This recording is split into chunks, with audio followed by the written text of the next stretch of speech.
Check, check, testing 1, 2, 3, check.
Well, there was a loop.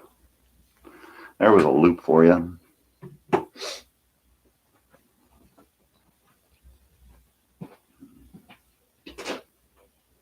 Well,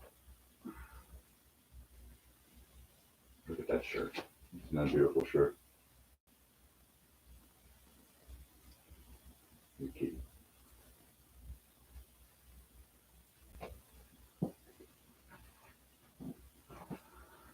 Good morning, weirdos. How are we today? No wedgie, no wedgie, no wedgie. Oh, my phone said something to me. What did it say? Memories. Memories.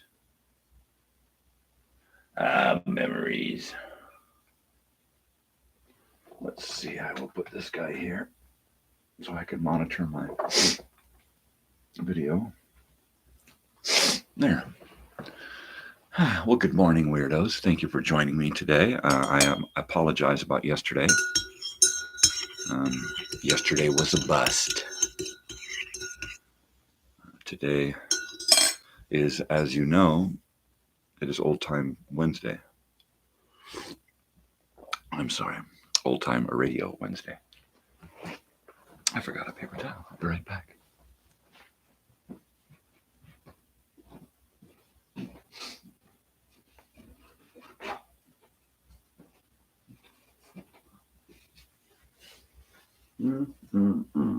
So, yeah, let's get a little caught up about last night. So, of course, I was mistaken, and it was not open mic night.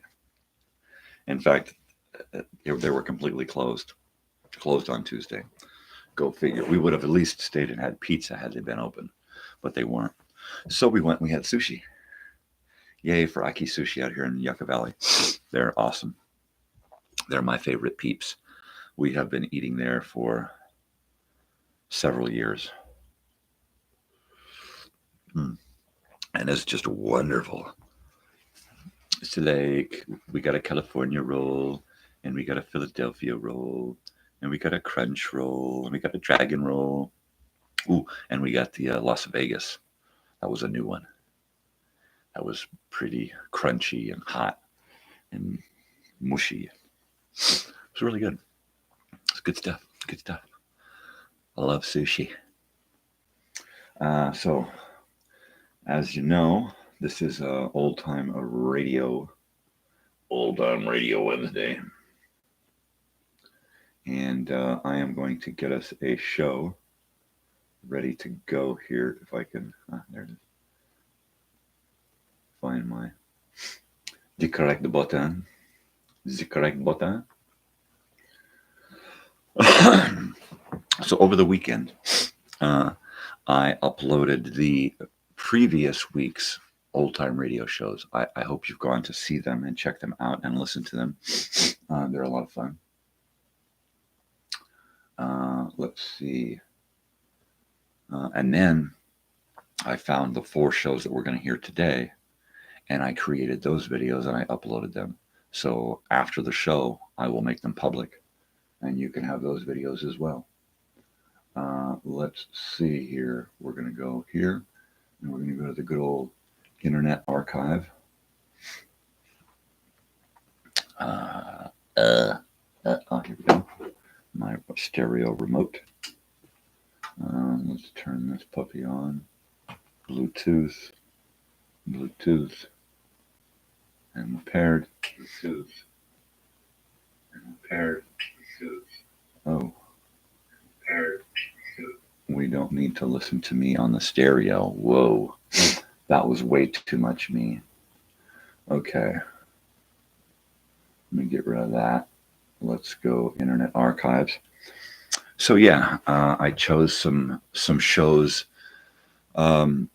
because last week my sister stopped by, so I chose some shows for her, and I am going to pop those shows up, audio, and let's see. There they are. There we go. There's that one. Okay, so a little background on this one. It's scarier than shit. All right. When I was a kid, when we were young, we used to hear this one. It would scare the shit out of us. I just love this one. It's from Suspense, and it is called The House in Cypress Canyon, and it is awesome. Let me get my thing turned up here a little bit.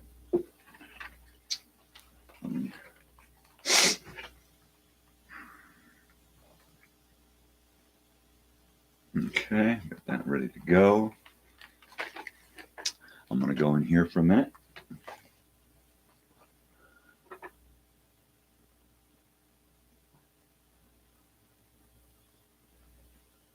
Wow.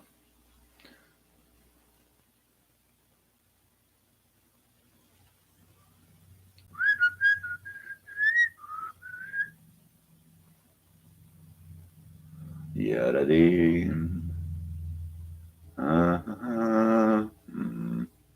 Let's see, I think I had these on a sheet of paper.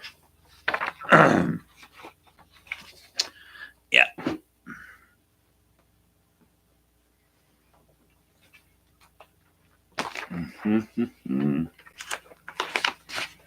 Here we go.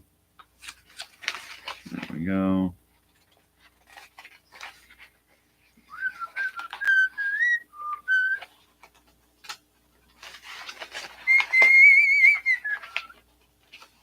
Yeah, I was kind of bummed about the no open mic night last night, but you know, what do you do? What do you do? All right. So we're just gonna have to wing it. All right, which means I've got to search through this. Let's go up to 220 something. And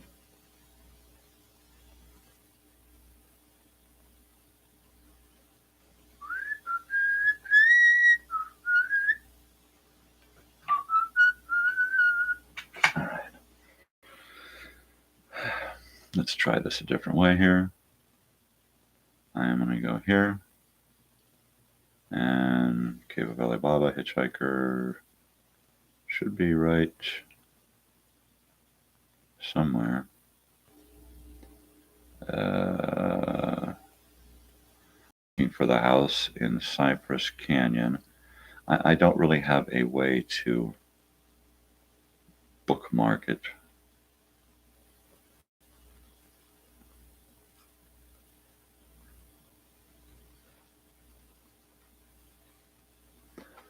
I'll make sure I'm at least on the right file here. Suspense, House in Cypress Canyon. Okay.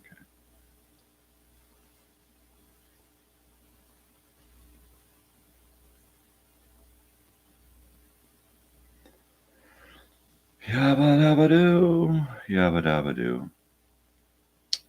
Well, I don't mean for this show to be so boring like this. But that's live TV for you.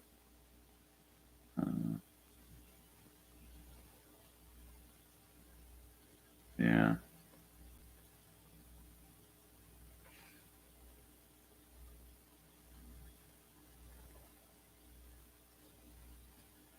Doogity doogity.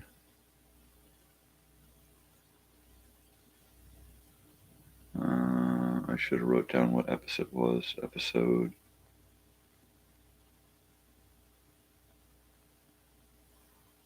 I think it's 2 something. I'm going to go up to 221 here real quick.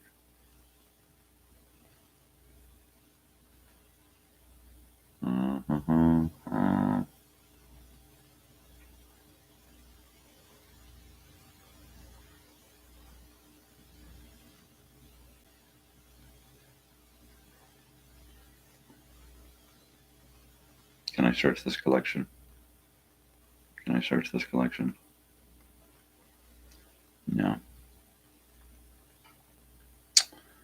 All right.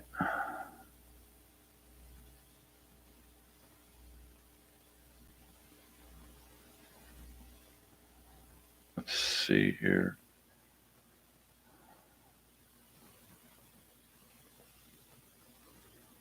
Yaddy.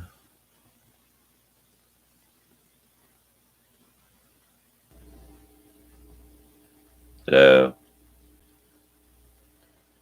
Mm-hmm.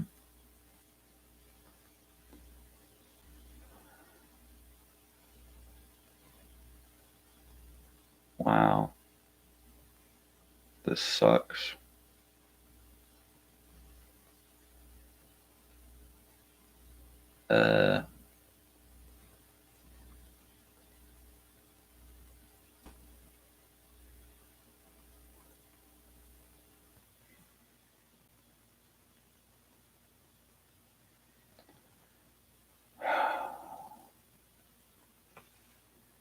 Wow. But it was real easy to find it the other day. I just went right to it.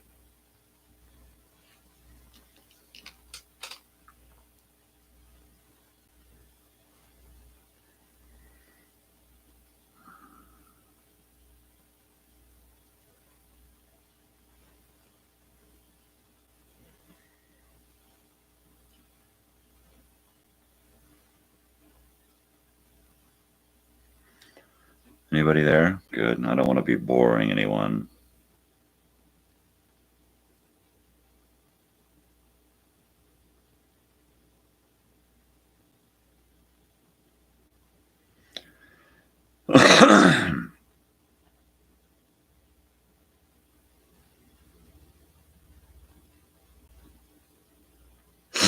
Mm-hmm.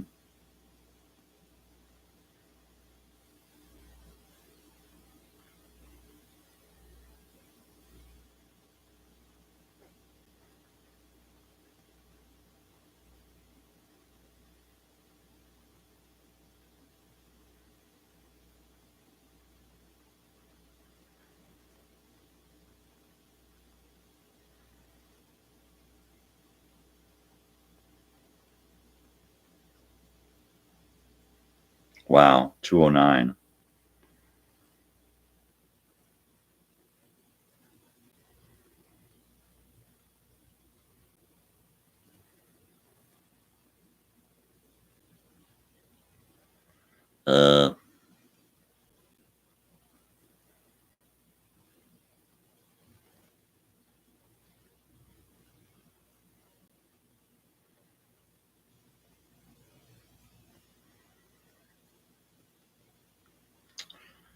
Totally.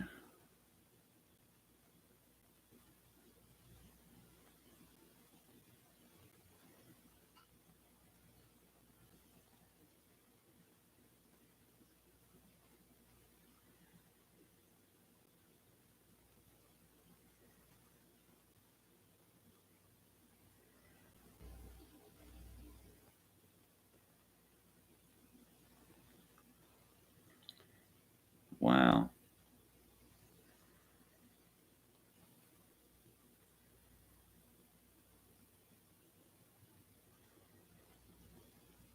Hello. Roma Wines present Suspense.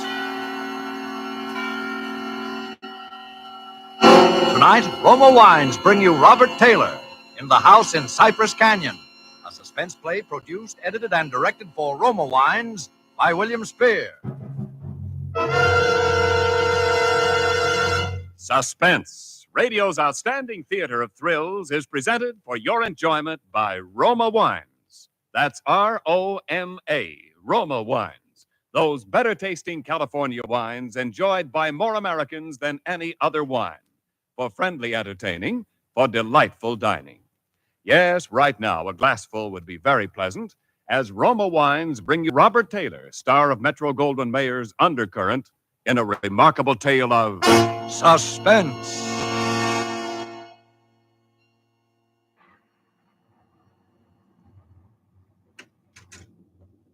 Merry Christmas, Jerry. How's the real estate business? Kind of early with your greeting, aren't you, Sam? Well, I got to get them in sometime. I may not see you again until next Christmas. If this real estate racket gets any crazy, I'll be dead by next Christmas. I'm glad you could get up here, though, Sam. What's on your mind, Jerry? You'll probably shoot me when you hear it, Sam, because I'm probably nuts. But doggone it, you're a detective and you're my pal, and I just had to tell somebody. Oh, you sound like it's serious. That's just it. I don't know what it is, Sam, but now listen, you know we're agents for a group of houses up in Cypress Canyon. Those places that were started before the war, never got finished. Oh, yeah. All I got in were the foundations, just concrete and a couple of beams. Well, they've been finished now. In fact, I'm putting up the for rent on the last of them today. Well, what do you want? Police protection from the mob? Listen, Sam, this house that I'm talking about, it's got a number now, 2256. But before, when the men went back to work on it about 3 months ago, well, they just started when the foreman on the job brought me a shoebox that he'd found up on a beam.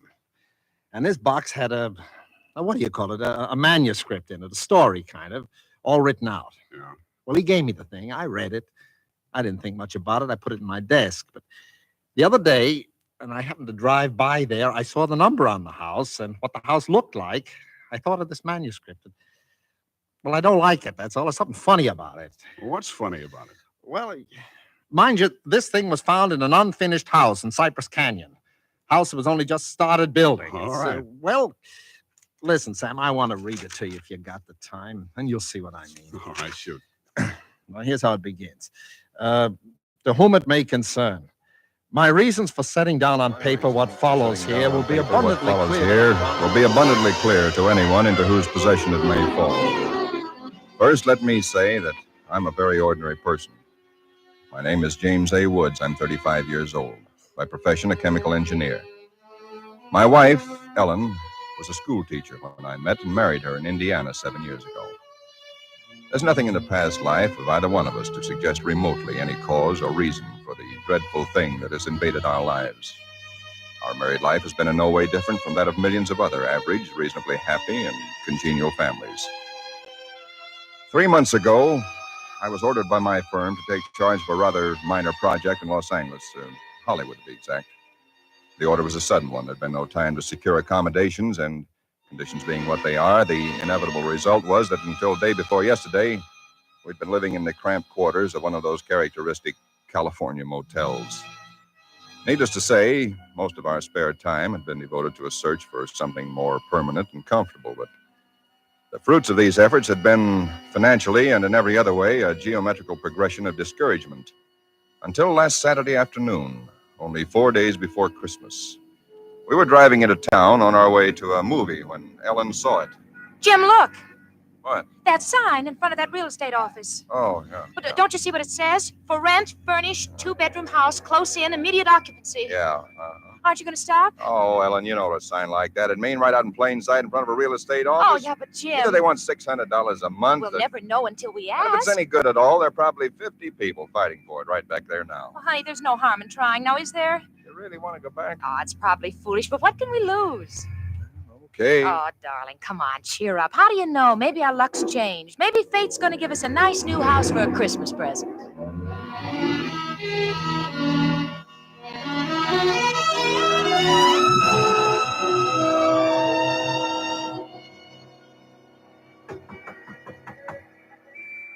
Come in.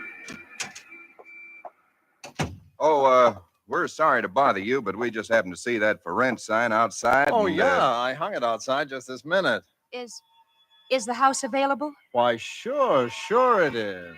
Let me introduce myself. My name is James A. Woods, and this is my wife, Ellen. How to do?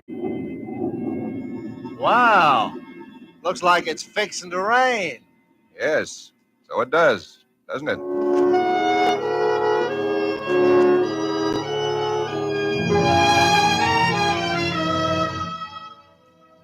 Well, it was one of those things. The real estate agent had just been authorized to rent the place by mail that morning, and he'd hardly had time to look at it himself and put up his sign when we drove up. It was just an ordinary little California house about halfway up Cypress Canyon, number 2256. Just an ordinary, undistinguished little house. The agent didn't know much about it. Construction on it had been stopped by the war, and it had just been completed and furnished lately. Been vacant while somebody's estate was being settled, and now it was owned by a bank in Sacramento. Of course, we didn't Got care this about key in all the that. mail along with the authorization to rent. Only one there is. Of course, you can have duplicates made. Seems to stick a little. Oh, no, there it is. Doesn't sound as though that door had ever been opened. Well, a little oil on the hinges will fix that all Oh, right. sure. Now here's your living room. Furniture's a little dusty, of course. You got to expect that. It's good furniture, though, you see? Benson Brothers. Yes, Now, over here's a little den. Panel, you see? Radio, fireplace. Really a very attractive little room, particularly for a man. Uh-huh, yeah. Now, the bedroom's off the living room here. Everything's all on one floor, you understand? It's quite nice, I think. Yes. You can see you get the morning sun here. There's a view of the canyon through these front windows. You got cross ventilation. That's about all there was to it. Wasn't the best place in the world. It was small and badly built, but what would you have done? We took it with as little inspection as that. It was the Saturday before Christmas. And the very same evening, we were struggling up the steps from the road with suitcases and boxes and armloads of clothes and all the endless bric-a-brac that people collect and never know they have until they move. Ellen began unpacking, and I began moving things around and taking the worst of the pictures off the wall, doing all the little things that everybody does when they move into a new place and try to give it something of their own Don't be personality. such a sour puss. You know, it's a roof over our heads for Christmas. That's more than we ever thought we'd get, isn't it? Now, what in the world are we going to do with those two pictures? Why don't we just leave them where they are? Jim, we can't. They're too awful. Well, all right, put them in the closet then. I can't. Both the closets are jammed full. No, I mean the other one in the little alcove off the den. At least there's a door there. I suppose it's a closet. I Yeah. don't know. That isn't a commentary on the housing problem, huh? A woman moving into a house without even knowing where all the closets are. Take the pictures down, will you, honey? Bring them in here. Okay. Guess you'll have to help me with this door. I can't get it open. Let me see it. Well, of course you can't, silly. It's locked. Where are those keys we found on the desk? Here they are. No, not this one. Sure, this one won't work. Well, feels like an awful solid door for a closet. Oh, and that's one solid door in the house. No, this one won't do it either. Well, we'll just have to get a locksmith up here on Monday. I'll put the pictures behind the desk, okay? Yeah, all right. Jim, if you could just help me move this armchair, huh? Oh, Ellen, will you let it go until tomorrow? You know what time it is? Oh, but honey, I'd like to get the place looking just a Yeah, little but it's bit. almost midnight. In fact, it's exactly What was that? tomcat, I guess, out in the brush somewhere. Sounded near. Oh, hope that doesn't go on all night. Well, there's much we can do about it. Come on, Ellen, I'm dead tired. All right, Jim. All right. Where'd you put the toothpaste, honey? It's right in the medicine cabinet. Oh, yeah. Jim, we ought to get firewood tomorrow. You know, a fire in that living room would make all the difference in the world. Sunday. Well, Monday then. Jim, I think red curtains are what we need, don't you? Mm-hmm. You know, just at least for the living room. Anyway, the ones in there now have just got to come down. Yeah, I suppose they do. What do you think of red? Well, I guess it's all Jim, some tomcat. Jim, it sounded in the house. Oh, now, how could it be in the house, Ellen? We've been over every inch of the house. Except the closet. Now, how could a cat or anything else be in the closet that's been locked up for over a year? I don't know. It's probably under the house. A wildcat or mountain lion or something. I hear they have them in California. Jim, I don't like Well, it. neither do I like it, but there's nothing we can do about it tonight. Well, maybe we ought to call somebody, the police or some don't neighbor. be silly, Ellen. You act like a kid. Come on, let's go to bed, huh? All right, I suppose it is silly. Jimmy, did you lock the door? Yeah. Can I turn out the lights now? Yeah. All right. Good night, Ellen. Sleep tight. Good night, Jim.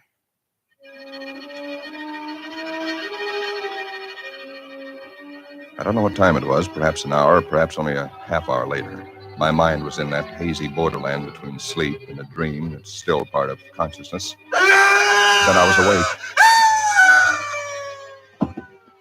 Ellen, are you all right? Yes. Did you have a nightmare or something? No. I heard it too. Well, that didn't sound like any cat. Put on the light. Yeah. It seemed to be out there, Jim, in the house somewhere. I'm going to look into this. Jim, you be careful. Come on. Where's my shotgun? In the den, I think. Jim, What? there's something wet What? Wet? running from under the closet door. Sticky. Ellen, don't touch it. I had to. Jim, it's blood.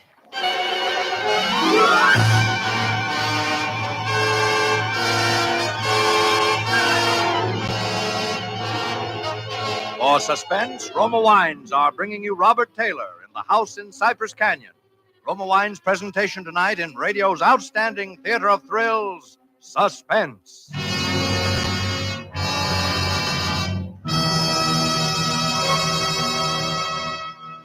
Between the acts of suspense, this is Ken Niles for Roma Wines. These days before Christmas are busy ones indeed, yet smart hostesses everywhere find time for shopping and distinguished home entertaining later. The secret? Magnificent Grand Estate wines. Presented by Roma, America's greatest vintner, Grand Estate wines add distinction to your hospitality on a moment's notice. Make your holiday welcome, effortless, and in perfect taste. The brilliant clarity, full fragrance, and mellow taste of Grand Estate wines please discriminating people everywhere. For Grand Estate wines, limited bottlings by Roma, are born of choicest grapes, then patiently guided to superb taste richness by Roma vintner skill, necessary time, and America's finest winemaking resources. Delight your guests with Grand Estate California wines for entertaining, medium sherry, ruby port, or golden muscatel. For dining, Burgundy or Sauterne. So insist on Grand Estate wines and enjoy the crowning achievement of vintner skill. And now, Roma Wines bring back to our Hollywood soundstage Robert Taylor as James A. Woods, with Kathy Lewis as his wife Ellen, in the house in Cypress Canyon. A tale well calculated to keep you in suspense.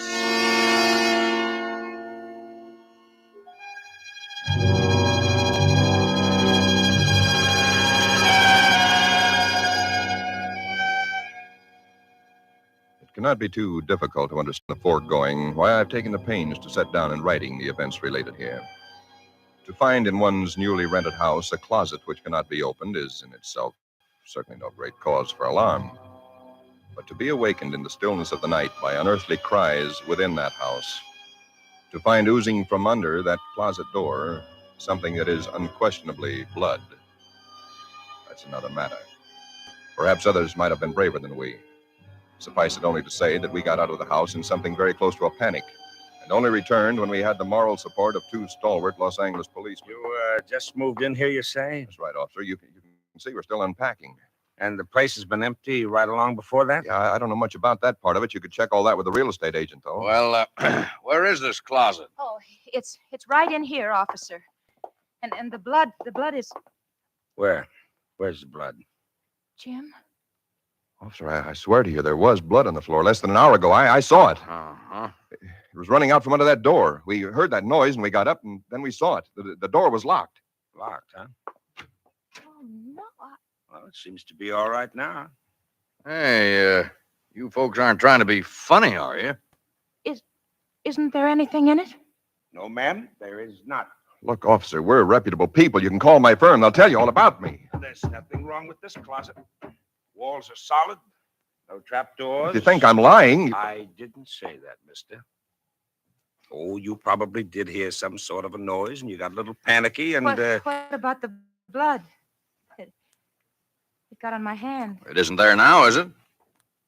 Yes, Where? I feel it. Now, you folks just take it easy. You know, you're liable to hear all kinds of noises up in these canyons at night. You're from the east, you say? Yeah. I'm sorry, officer. Ah, that's all right. That's all right. If you have any real trouble, call on us anytime. All right. Well, good night. Good night. Good night. Hey, you ought to have this door fixed. That's enough to scare you. Yeah, we're going to have it fixed.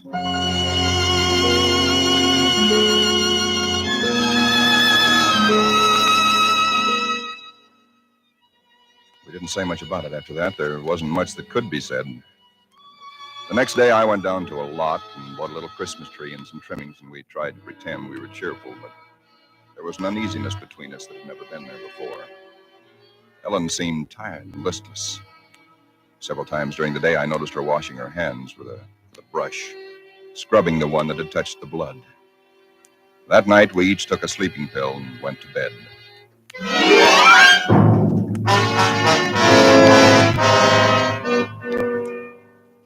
It was sometime after midnight when I was suddenly wide awake and staring into the darkness. In some way, I knew at once and instinctively what had awakened me. Ellen was not in her bed nor in the room. The nameless thing I feared gripped at my heart until I could scarcely breathe. I opened the bedroom door and started through the house, putting on every light that I could find. There was not much to search, but I searched thoroughly. The living room, the kitchen, bathroom, den, even the garage. And all the time, the dread of looking where I knew at last I must look. For I think I knew from the very first time where I'd find her. It must have been a full minute that I stood before that closet door. Then I opened it. She stood there rigid, her arms at her sides, her fingers extended like claws. Her hair was over her face, her eyes stared out of it. Her lips were drawn back in a grin like an animal at bay. For a moment, I was frozen with the horror of it. I stretched out my hand. Very deliberately, she turned her head and sunk her teeth until they met into the flesh of my forearm. I'd raised my hand to strike at her, but already she'd relaxed her hold and gone utterly limp. She would have fallen unless I'd caught her. I carried her into the bedroom and laid her on the bed.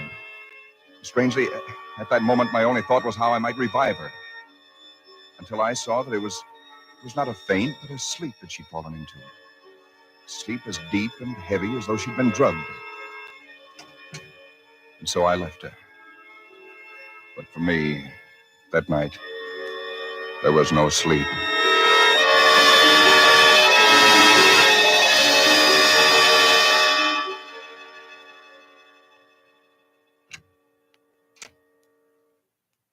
Jim? Yes, Ellen? What are you doing up so early? Oh, I got a little restless. I'd make some coffee. Oh. Oh. I had the most wonderful sleep. And I feel so rested. Do you? Mm-hmm. Jim. What? What's the matter with your arm? Oh, I just heard it. Well, honey, it's terribly swollen. Let me see it. No, it's all right, Ellen. Oh, it isn't all right. You've got to see Dr. Wesley right away. Sure, I will. No, I now will. you promised me, Jim, that you'll go the first thing this morning. How'd it happen? Oh, there was a dog. A dog? Yeah, I heard him trying to chew through the screen door. I went out to chase him away, and he bit me. Well, you mean there's all that racket and I didn't even wake up? No, Ellen, you didn't even wake up.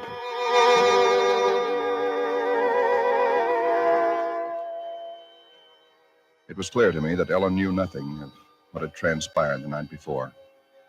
I went to my office that morning and made a pretense of going over routine business, if only to restore my mind to some semblance of calm by the sight and sound of common, familiar things. Pain in my arm had become a persistent, dull throbbing. I made a late appointment with Dr. Wesley. He treated my arm with something of an arched eyebrow, and he said, Well, I've never seen anything quite like it before. That is such a rapid onset of infection. It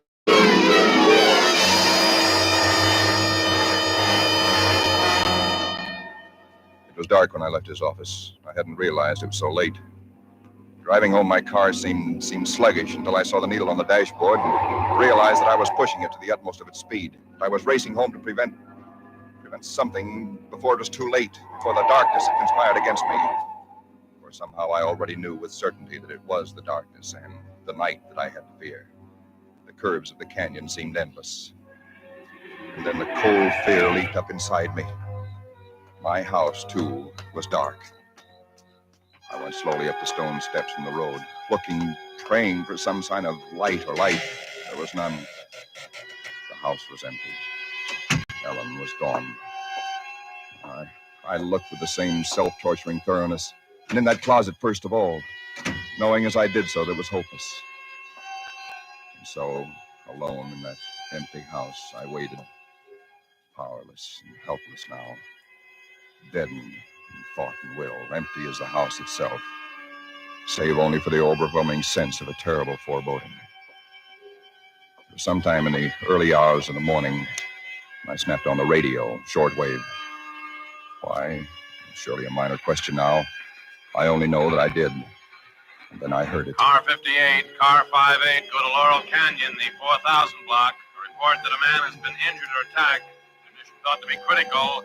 Ambulance will follow. That is all. I was there almost before the police, edging my way through the little crowd, staring down at the man lying there in his white uniform under the streetlight. Yeah, the milkman, poor guy. I heard him scream, but when I got here, he was just like this. All right, stand back, stand back. Please stand back. Well, you again. I heard it on the radio. I lived just down the road. Yeah, I remember. What happened? Well, take a look. Maybe you can tell us. He was dead. And he was lying on his back. And his throat had been torn out, as though by the fangs of some wild animal.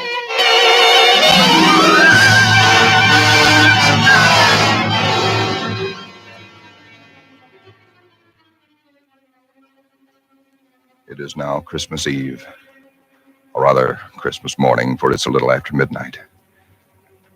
I've been waiting here in the stillness of this empty house for nearly 24 hours, waiting for the end.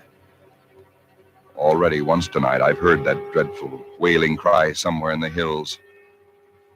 I've nailed up the closet door, but that I know is childish, useless. My arm is horribly swollen and turning black, but that's nothing. It's another end that I foresee, as surely as other men foresee the rising of the sun. I hear the cry again. It's nearer now. I shall leave these notes in a sealed envelope and put it in a shoebox, in the hope that someone will give credence to these dark and terrible events, if indeed such nameless horrors can ever yield to mortal understanding. As for myself, I feel no longer any fear or even sorrow, only a desire that the end and the thing that I must do may come soon. And it will be soon, I know. Yes. But there is someone at the door.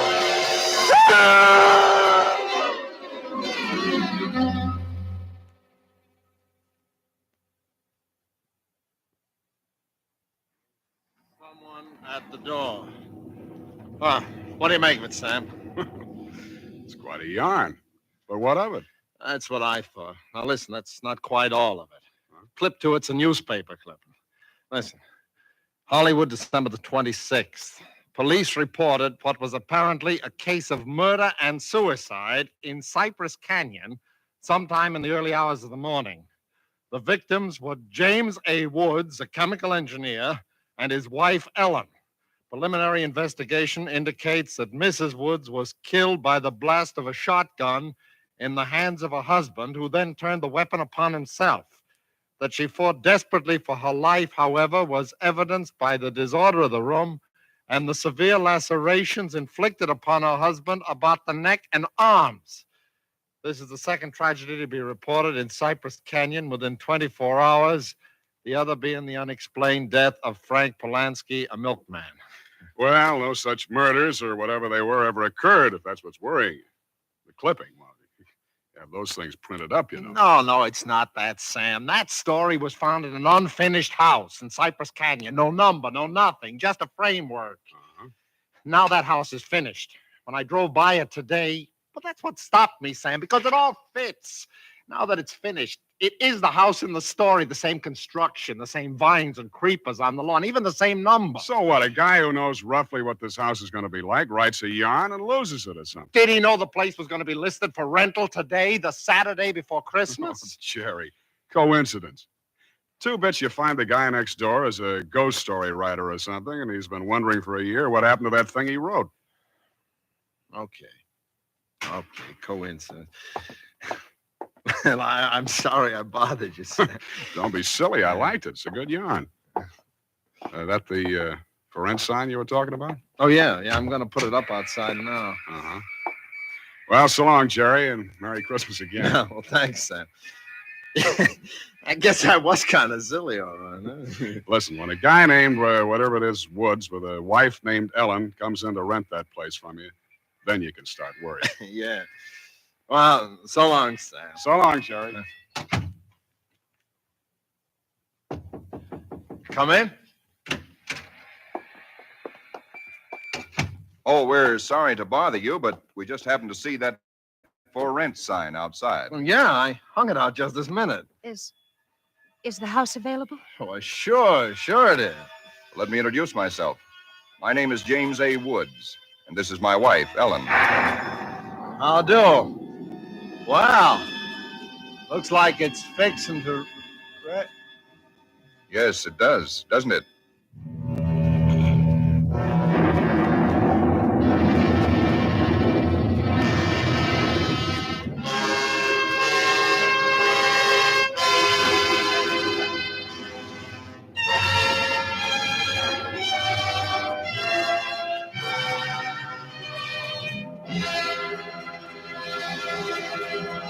Suspense.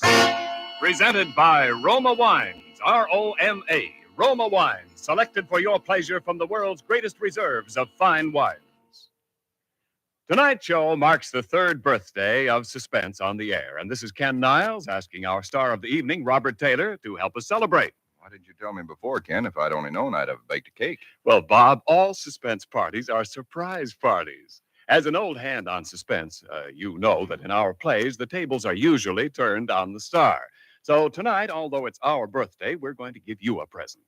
Here it is, a gift basket of Grand Estate California wines from Roma, America's greatest vintner, to our distinguished anniversary guest, Robert Taylor. Thanks, Ken. You turn a nice table. And you can set a nice table with Grand Estate Burgundy in your basket, Bob.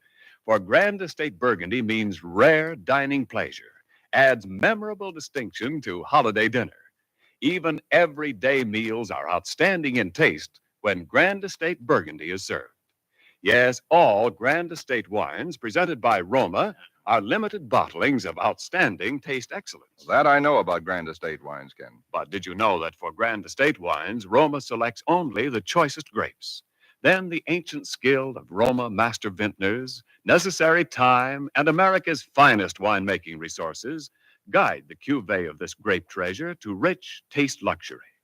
That's why discriminating wine users everywhere look to Grand Estate wines as the crowning achievement of vintner skill. Reason enough.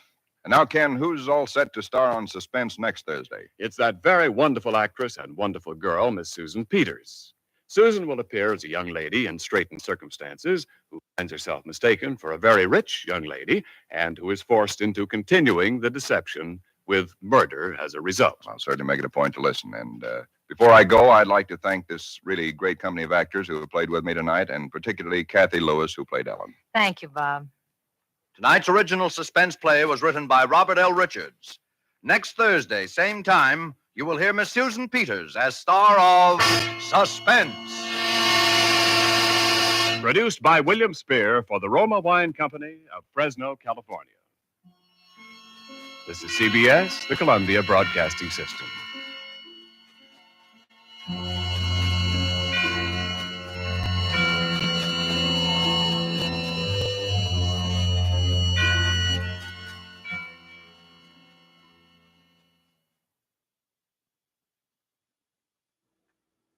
All right.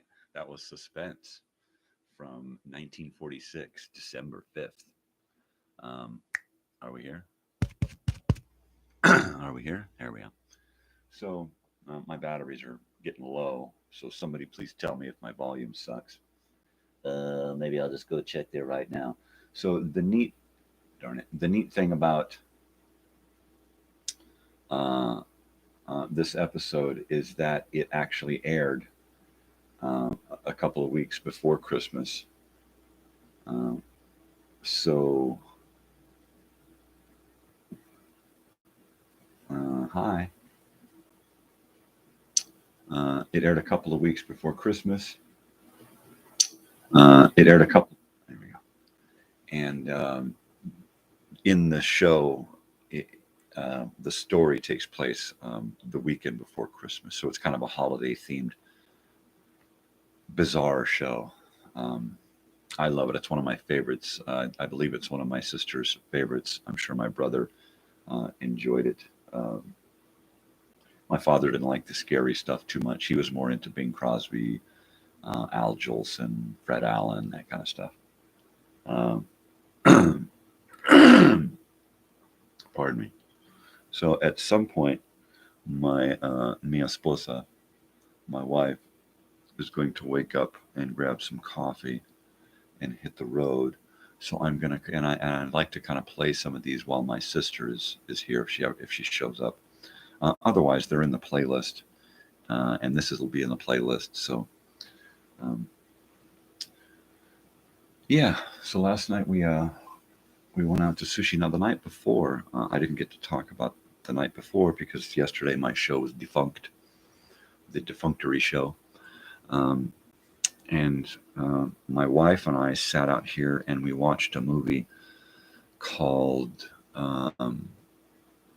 Divorce American Style with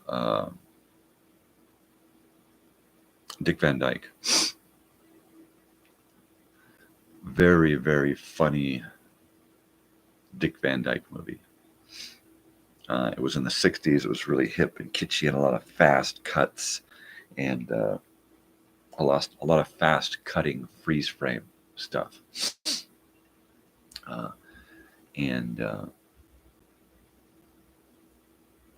Let's see, it was a young Tim Matheson, a young teenage boy, Tim Matheson, who played one of their sons. Tim Matheson, right? He played somebody on Animal House, right? What character did he play on Animal House? Anybody? Hit me up in the comments. Yeah. So my wife and I watched that, and we're just popping through Prime Video, and there's that list of videos that are on now, right? It's kind of a live streaming list of movies and shows and documentaries and things, and they're just kind of, one after the other, live with commercials, because that's how they make the money on it nowadays.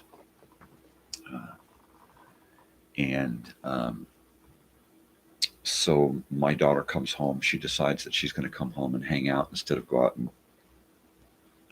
and hang out. So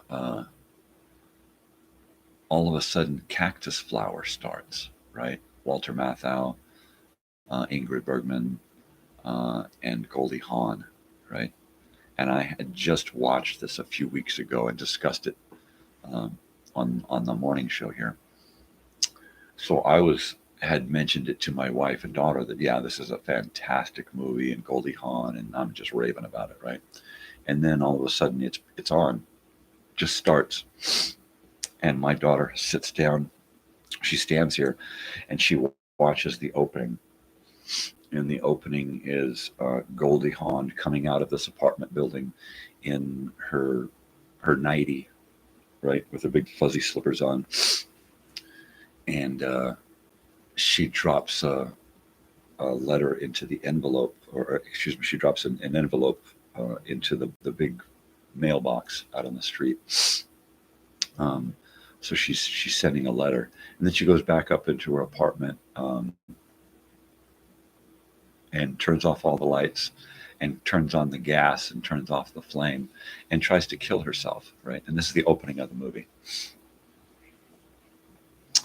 And before she lays down to die, she reaches behind her and grabs the photograph of her love, Walter Matthau, of all people.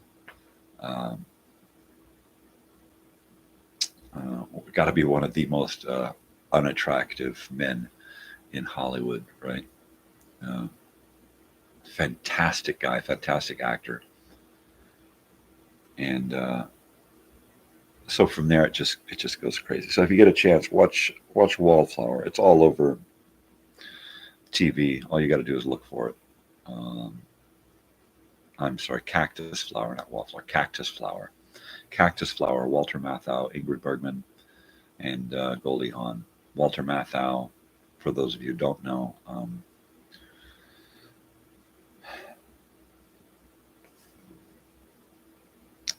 Bad News Bears.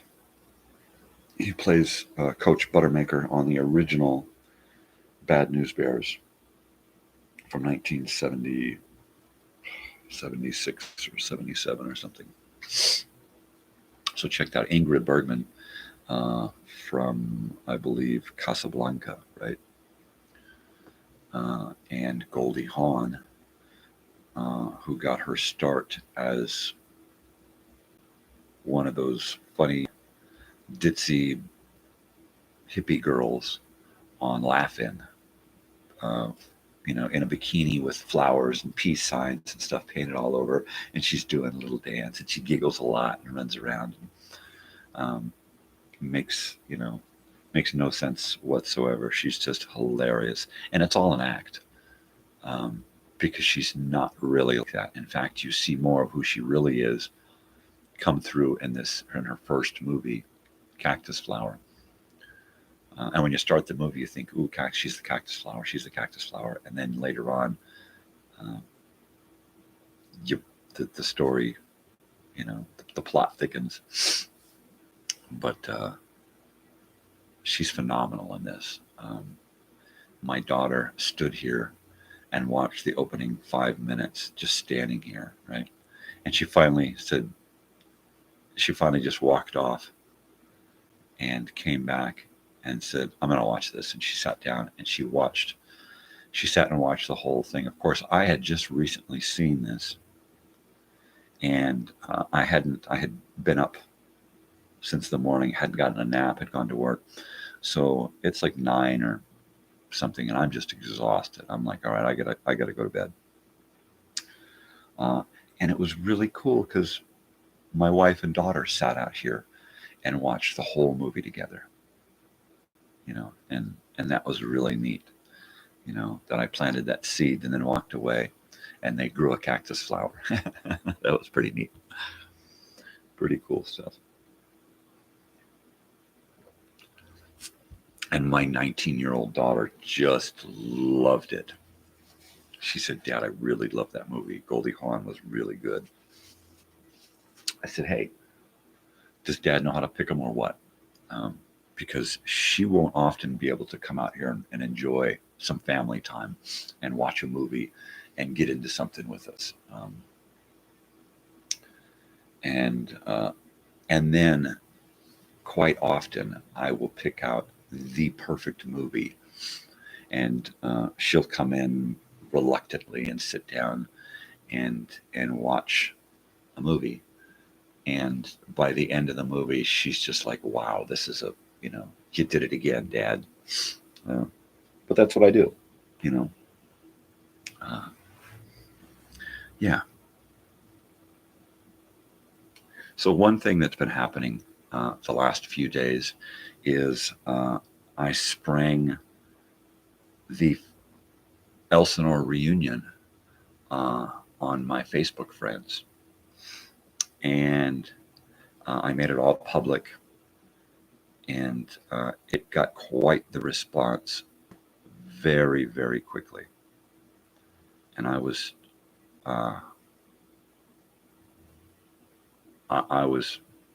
taken aback, really, I had tried to come up with some kind of thing like this years ago, and it just was not the time. It just was nothing was going on. Nothing was going to work right. And everybody else had way too much stuff going on in their own lives, as did I. And I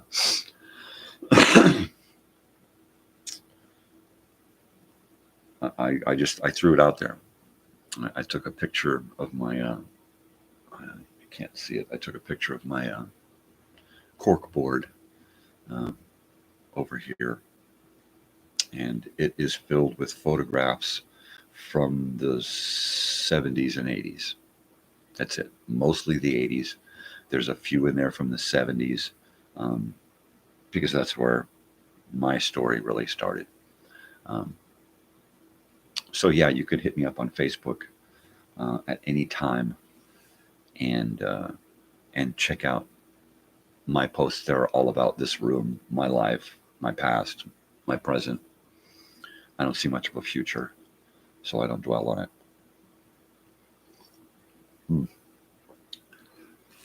I need to heat up this coffee. Oh. So yeah, the reunion. Let me heat this up real quick.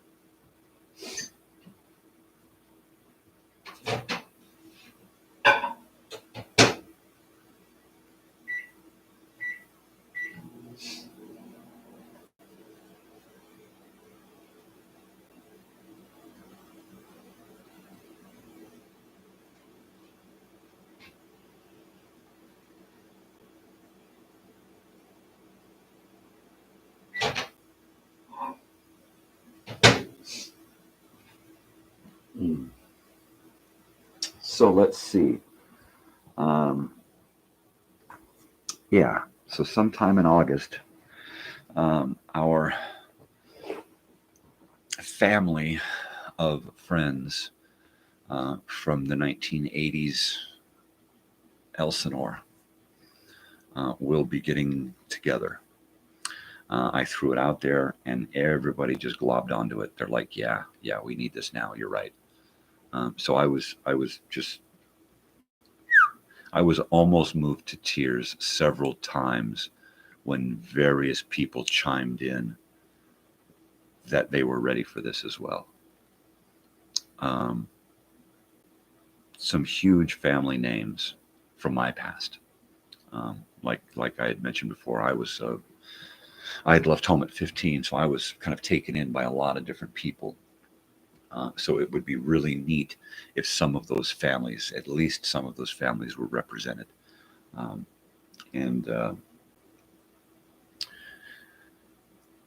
Yeah, it was pretty heavy yesterday. So I didn't get to do my morning show, but I did decide to throw that out there, and I got just a huge response. And so it's a go. It is a go. It's August of 2025, and it seems like a far piece away. And it does. It's a long stretch. It's a long haul to get to August of 2025.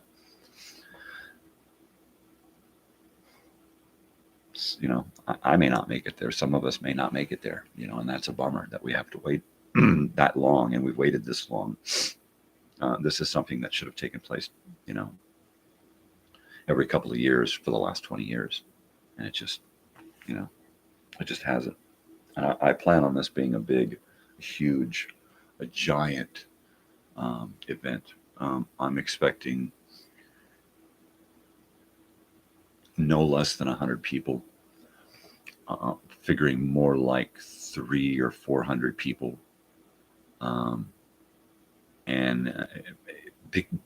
I'm saying that many just because there's over a year to RSVP.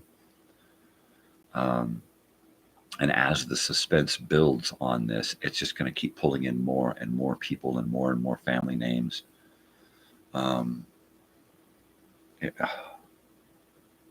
Yeah, I mean, I've drawn up diagrams because of having planned it years ago.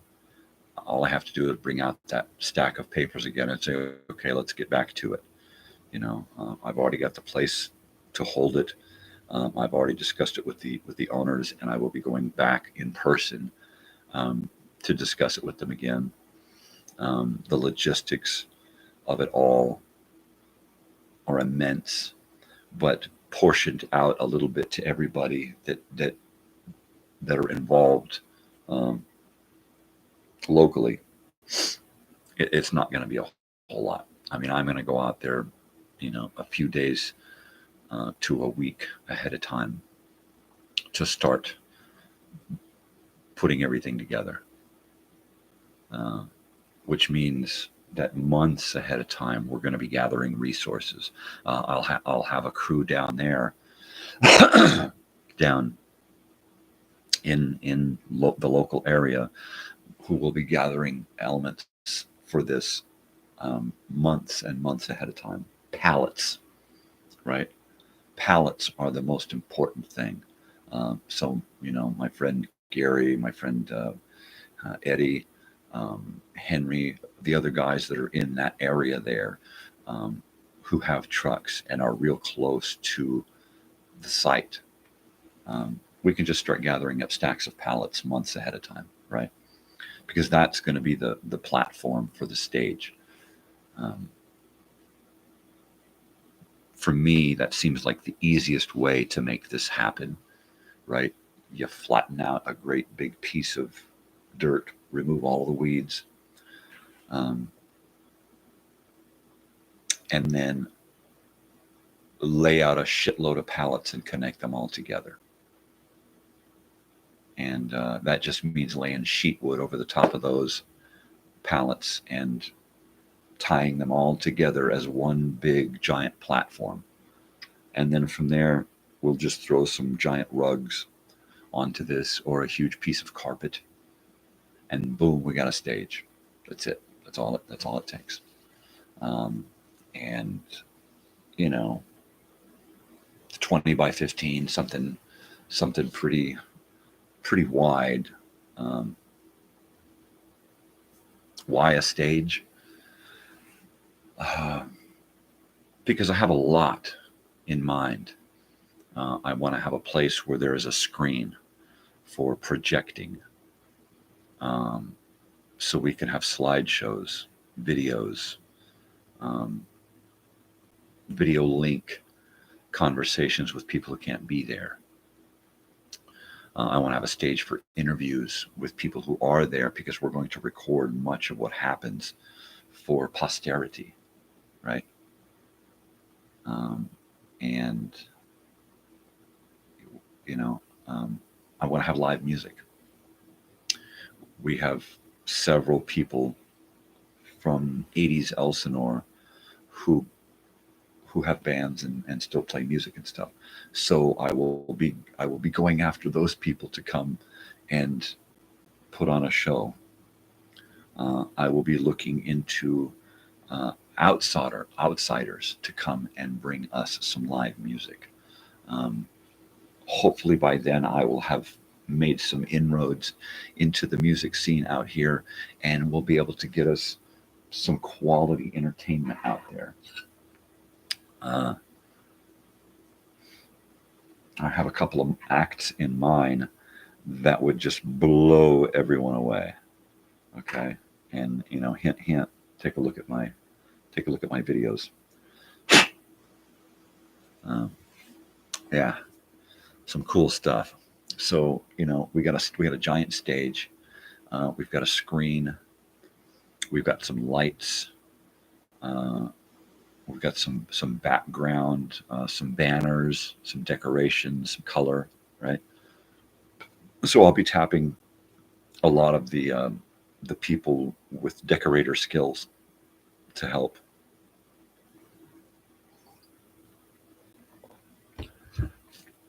I'll be looking at trying to get a small cadre of us together ahead of time for the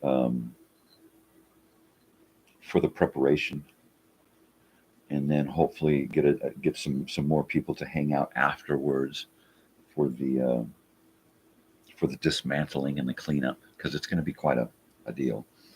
I'm going to have no less than 3 regular outhouses and 1. Good morning.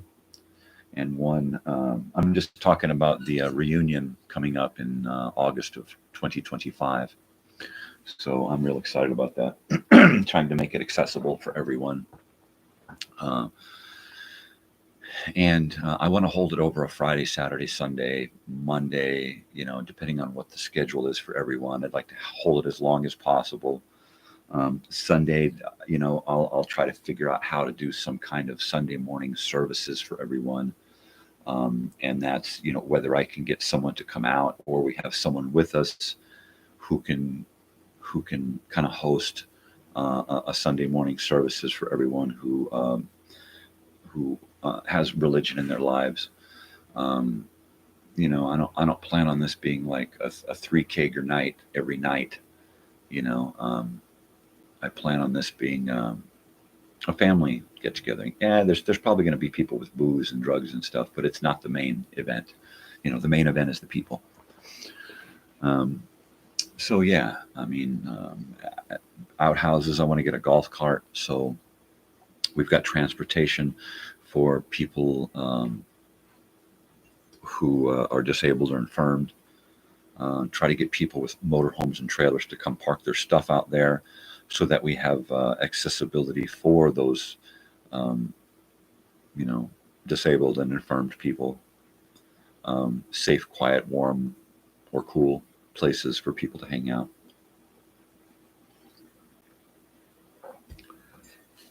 I want to get some fake grass, right? And do from the stage out about 30 or 40, 50 feet, and as wide as the stage or wider, and create a huge lawn in front of the main stage. And then around both sides of the lawn, I want to put canopies, right? And then at the end of the lawn, opposite the stage, I want to have the kitchen facilities, so people can come and get food and walk out onto the lawn and not really miss anything that's going on. You can be at the kitchen and see what's happening on the stage, right?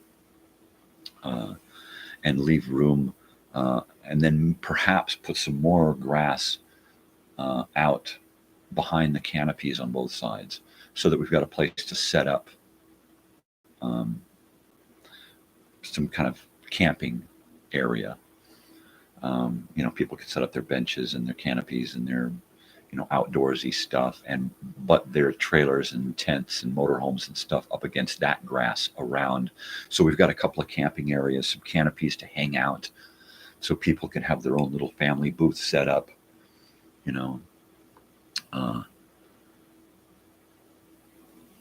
I have so many ideas for this weekend that you can't do it in one night. So it can't be a 1-day reunion. It's got to be over 3 or 4 days. It just has to be. What do we call it? Elsa Palooza. We also need to come up with T-shirt designs. I want to come up with about a half a dozen T-shirt designs that we can pick the best of. Or as many designs as we can come up with, but try to come up with at least a half a dozen, that we can say, yeah, let's use a couple of these, and then perhaps use more. I'd like to get some vintage throwback shirts, something like a 70s OP type shirts with the sunset and a hang glider, maybe something that says, maybe a little van that has a UP on it, something that says, Elsinore 1970s, 80s, without having to say it. You look at the picture and you go, oh, wow, I remember that, that kind of a thing. The flood. Okay, I want to reproduce a flood shirt. All right, I survived the flood. Okay, I want to reproduce one of those. Gary the other day mentioned something to the effect of, yeah, surely if they drink the water that they'll be back, right? Well, there you go.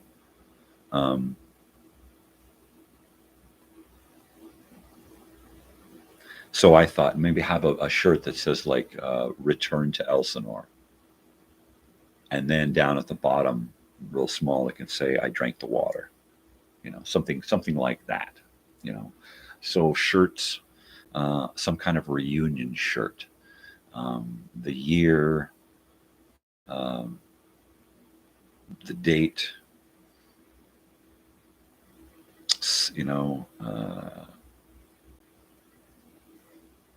if I could, I would literally not just, like if you get a concert shirt and it's got the list of shows, the cities and the dates and the venue and that kind of stuff. If I could, I would have a shirt like that with a really nice front on it, right? And then on the back, in really small print, like the memorial wall or something, have everybody's name listed there, right? Who attends. Everybody who RSVP'd gets their name on that shirt. This family, this family, this family, this family. That would be neat. Or a memorial shirt with the names of people who aren't here anymore. I don't know. There's so many possibilities for so many different aspects of this weekend. The stage alone is going to be busy all day, every day for 3 or 4 days. That stage is going to have something going on, right? Even if it's just that screen with a slideshow happening, that's it, right? I need people to send me videos and photographs. I need 2 or 3 photographs of people who are no longer with us, and maybe some video if you have it, 30 seconds of video and 2 or 3 photos. So there are like so many different things that have to be done to get this to work out right. It's just crazy. It's just absolutely crazy. Wow. So anyway, I am going to go and start looking for the next episode. And, I love this one. Okay.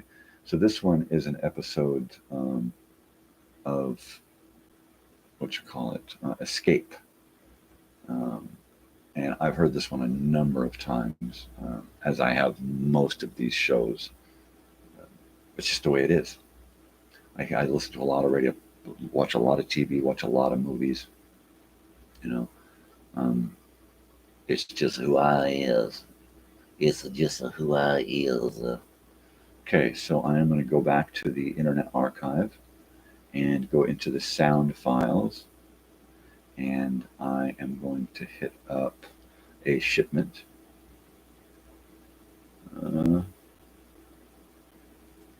A shipment of Mute Fate.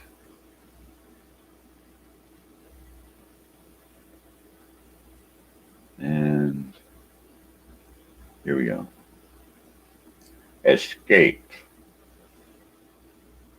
Old time radio episodes. Singles. There it is.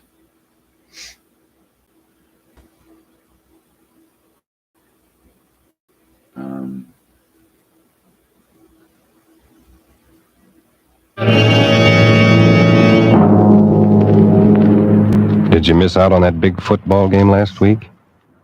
Can't get rid of that head cold? Want to get away from it all? CBS offers you Escape.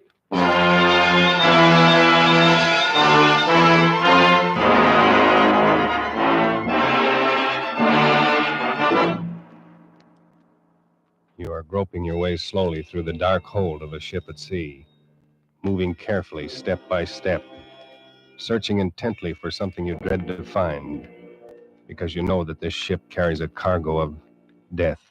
The Columbia Broadcasting System and its affiliated stations presents Escape, produced and directed by William N. Robeson, and carefully plotted to free you from the 4 walls of today for a half hour of high adventure.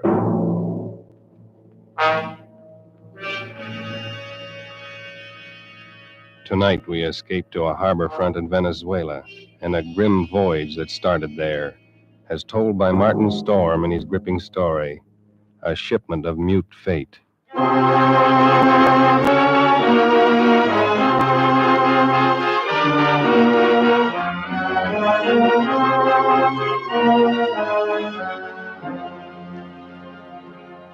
I stopped on the wharf at La Guaira and looked up the gangplank toward the liner Chan Cay, standing quietly there at her moorings. The day was warm under a bright tropic sun, and the harbor beyond the ship lay drowsy and silent. But all at once, in the midst of these peaceful surroundings, a cold chill gripped me, and I shivered with sudden dread. Dread of the thing I was doing and was about to do. But too much had happened to turn back now. I'd gone too far to stop. So I set the box down on the edge of the wharf, placed it carefully so as to be in plain sight and within gunshot of the captain's bridge. And then I turned and started up the gangplank. I knew what I was going to do, but I couldn't forget that a certain pair of beady eyes were watching every move I made. Eyes that never blinked and never closed, just watched and waited. Oh, I beg your pardon. Why, it's Mr. Warner. Hello, Mother Willis. How's the best-looking stewardess on the Seven Seas? Well, I'm fine, Mr. Warner. I guess better run along now. Get on with my chores. Now, wait a minute. That's a fine greeting after 2 months. Well, it's just that I'm so busy. I don't believe a word of it. Sailing day's tomorrow. You're simply avoiding me, that's all. Oh, no, really, I'm not. And on the trip down from New York, you said I was your favorite passenger. But I'm only... Here, wait a minute. What's that you're carrying in your apron Oh, it's nothing. Just supplies. Supplies? Let's have a look, huh? No, please. What do you know? It's a cat. It's Clara, Mr. Warner. Mm-hmm. Mr. Bowman said I had to leave her ashore, and I just couldn't. Who's Mr. Bowman? The new chief steward. Oh. Clara's been aboard with me for 2 years, and I just can't leave her here in a foreign country, especially with her condition so delicate and all. Yeah, I see what you mean. Well, I hope you get away with it. You won't tell anyone? Not a soul. As a matter of fact, if things don't work out right, we may both end up smuggling.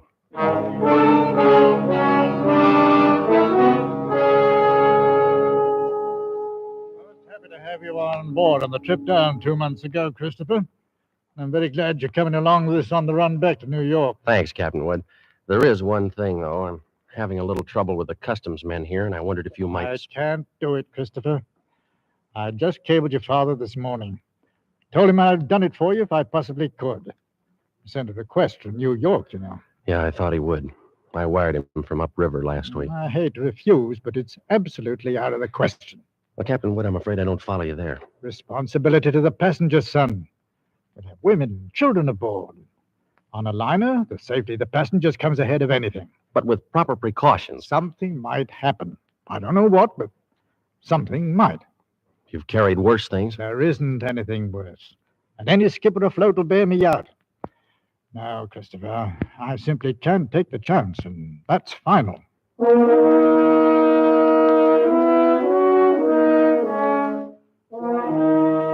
Final. Well, it wasn't final if I could do anything about it. I hadn't come down here to spend 2 months in that stinking backcountry and then be stopped on the edge of the wharf. 2 months of it. Heat, rain, insects, malaria. I'd gone clear in past the headwaters of the Orinoco, traveled through country where every step along the jungle trail might be the last one. Oh, Sanchez. Si, Senor Warner. You better start looking for a place to camp. Be dark in a little while. Si, Senor. Very soon we turn to river. Camp on rocks by water. This very bad country. This very bad country. You've been saying that for 10 days now. Very bad country. Well, si, Senor Warner. This very bad country. Yeah, let's skip it. For all the luck we've had so far, it might as well be Central Park. Central Park? I don't understand. Oh, never mind. If we don't find something... Here, what's the matter? Quiet now. Sanchez, what's wrong? They're in the path. See? Bushmaster. Bushmaster. The deadliest snake in the world. Bushmaster. Its Latin name was Lachesis muta. Mute fate. It lay there in the center of the path, a 10-foot length of silent death, coiled loosely in an undulant loop, ready to strike violently at the least movement. Here was the one snake that would go after any animal that walked, or any man. It lay there and watched us, not moving, not afraid, ready for anything. The splotch of its colors stood out like some horrible, gaudy floor mat lying there on the brown background of the jungle, waiting for someone to step on it. Here was what I'd come 2,000 miles for. A bushmaster.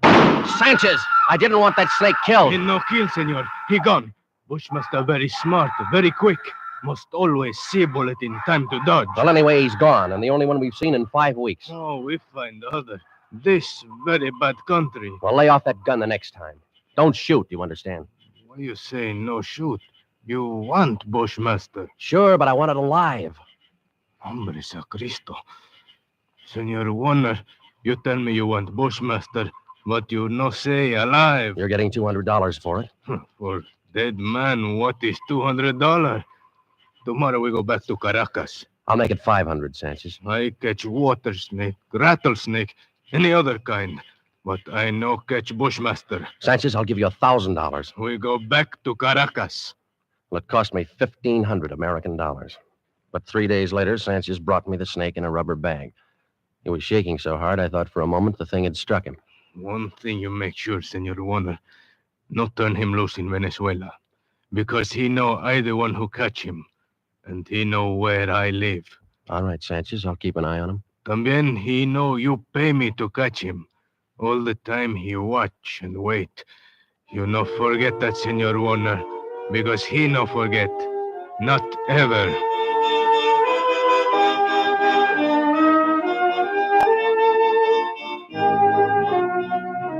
Well, after going through all that trouble and danger and laying out $1,500, I wasn't going to let a pig-headed ship captain stop me at the last minute. At least not as long as the cables were still in operation between La Guaira and New York. Morning, Captain Wood. The boy at the hotel said you wanted to see me. That's right, Christopher. Sit down. Thank you. It seems you weren't willing to let matters stand the way we left them yesterday. I'm sorry to go over your head, Captain Wood, but I had to. The museum sent me all the way down here for it. And I'm not going to be stopped by red tape. This will be the only live Bushmaster ever brought to the United States. Yes, and if I had my way, but, well, orders are orders. I got a cable from the head office this morning. All right. I suppose we talk about precautions. I'll handle it any way you say. Got to have a stronger box. That crate's too flimsy. It's stronger than it looks. And that wire screen on top would hold a wildcat. But anyway, I bought a heavy sea chest this morning. I will put the crate inside of it. Sounds all right. You got a lock on it? Heavy padlock. It's fixed so that the lid can be propped open a crack without unlocking it. The snake's got to have air. But in dirty weather, that lid stays shut. I'll take no chances. Fair enough. I will keep the thing in my inside cabin where I sleep. I can't have it in the baggage room. And nobody on board's to know about it. Whatever you say, Captain. But we won't have any trouble. After all, it's only an animal. It doesn't have any magical powers. I saw a bushmaster in the zoo at Caracas once. Had it in a glass cage with double walls. It'd never move. Just lay there. Look at you as long as you were in sight. Gave a man the creeps. I didn't know they had a bushmaster at the Caracas Zoo. They don't. Now. Found the glass broken one morning and the snake gone. Night watchman was dead. They never found out what happened. Well, the watchman must have broken the glass by accident some way. The way they figured it, the glass was broken from the inside. Well, we sail in 4 hours.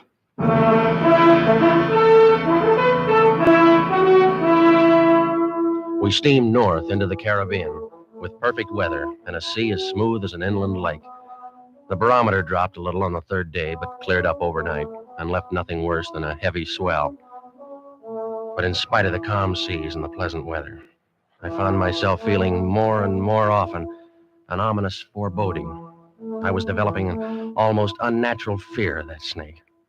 Well, I stayed clear of the passengers pretty much. Got the habit of dropping into Captain Wood's quarters several times a day.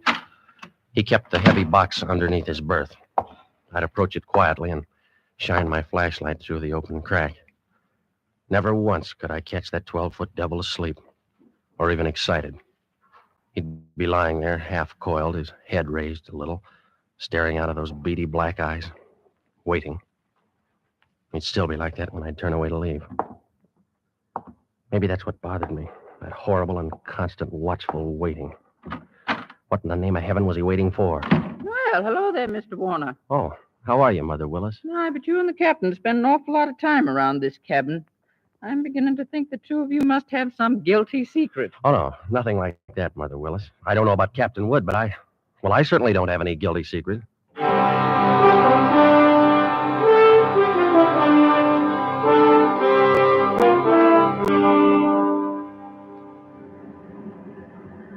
Well, she's running quite a swell out there, Mr. Bowman. Yeah, it's a little heavy, all right, Mr. Warner. Guess a storm passed through to the west of us yesterday when the glass dropped. Think it missed us then, huh? Yeah, that's what the mate figures. Sure stirred up some water, though. This'll put half the passengers in their bunks. Makes it great for my department. 2/3 of them will want a steward to hold their heads. They'll keep Mother Willis so busy she'll have... Wait, look at the size of that wave. Huh? A great Jehoshaphat. We're going to take it on the port bow. Hang on!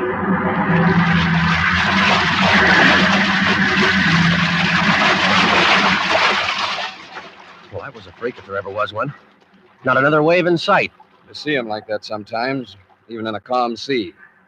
Well, I got to get below, Mr. Warner. That water probably did some damage on the officer's deck. Yeah, I suppose it... What did you say? The wheel companionway was open on the port side. Bridge cabins must have taken a pretty bad smashing up. They're right below the, Here, is something wrong, Mr. Warner? No, nothing at all, Mr. Bowman. At least I hope not.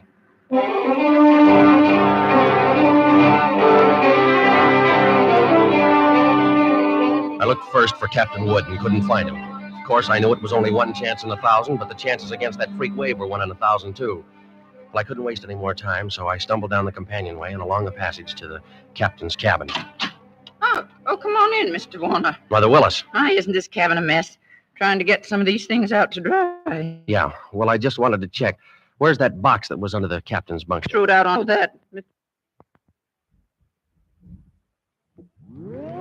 But where? We didn't know. It was nearly dark when we met together again in the chart room. I don't get the thing at all. There's no other way around it. We've risked all the time we can. We've got to warn the passengers. Well, we do it, Captain. Call them all together in the lounge? No, if we did anything like that, we'd be asking for a panic. We'll get one, whether we ask for it or not. Pick a few men and go through the cabin decks. Tell them individually, inside their cabins. Watch for any act that looks as though it might cause trouble. And we'll keep an eye on them. Handle the crew the same way. Right, all right, Captain. Okay. As soon as you've finished, arm all the deck officers and start searching again. Our only chance of preventing a riot is to find that damnable snake.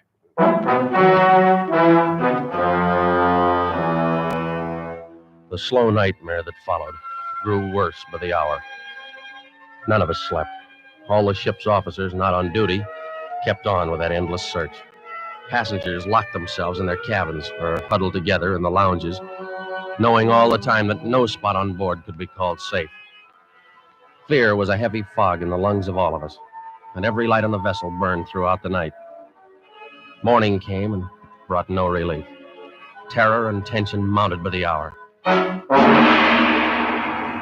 now, Mrs. Crane, stop getting yourself all worked up and go back to your cabin. The horrid thing's probably crawled overboard anyway. You're just saying that. You're paid to say it. You don't know. Nobody does. Now, everything's going to be all right. Oh, if you could only do something. If all of us could only get off the ship, they could fumigate it. Yes, that's what we've got to do. We've got to get off the ship. Now, wait. We've Mr. got Bowman. to get off the ship. Mr. Bowman, she's going to jump. No, you don't, lady. Let me go. Let me go. Nice No! Let me go. Nice work, Mr. Bowman. Get her down to her cabin. Whatever you do, don't turn her loose.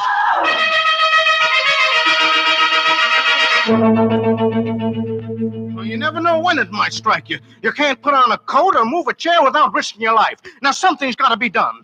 It might be right here in this lounge. All right, Miss Steve. You better quiet down. Take it easy. Take it easy, huh?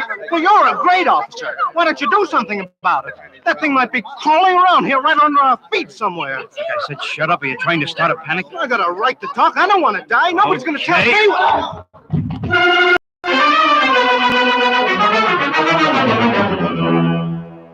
The second night passed and morning came around again. A gray and rainy day, just as grim and tense, dragged past, and the night came down again. Third night of the terror. Again, every light burned and the whole ship seethed in the throes of incipient panic. Faced by a horror they'd never met on the sea before, officers alike were on the verge of revolt. Passengers sat huddled in a trance-like stupor, ready to scream at the slightest unknown sound. At 7 bells, I made my way forward to the chart room and found Captain Wood bent over a desk. Hello, Christopher. Come on in. Sit down. Well, it's got to be somewhere, Captain Wood. It's got to be. I don't know. You could search this ship for 6 months and never touch all the places aboard. We can only hold out for 2 more days. We'll be in. What's the Home Office say? Oh, here's the latest wireless from them. Keep quiet and keep coming. What else can we do? How is it on the decks? Pretty bad. Anything could happen. Yeah, that's why I took the guns away from the men.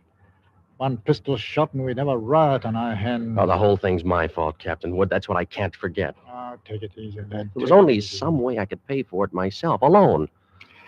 No, I know how you feel, but it's no more your fault than mine or the man who asked you to bring the snake back alive. Nobody planned this. You'd better try and get a little sleep. Sleep? Mr. Bowman made some coffee down the steward's galley a while ago. You better go down and get yourself a cup. Then rest up for a couple of hours. Rest? I can't rest. Christopher, it's no good going. What are you going to do? You can't help anything. You just tumble through a hatch, half asleep, and break your neck. Go on and get some coffee. One way or another, we've got to hold out for 2 more days.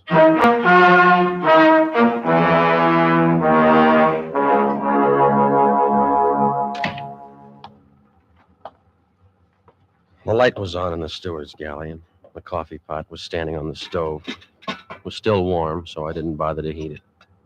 I poured out a cup, carried it over, and set it on the porcelain tabletop in the center of the room. I started to light a cigarette. The door of the pan cupboard beneath the sink was standing slightly ajar, and I happened to glance down toward it. Out from the dark interior of the cupboard shone 2 glittering points of light 2 inches apart. I dropped the cigarette and moved slowly backward. I'd found the Bushmaster.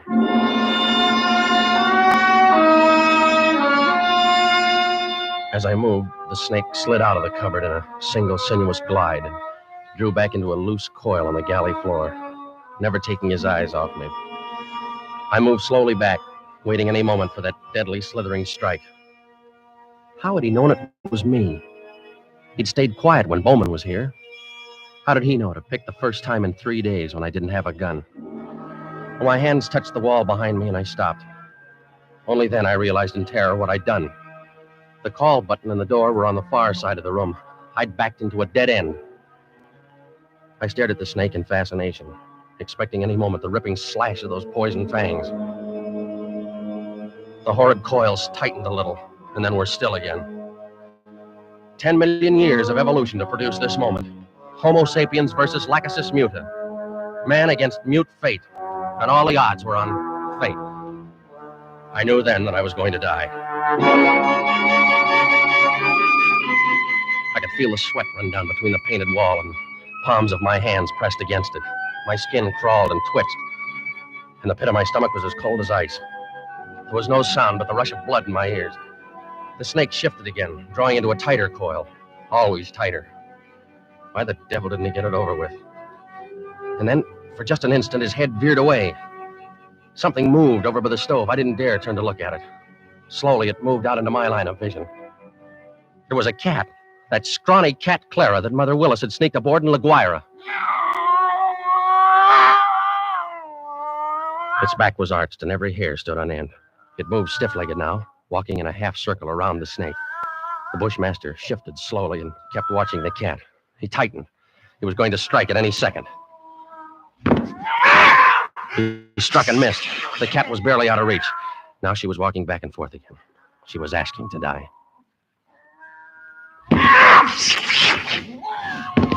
Missed again, by a fraction of an inch. He was striking now without even going to a full coil. Missed. Again and again. Always missing by the barest margin. Each time the cat danced barely out of reach, and each time she countered with one precise spat of a dainty paw, bracing her skinny frame on 3 stiff legs. And then suddenly I realized what she was doing. The Bushmaster was tiring, and one strike was just an instant slow. But in that split second, sharp claws raked across the evil head and ripped out both of the lidless eyes. That cat had deliberately blinded the snake. Well, he didn't bother to coil now, but slid after in a fury, striking wildly and rapidly, always missing, and every strike was a little slower than the last one. Until finally, as the snake's neck stretched out at the end of a strike, the cat made one leap and sank her razor-sharp teeth just back of the ugly head, sank them in until they crunched bone. With tooth and claw she clung as the monster snake flailed and lashed on the floor, striving to get those hideous coils around her, trying to break her hold, to shake off the slow and certain paralyzing death that gradually crept over him and at last stilled his struggles forever.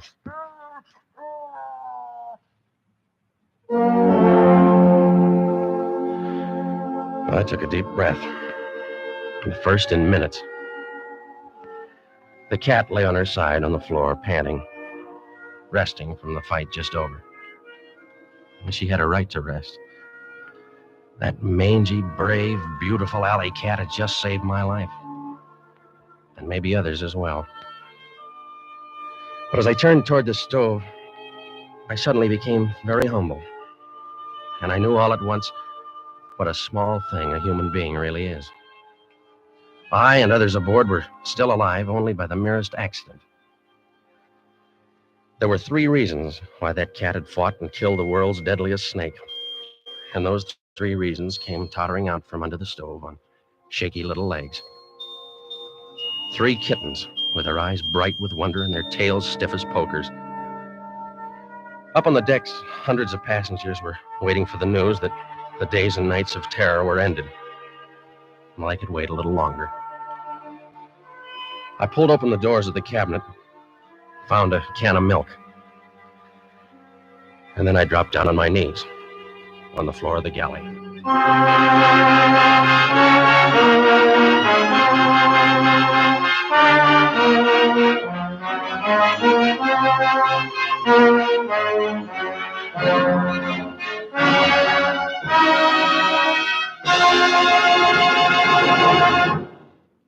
Escape is produced and directed by William N. Robeson, and tonight brought you A Shipment of Mute Fate by Martin Storm, adapted for radio by Les Crutchfield, with Jack Webb as Chris Warner, Raymond Lawrence as Captain Wood, and D.J. Thompson as Mother Willis. The special musical score was conceived and conducted by Cy Fure. Next week, at this same time, when you're tired from a hard day at the office, or leaning over a hot stove all day, when you want to get away from it all, CBS again offers you Escape.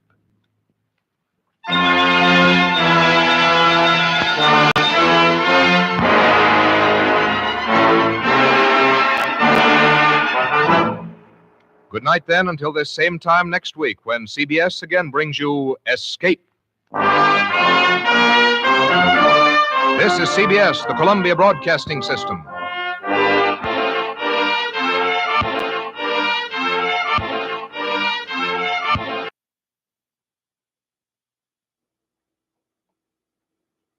All right, that was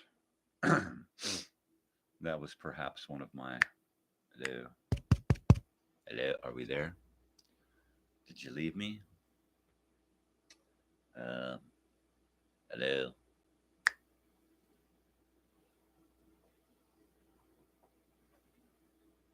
Okay, looks like we got a little battery power left. I'll have to check here on the tube and see if I'm still here.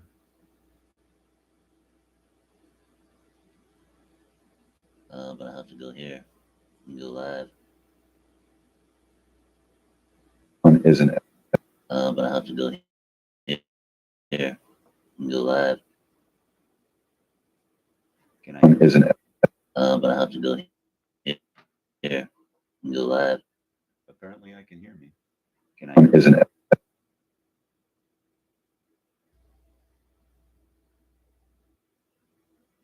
But it's none too clean.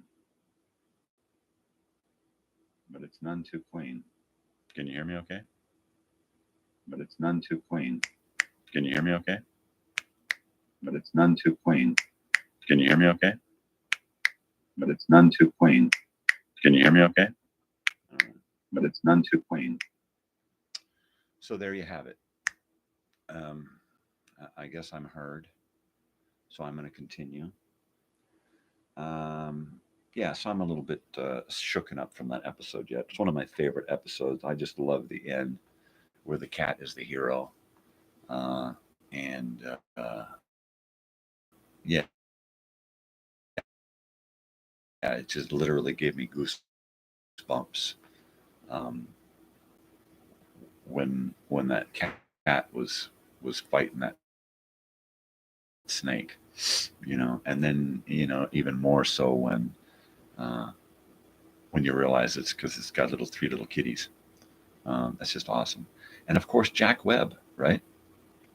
We got Jack Webb from Dragnet. Before his famous inroad to Dragnet, he was big on the radio and in low-budget movies. You see him all over Drive, kind of the same type of actor, and got the same kind of parts. Well, there you go.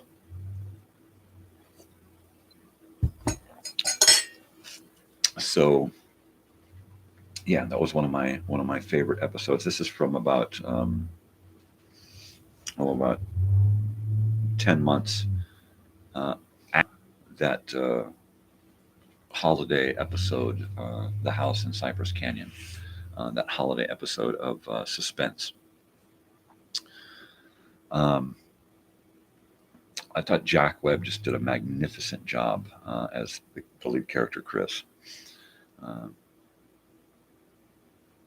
It was fun how they went and did the journey to find the snake, and how that guy was just so scared to death that snake was going to come back and get him.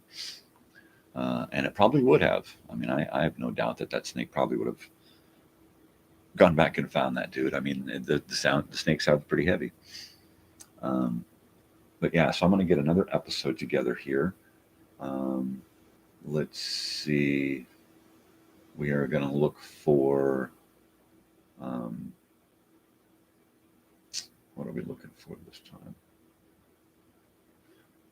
The Wayback.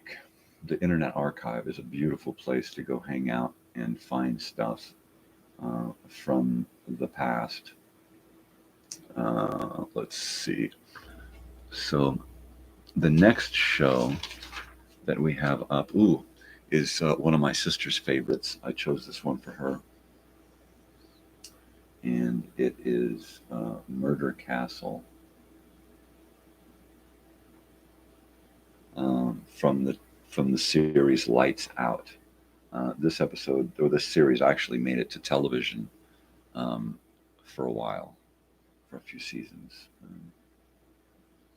Lights out, everybody. Yeah, just a great fucking show. Scary. Arch Obler was the host. There was another host early on, but Arch Obler became the host for a long period of time. And it was just a phenomenal show. Scary as hell. Let's see. I don't want to spend forever looking for this again. Chicken Heart. Meteor Man. Oh, these are some great stories here. Oxychloride X. Oh, and that's a great one.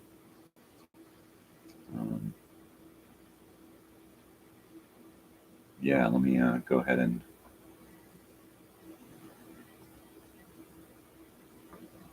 Why, she's as goofy as they come, I tell you.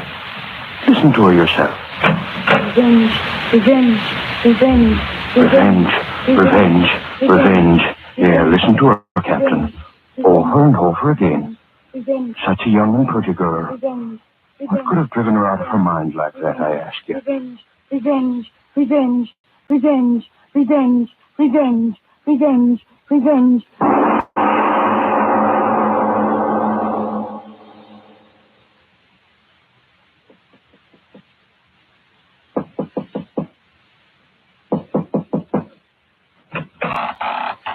Yes? Yes, what is it? I'm looking for a Mr. Henry Stewart, if you please. Oh, you mean about the advertisement? Yes, that's right. I got here as soon as I could. That's all right, as long as you got here, that's all that matters. Come in. Oh, thank you. Just put your suitcase down there. It'll be all right. Thank you. Now, if you come right this way. Thank you. Just step in here, Miss... Malone. Ella Malone. Oh, yes, of course. Miss Malone. Now, then, you'll have a chair, please. Oh, thank you. There we are. Now, then, Miss Malone, to be perfectly frank with you, I wasn't quite expecting you today. Oh, I'm truly sorry, Mr. Stewart. But you see, I took the wrong train and I had the hardest time finding the house. I do hope you'll forgive me. Of course. Don't give it another thought. Promptness may be a virtue, but we all can't be virtuous, now can we?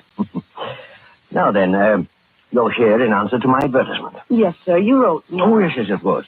You're the young lady from, From Queensville. Oh, yes, Queensville. You have my letter with you? Oh, yes, sir. Right here, sir. Yes. Now then, your friends know you came here, of course. There's no one very much interested, Mr. Stewart. Oh, come now. A pretty young girl like you, no young beaux, and so on. No, sir, there's no one. I mean, sir, you can depend on me to give all my attention to my work. Very commendable indeed. My work, as I wrote you, is entirely confidential. My philanthropies are to a great extent entirely sub rosa, no fuss, no feathers. You understand what I mean? Oh, yes, sir. As my secretary, my affairs will be entirely in your hands. My checking account, my finances, and so on, entirely in your care. I understand, sir. It's quite a responsibility, and you're quite a young woman. And as I wrote you, the bank... Oh, yes, sir, I understand. The bond, I brought the money for it, $300. I've got it right here, sir. Oh, fine. That's very businesslike, yes, indeed. I'll give you a receipt, and there will be. Mr. Stewart. Yes? Oh, my pen. Oh, yes, Nina, here we are. My money, will I get it back from the bank any time I leave your employ... I mean, when you want me to? Oh, yes, of course. Now then, here we are. Received of Miss Nellie Malone. Ella. Oh, yes, of course, Ella. Memory isn't quite what it used to be. That's why I need a good secretary. I'm very good at remembering things. Oh, you are. Now then, here we are. Guess this receipt is in good order. Received of Miss Ella Malone. $300 to be deposited with the Merchants Bank as surety bond, and to be returned to said Ella Malone upon request. There's my signature. Now then, how's that? I'm sure that'll do very well, sir. Now, then, you have got my receipt, but I... I beg your pardon. Not at all. Oh, of course, I have it right here. I am sorry. Oh, well, I understand the excitement of your trip. Here it is, Mr. Stewart. You see, I had it already in an envelope. Now, if you're open... Oh, no, not at all. Ben can do that when I send it to them in the morning. Now, just put your purse down there, and I'll show you through your new home. Yes, Mr. Stewart. Now, we'll go right up these stairs. Yes, sir. Oh, yes, you find I have quite a place here. 3 stories high, and every inch of it my own design. Rather dark. Oh, careful now, careful. Oh, I'm all right. Mustn't hurt yourself. Hardly the way to start a new job, is it? Now then, here we are. Got a nice room for you, very nice. Fact of the matter is, you can choose any room on this floor. But, Mr. Stewart, your daughters... Daughters? Yes, won't they adjust?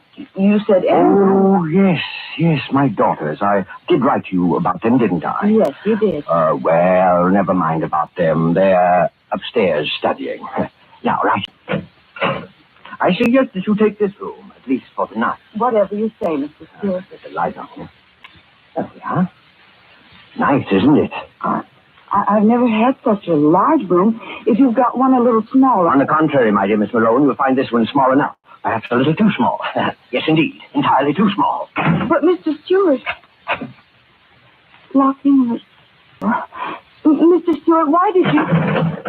Mr. Stewart, why did you lock the door? Mr. Stewart! Mr. Stewart, why have you shut me in here? Mr. Stewart, please answer me. Mr. Stewart, please let me out of here. Mr. Stewart, please let me out of here. It's getting dark in here. Please! Mr. Stewart, let me out!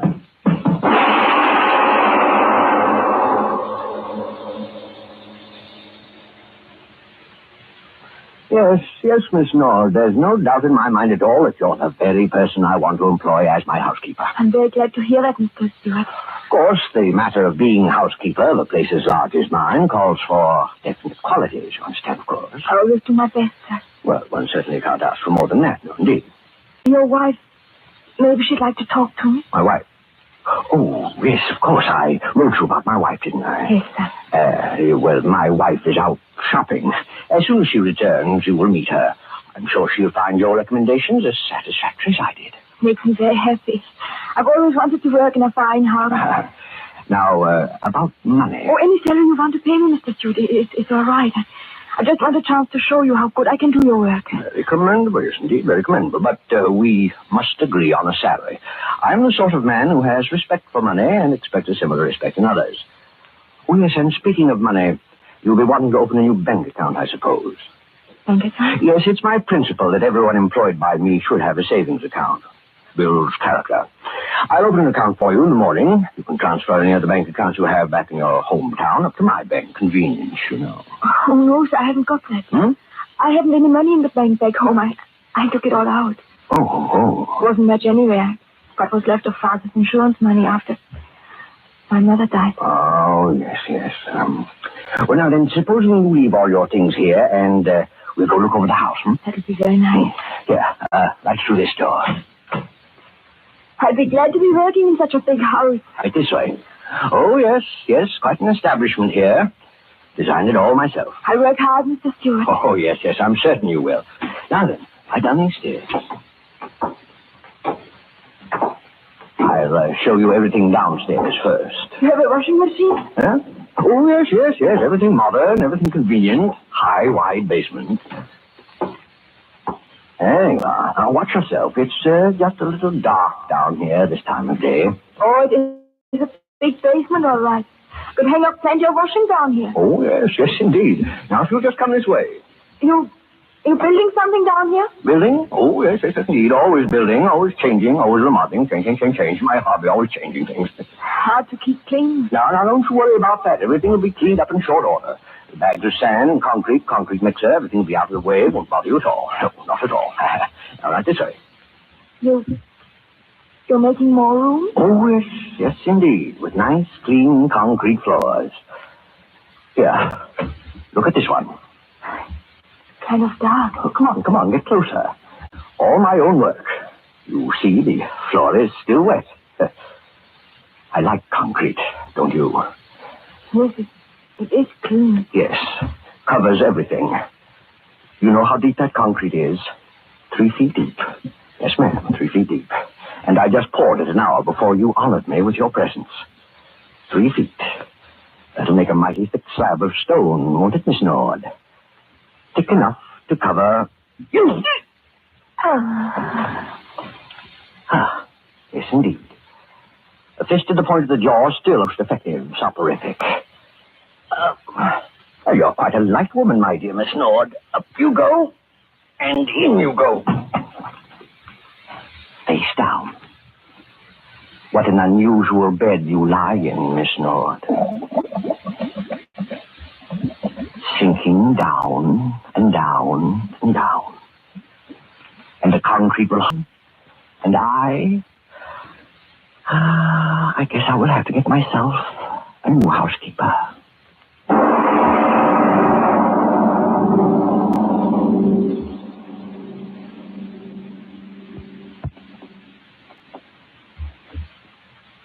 Ladies and gentlemen, let's lean back now and relax for a moment.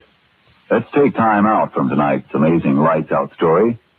The story of a strange, mysterious mansion and the one woman who entered those doors and was never seen alive again. Let's turn during this brief intermission to a much more everyday situation and a question that's much easier to answer. An angry girl is storming out of her friend's house. And her friend says, What can be wrong with Lucy these days? She crosses a bear and she's losing so much weight she looks terrible. She's just no fun anymore. Well, you know what that well-known nutrition authority says about how improper eating due to wartime living may cause a person to become deficient in vitamin B1 and iron, and how you absolutely need enough of them to keep your right weight and energy. Well, come to think of it, That was Ruth's trouble when she got so run down. So she took ironized yeast tablets. And you know how grand she looks and feels again now. Yes, friends, any number of people who, due to vitamin B1 and iron shortage, were losing weight, losing strength and energy and interest in life, tell how ironized yeast tablets help them regain glorious pep and strength and needed pounds. So if you're short vitamin B1 and iron, don't wait. Go to your druggist this very night and say, A bottle of ironized yeast tablets, please. And now back to our lights out story of Murder Castle.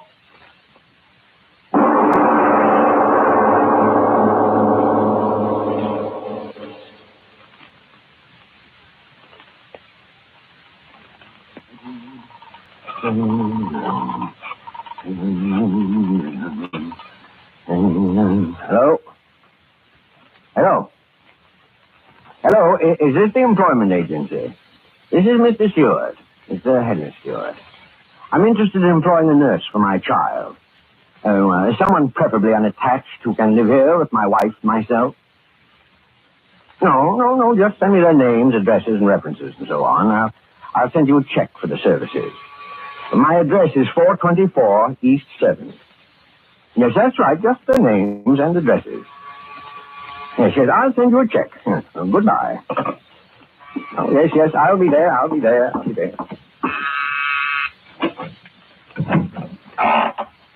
Yes, what is it? Is Mr. Stewart in? Oh, yes, indeed. Won't you come in? I'm Mr. Stewart. Thank you. You're answering in regard to, Secretarial position. You wrote me a letter. Oh, yes, indeed. Won't you step in here, please? Thank you. Now, you sit there, I'll sit here. We'll get better acquainted. Put your suitcase down there in place. So. Now then, I'm afraid I didn't quite get your name. Ray. Betty Ray. You wrote me. Oh, yes, of course. I remember you distinctly. Now then, you have my letter to you just to sort of refresh my memory on the circumstances, don't you know? Oh, well, I'm sorry. Eh? I didn't bring it with me. Oh, well, then suppose you tell me a little more about yourself and all that's happened. Mother and father see you off the train, I suppose? Oh, no, sir. It's the way I wrote you, Mr. Stewart. I'm quite alone. Oh, yes. Well, but first there's the matter of the surety bond. I wrote you about that, didn't I? Yes. Yes, you did. Ah, yes, I felt quite certain of that. Mr. Stewart, I was wondering. Yes? Have you had many secretaries? Why do you ask that? I want to know. Why do you ask that And question? what happens to them after you hire them? Tell me what happens to them. Young woman, just who are you? My name is Betty Malone. Malone? Betty Malone. My sister Ella came here a month ago about a job, and I want to know where she is. Do you hear me? I want to know where she is. I don't think I quite know what you're talking about. Why do you lie to me? Why do you lie to me? She was here. She was. Oh, then what makes you so sure? A letter you wrote her. The first one. I waited a whole month, and then I came here. And as soon as I saw you, I thought something was wrong. And now I know there is. My sister Ella, where is she? You've got to tell me. What if I tell you again that I don't know what you're talking about? I'll go to the police. They'll make you tell the truth. I know she came here. I know she did. And why do you laugh? Why? Because you're being a very foolish young lady. Very foolish indeed. There's no need to get excited. Of course your sister's here, and very happy too. She's here? Yes, and very happy too. So then take me to her.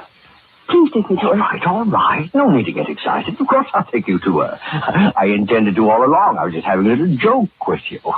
Is she all right? Is she all right? Of course. Now then, come right along with me. Come right along with me.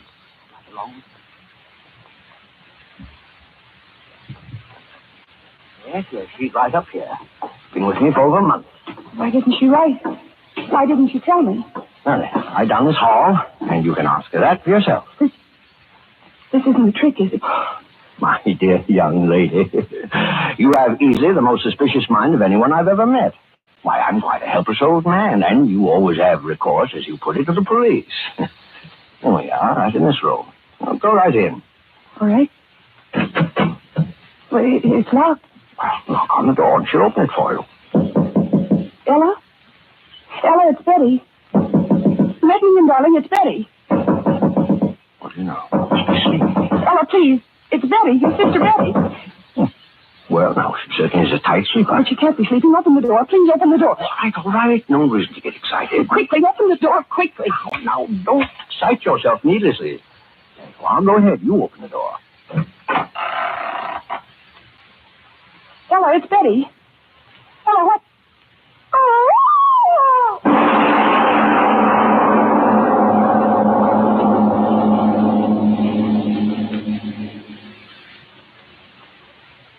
Now then, my dear Betty, we understand each other clearly, don't we?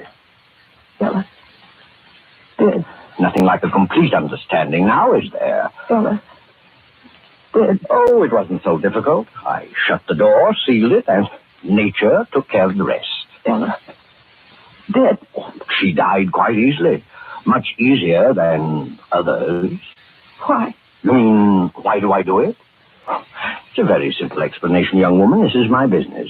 Yes, my business. Some men make their fortunes in stocks, some bonds, some in business. And this is my business. Why? Why is any business conducted? Profit, my dear. And I've made quite a neat little profit. Oh, yes, and a very safe one, too. Ella. Dead. Yes, and you're the very first to come wandering about looking for one of my customers. The first. And I assure you, the last. Oh, yes, 30 women have come in my front door. Ella. 31, including you and Ella. Come on along. No. I'll tell you all about them. You'll find it most instructive. Yes, indeed. Now, come.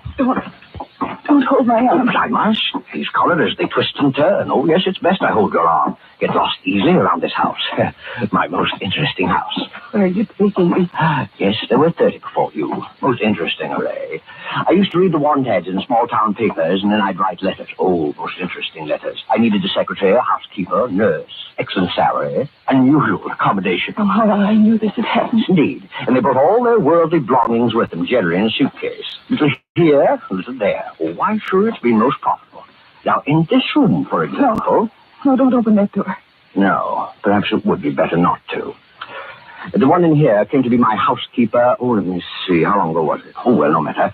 She came as a housekeeper, and after she went into a retirement in that room, I found in her suitcase such interesting bonds. Why, I tell you, my eyes fairly popped right in my head. Oh, yes. It's the uncertainty that makes my little business so very fascinating. Killed 30 women. Now, let's go down a little way now, down here.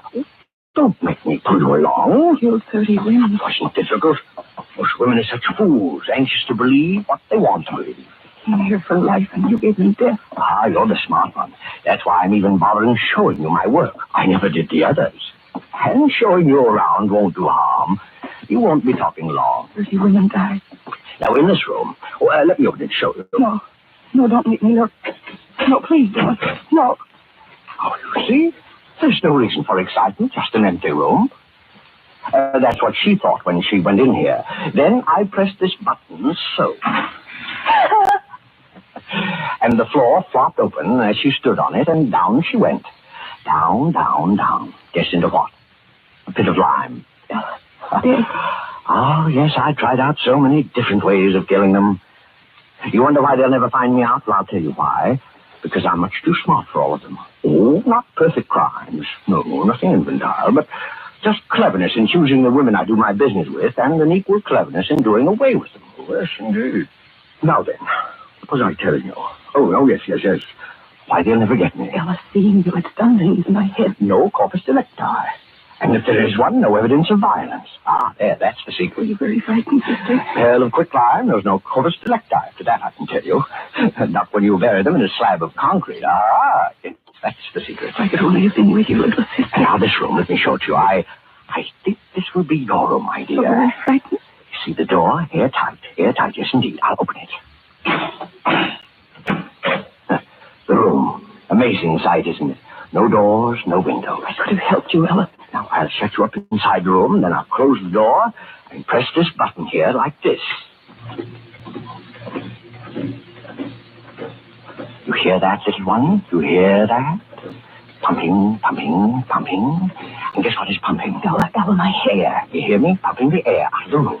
Yes, that's clever, isn't it? You breathe, and soon there'll be nothing there to breathe, and then you'll die. And if the police do find your body, no mark of violence, nothing but asphyxiation. A most mysterious death, they'll say. In time, they'll decide it's all quite natural embolism, heart attack. Oh, they'll think up a fancy name to clear their files. Yes, indeed, they always do. It isn't right for him to live, is it? Now, first, off with the pump. Now, my dear, I think you'd better step inside quickly now so I can close the door and go about my other work. Quickly, I tell you. No, wait. Wait for what? I want to give you something. What can you give me that doesn't belong to me already? This. Gun. Get in there. Get in that room. Gun. You had a gun in your purse all the time. I found it. I brought it for the man who... Ella. Get in that room. No. What are you... Get in there. I'll press the trigger. Get in there. I'll kill you. No, don't. Get in. Don't.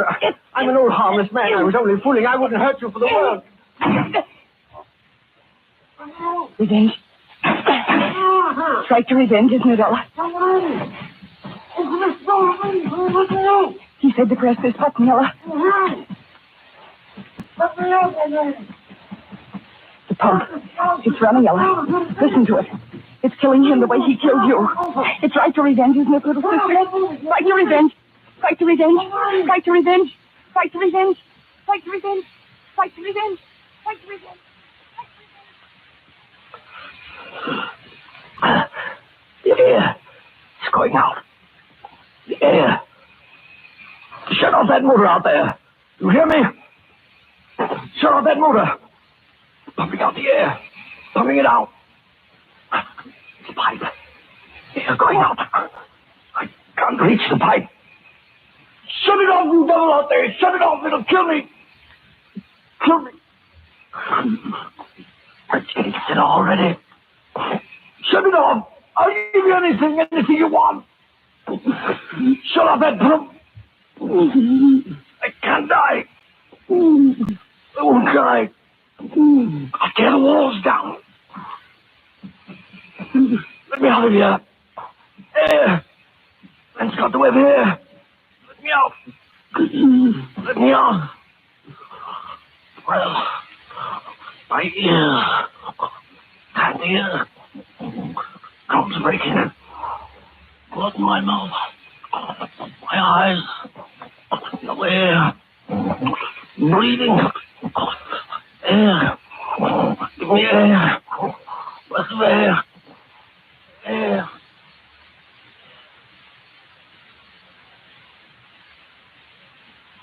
Revenge. Revenge. Revenge. Revenge. Revenge. Revenge. Yes, listen to her, Captain. Revenge. Over and over again. Revenge. Such a young and pretty girl. Revenge. Revenge. What could have driven her out of her mind crazy like that? Revenge. Revenge. What, I ask you? Revenge. Revenge.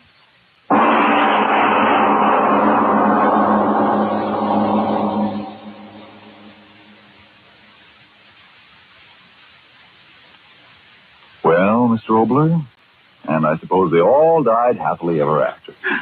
You put things so sweetly, Mr. Martin.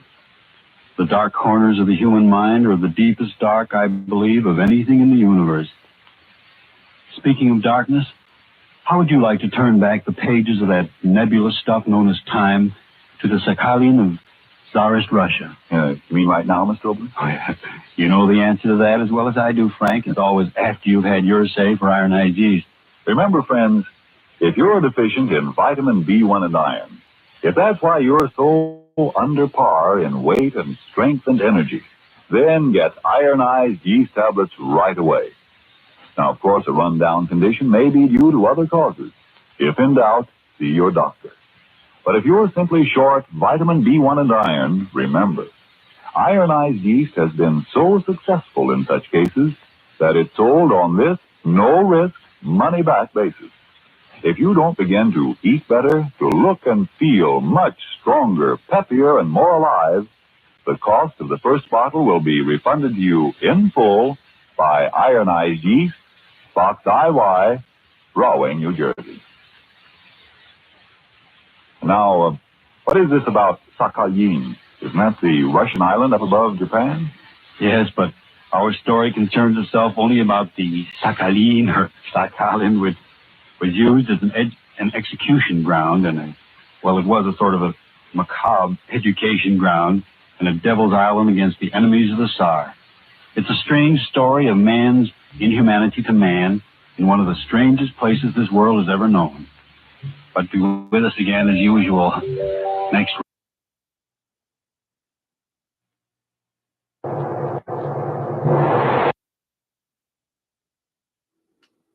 All right, that was from 1938. That was February 16th of that year. And that was about 9 years before our previous episode. I hope you're all there and you can hear me.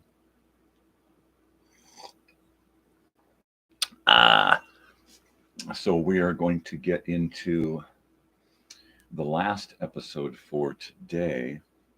Is of course an X-1 episode, and we're going to call it The Man in the Moon.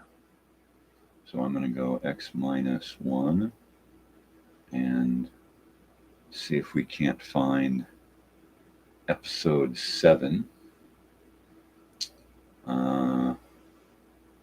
There we go. Let's see if we can find episode 7, The Man in the Moon. So, yeah, this previous episode of Murder Castle, what a weird, scary, spooky episode that was. We'll talk more about it after we finish up our last episode here, The Man in the Moon from 1955, episode 7 from X-1. We're going to hear a lot of X-1. So, yeah, be ready for that. Here we go. Countdown for blastoff. X -5, -4, -3, -2, X-1, fire.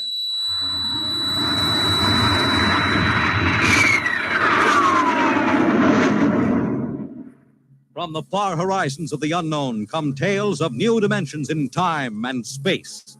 These are stories of the future, adventures in which you'll live in 1,000,000 could-be years on 1,000 would-be worlds. The National Broadcasting Company presents X-1.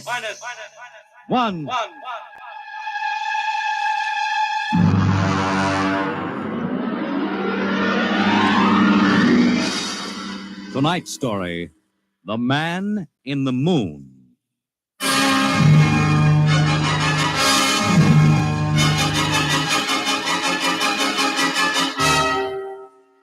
Attention, attention. This is the Federal Bureau of Missing Persons calling all local agencies. Attention, this is a coded report nationwide. Missing since 9 o'clock this morning, the following persons: Smigley Jonathan, 5 feet 8 inches tall, brown hair, brown eyes, mastoid scar behind right ear, last seen wearing blue top coat and tan cap, wanted by Los Angeles. Hello, get off this wavelength. This is a restricted band. Hello, Earth. Whoever you are, you're on a coded wavelength. Tune out. This frequency is reserved for the Federal Bureau of Missing Persons. Hello, Earth. This is the moon calling Earth. Hello, Earth. This guy's loony.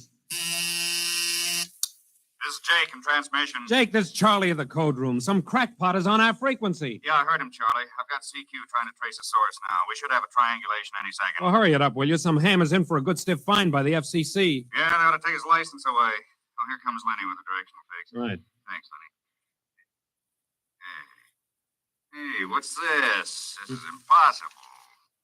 What's going on down there? How about it? Get that ham out of my kilocycles. Oh, listen, Charlie, unless this is a gag, that interference is being beamed from 240,000 miles away. Oh, now, Jake, you know there ain't no such thing as 240,000 miles away. Yes, there is, Charlie, straight up. Oh, now, wait a minute. Charlie, that signal is coming from the moon. Are you nuts? Well, somebody might be bouncing it like a radar signal. Radar on this frequency? Where'd you study basic radio? Now, listen, Flathead, you asked for a fix. I gave the best fix our instruments can find. Take it or leave it. Somebody on the moon is calling the Bureau of Missing Mr.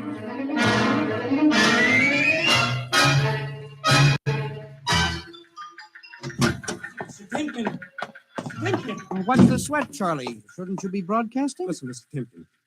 You know I'm a sober citizen, right? Mm-hmm. Never once have I broadcast with the smell of alcohol on my breath, right? Right. In all your 12 years here at the Bureau, did I once ever... What's the matter, Charlie? We're picking up a message on our wavelength. Well, did you report to the FCC? I ain't got the nerve. Well, what's wrong? You'll scream when you hear this, Mr. Timken. You'll jump right out the window, but we are getting an SOS from the moon.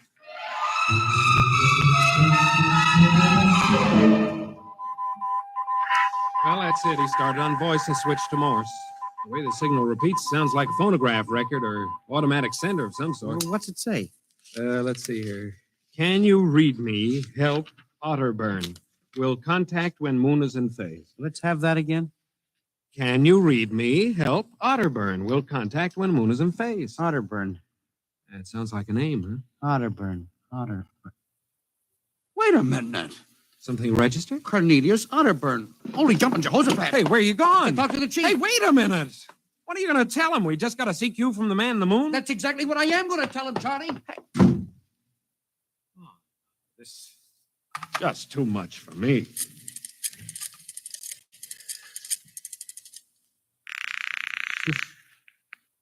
Washington Star Ledger. Let me have O'Brien on city desk. A moment. O'Brien? Seamus, Yeah? Charlie Starbuck down at the Missing Persons Bureau. You want a hot one? No kidding. This'll cost you a beer, okay? All right, shoot, Noodle Brain. I'll stay on your wavelength for 30 seconds. Okay. We just got a radio message from the moon. Yep. What? From the moon. Call me back when you're sober. Okay, Seamus, if you don't know a story when you see one, I'll send you the name of a good psychiatrist. So long, Orson Welles. How do you like that? You don't believe me.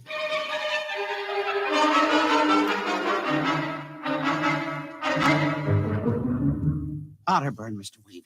Now, does that name ring a bell? You're the man with the photographic memory, Henry. What about Otterburn? Cornelius Otterburn, atomic physicist, reported missing from his home in Baltimore on June 5th, 1945, just 5 years ago. Vanished completely. Are you trying to tell me you really think this man of the moon business? Henry, I'm surprised at you. This is some crackpot trying to jam the airwaves. Yes, but the name Otterburn is so unusual. So are a lot of names. And I have a theory that... I was afraid of that. Henry, you always have a theory. Let's see, what was it last year? Oh, yes. That people disappear in occupational psych. But it's true. Please, Henry, I'm a busy man. You expect me to believe that this Otterburn is sitting up on the moon, sending out shortwave messages? Well, he might be on Earth bouncing messages off the moon. But who's to say he isn't on the moon? Henry, as chief of this bureau, I have my hands full trying to coordinate reports from 48 states and Alaska. I have no time to include the moon. But, Mr. Wade... Out, Henry. But, Mr. Wade... Out. I'm busy. Yes. Oh, here. Take this folder of reports for the dead file. Yes. And no more nonsense, eh, Henry? Yes. I appreciate that you have a very dull job filing old missing persons reports, and I appreciate that you take an active interest in the affairs of the Bureau.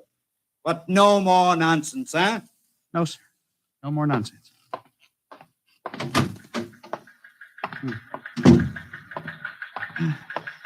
Pardon me. Hmm? You are Mr. Henry Timken. That's my name. Permit me, Jefferson Philo, scientific feature writer. Oh, how do you do?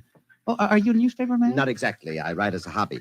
Occasionally, the papers give me leads on an assignment. If I may have a moment of your time. Oh, certainly. Just sit down at my desk over here. Thank you.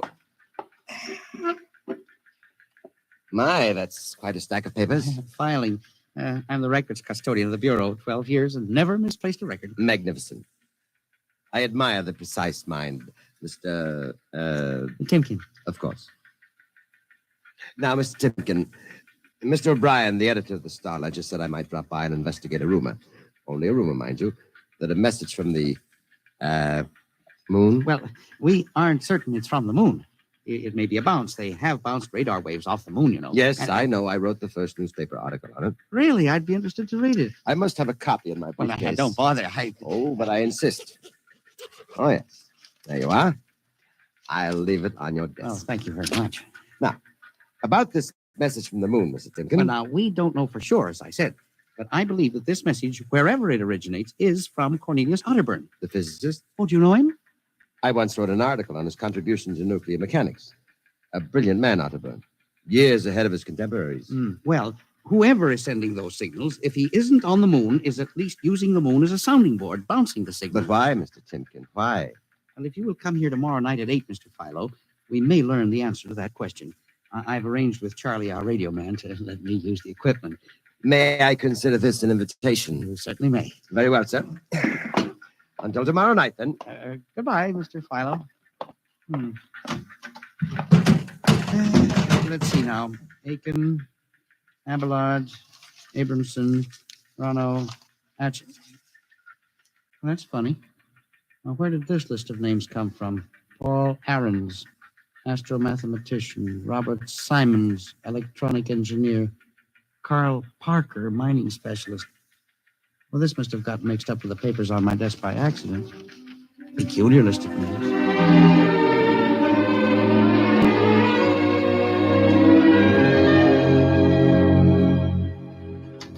Oh, good morning, Charlie. Oh, hi, Mr. Timken. See, we made the papers. Oh? And how? And as the chief steamed up about it, he really gave me what for. What did the paper say? Oh, mostly ha-ha. Here's the Herald. Listen. Man on the moon contacts Missing Persons Bureau. Missing atomic scientists sitting on the moon, say Bureau experts, etc., etc. What a panning. Well, no wonder Mr. Wade is hopping. Say, about tonight, Mr. Timken, I don't Now, know. you promised you'd give me a key to the radio room. Yeah, but I didn't expect Well, this. I'll take full responsibility with That's Mr. Wade. Not the time for the morning broadcast. We got quite a list today. Well, mind if I listen a while? We may hear Otterburn. Well, I ain't self-conscious. Just stick around. Yes. Attention, attention. This is the Federal Missing Persons Bureau calling all local agencies nationwide. This is a coded broadcast. The following persons are missing. Aaron's Dr. Paul, 5'5", brown hair, brown eyes, scar on left side of chin, thick glasses. Aaron's. Occupation, astromathematician. Missing since 6 o'clock this morning. Being sought by Bel Air police. Charlie. Repeat. Dr. Paul Charlie, Aaron's. shut it off a second. Hold it. Delay 1 minute.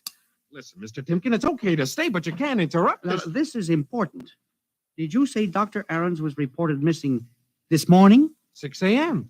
We got the report from Bel Air less than an hour ago. Are you certain, Charlie? Positive. What is this?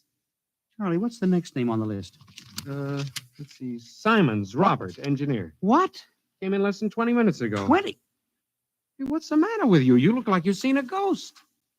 It's nothing, Charlie, except that last night, quite by accident, someone left a list of names on my desk. And that list included the names of those two men who were reported missing within the last hour. What? Oh, that don't sound right to me. But it isn't right, Charlie. It leaves a big question to be answered. Who would make up a list of missing persons before they were missing, not after?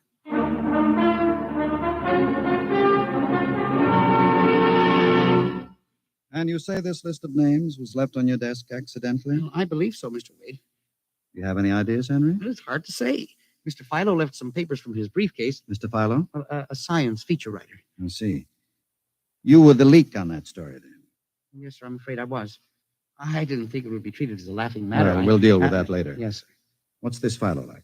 Well, he's a strange old duck, bald, thick glasses, tall. He walks stooped over. Seems to know a great deal about scientific data, but of course, being a science writer, Is there any other possibility? I believe that this is all hooked up with the broadcast from Otterburn. That seems to be a very remote possibility. The Missing Persons Bureau deals in remote possibilities, Mr. Wade. I do not require a statement of policy. Yes, sir. What's the theory?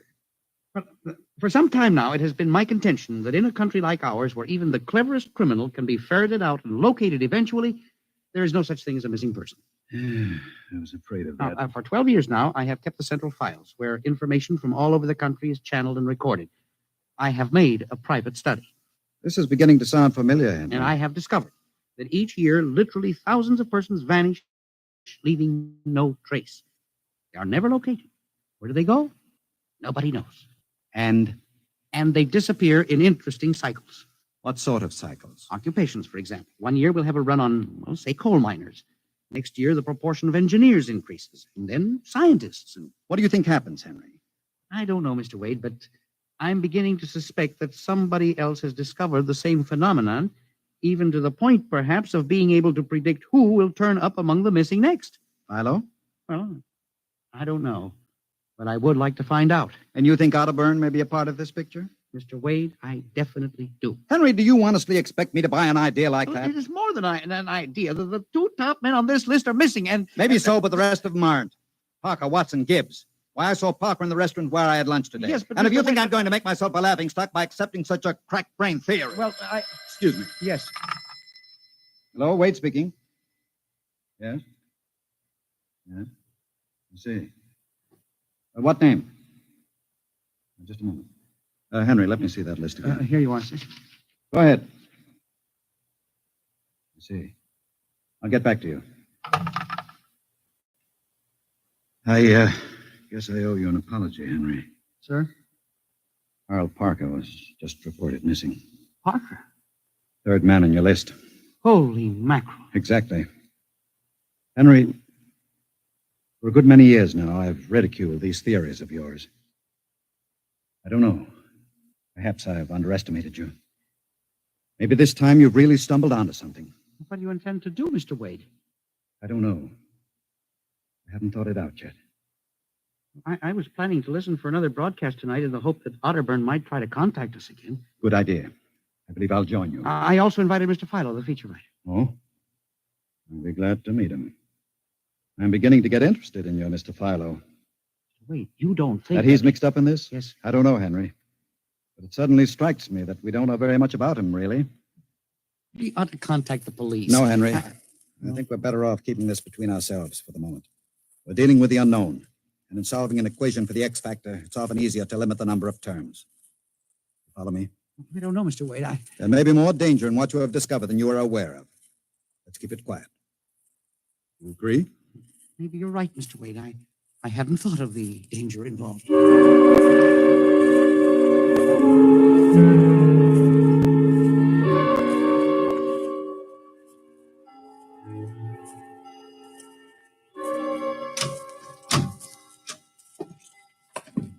8 o'clock. Mr. Philo was late. Well, he said he'd be here. He strikes me as a man who keeps appointments. Look out the window. Yes. The moon is almost in direct phase. We can't wait much longer. It's a perfectly clear night for transmission. If anybody's sending, we ought to pick it up with this equipment. You'd better switch on the set. Yes. I never realized how eerie this office could be when it was empty. I'll have to light in the hall for Mr. Philo when he comes. Are you getting anything? Just some foreign stuff, I think. Concludes the British portion of tonight's programming from Johannesburg, South Africa. We continue in April. That's a peculiar transmission sound. Earth.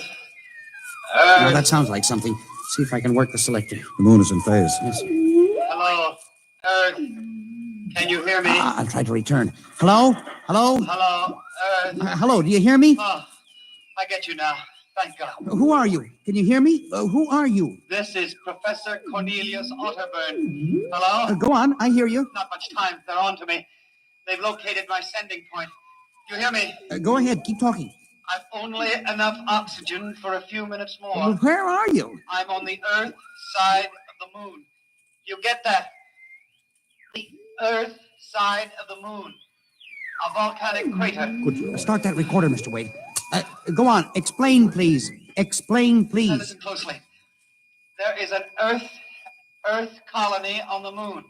There is an Earth colony on the far side of the moon, made up of renegade scientists and criminals.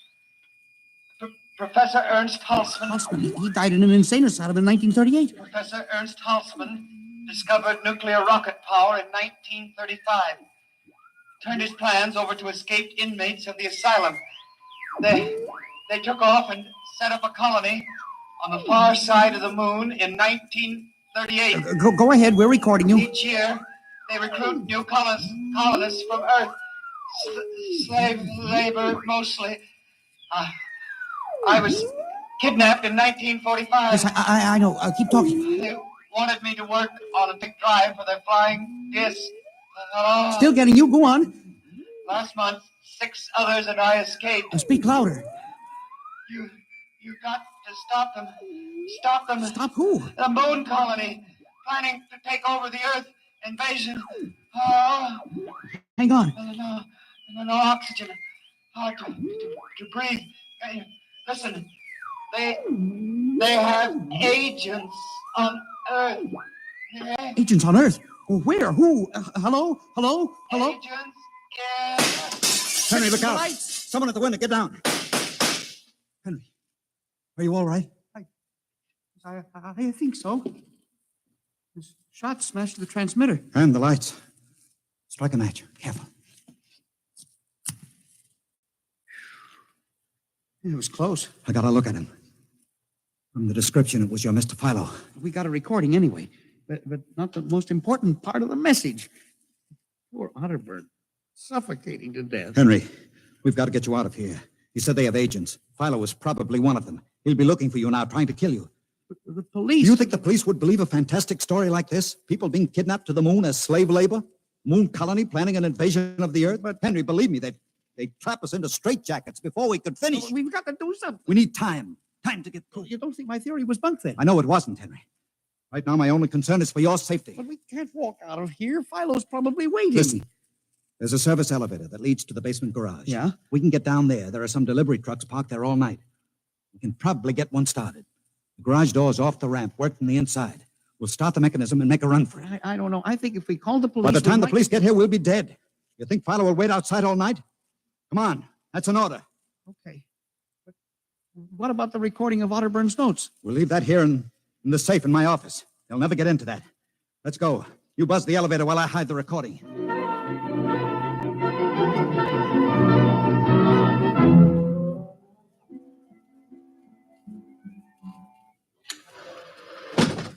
This is the basement. Come on. Keep to the side. Yes, sir. Shh. Let's try that delivery truck over there. I'll get in. All right, Henry. You start the mechanism to open the garage door, then jump onto the truck. Yes, sir. We'll make a dash for it. Where can we go? I have a farm outside Chevy Chase. It's private. Miles from the nearest neighbor and completely hidden by trees. We'll run for that. Go ahead. Start the door up. All right.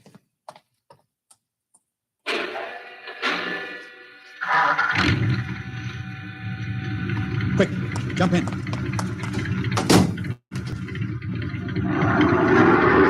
her go, Henry. Cross your fingers.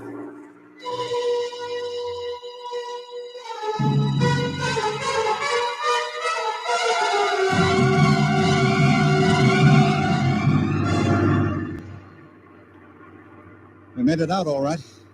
Anything doing? There's a blue coupe behind us, Mr. Wade. It seems to be following. I'll cut up Pennsylvania Avenue. Now Route 1, toward Baltimore. It is following.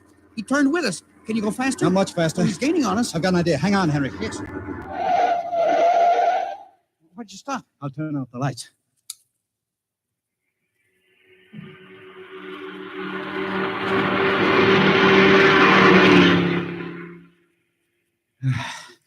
It worked. He shot right past us. Now we'll double back and go out another route.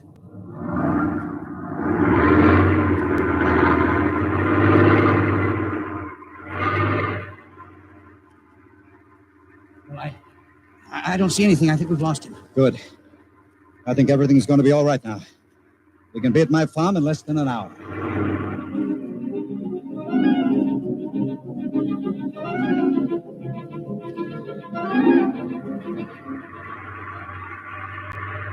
Not much longer now. Is anyone behind us? I thought I saw the blue coupe again, but I was mistaken. Whew. This place is really out in the wilderness. We can stay here indefinitely till we'll figure out the next move. Just up this dirt road now. There's the house up ahead. You're not going toward it.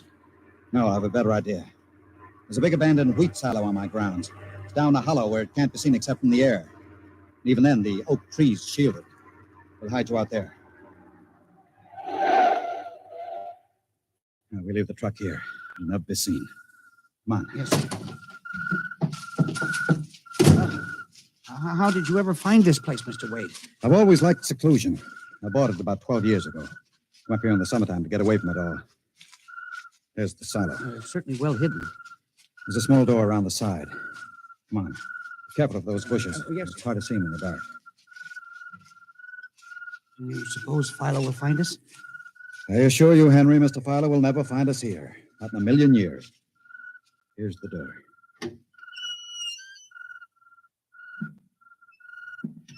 It's pitch dark. Hold my arm. I know the way. Just a few steps up and another door. Steel. This is an unusual silo. Double walled, wood outside and steel inside. Completely fireproof. An army couldn't wreck it. We're inside the inner shell. Careful. We're in a circular room. Stay here a moment. I'll go outside and see if the coast is clear.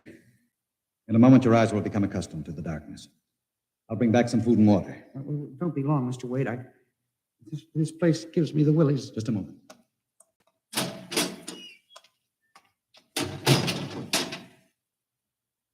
Mr. Wade. Mr. Where? I hear something. Mr. Wade. What's that? There is something. Good Lord. There's someone in here. It's locked. Oh, no. Mr. Wade. Mr. Wade, let me out. I'm not alone in here. Mr. Wade. This must be a light switch. Thank God. Oh, no. People. 10, 15, 20. Mr. Wade, help! It will do you to shout, Henry. Mr. Wade, where are you? Outside. Speaking over the intercom. Mr. Wade, there are people in here. 15 or 20 of them. They're sitting like statues, just staring at me. They won't hurt you, Henry. They've all been drugged. They're even more helpless than you. But who are they?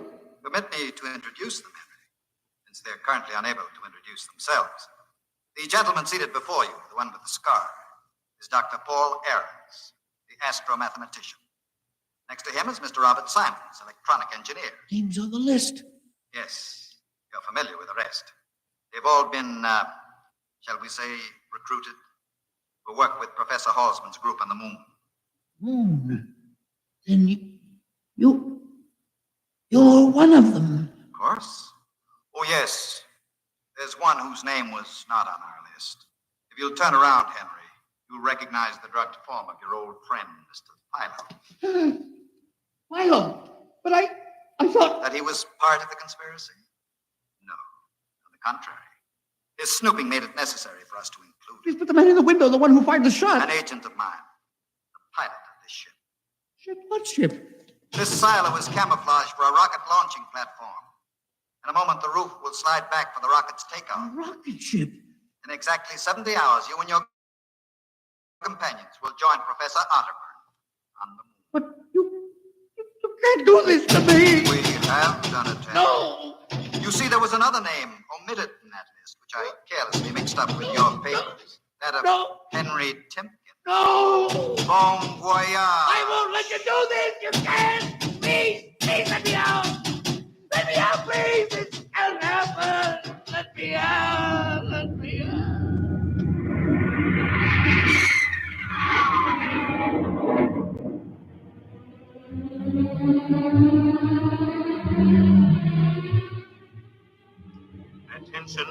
Attention. Missing since 8 o'clock last night, the following persons. Timken Henry, age 45, height 5 feet 8, 165 pounds, brown eyes, slightly balding.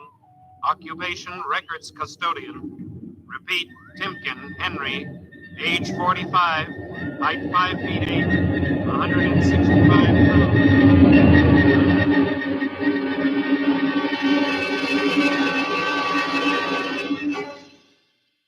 In just a moment, a word about next week's adventure.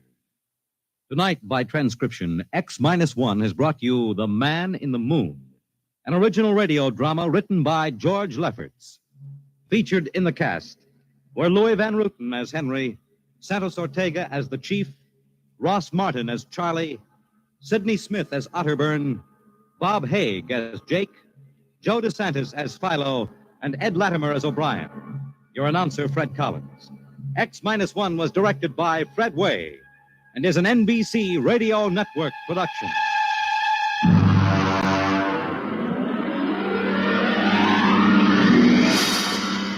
And now, next week, the sign on the window said Parigi's Wonderful Dolls. A woman and a child waited outside. The little girl peering eagerly through the window, and the woman glancing impatiently at her wristwatch, as if expecting someone who was late for an appointment. And there was nothing about Parigi's doll shop to warn them that they were waiting to keep an appointment with doom at X-1.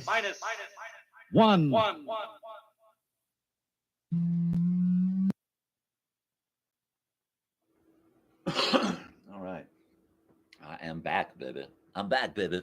Hello, are we there? Is it going to take a second to register? There we go. Yeah. So I'm back. I'm here. I'm going to turn down the old hooja boogie there.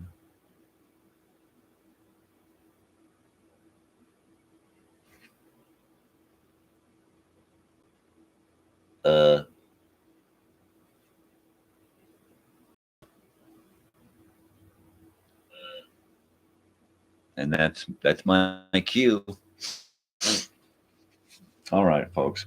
So that was episode 7 of X-1 favorite radio series, The Man in the Moon, from May 24th of 1955. This is the 5th episode from May of 55.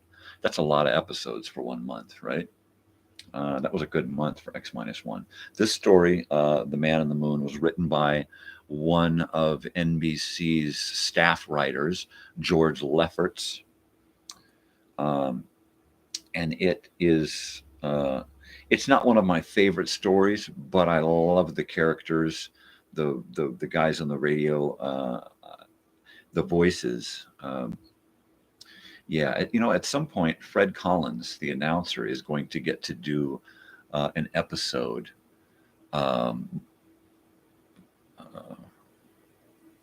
something about Morniel Mathaway.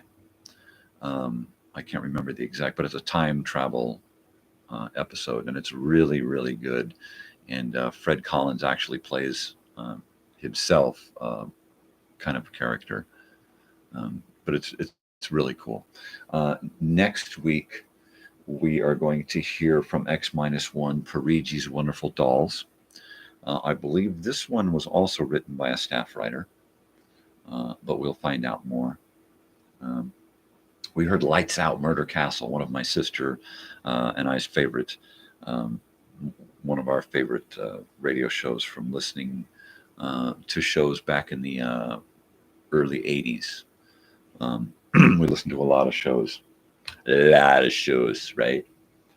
And it was pretty cool that I was able to find The House in Cypress Canyon and Murder Castle. And then we heard A Shipment of Mute Fate with Jack Webb. Jack Webb, fantastic voice, fantastic radio personality. Of course, they did Dragnet on the radio for seasons before it made it onto television in the format that we're familiar with, right? I got some catching up to do. I'm going to do this bung in here. Pardon me, I got the morning burps.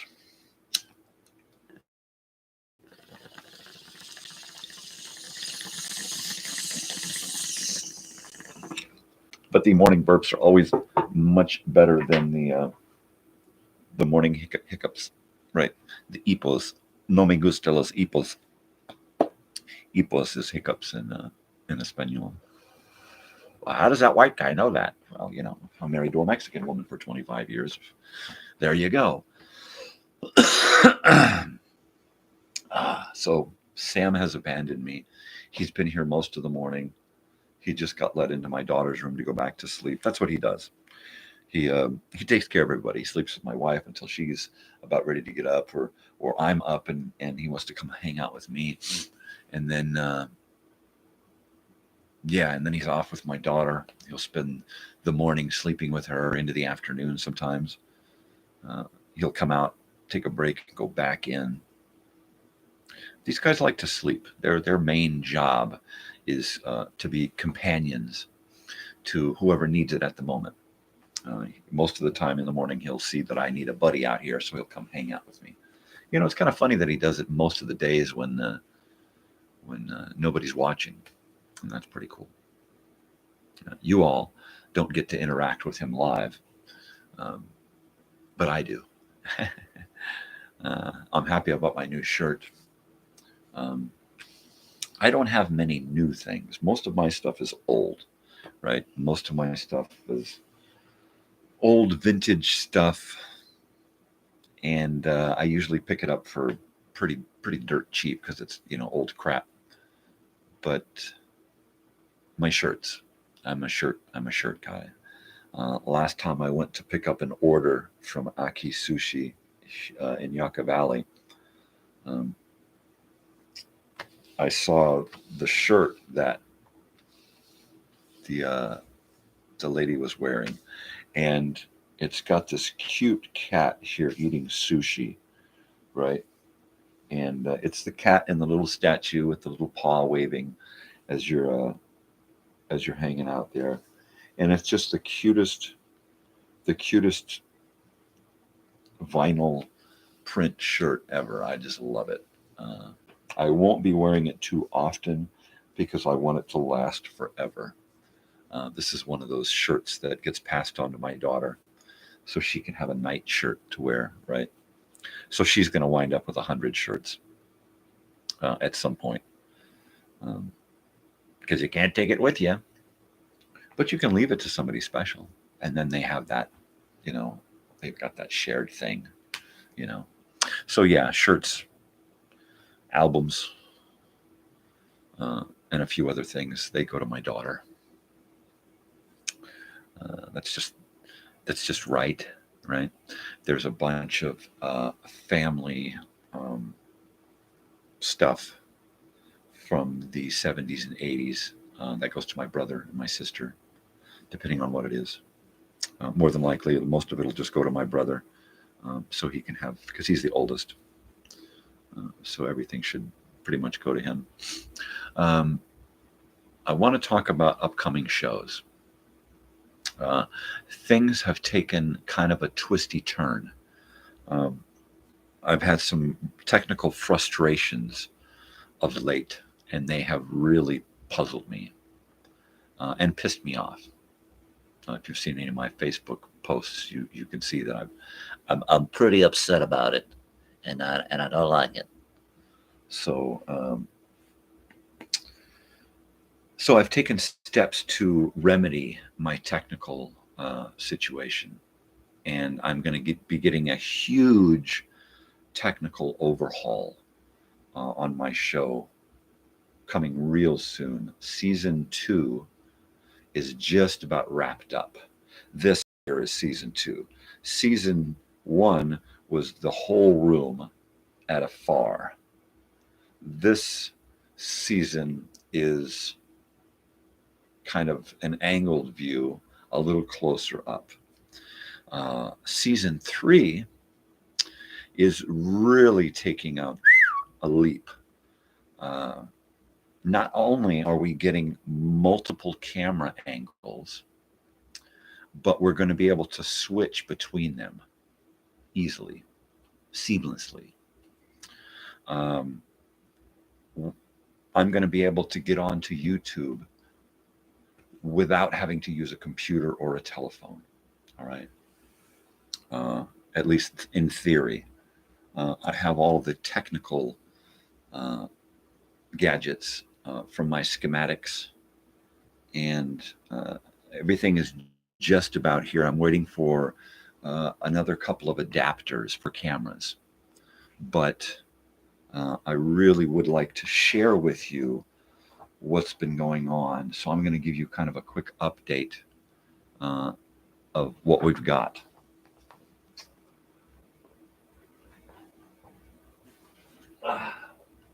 So this is my bag of tricks here, all right? And this is something I've picked up earlier, and now I get to kind of, well, let's start off with the big, pardon my noise. Let's start off with the big thing, all right? The big thing we've got to change our show is this.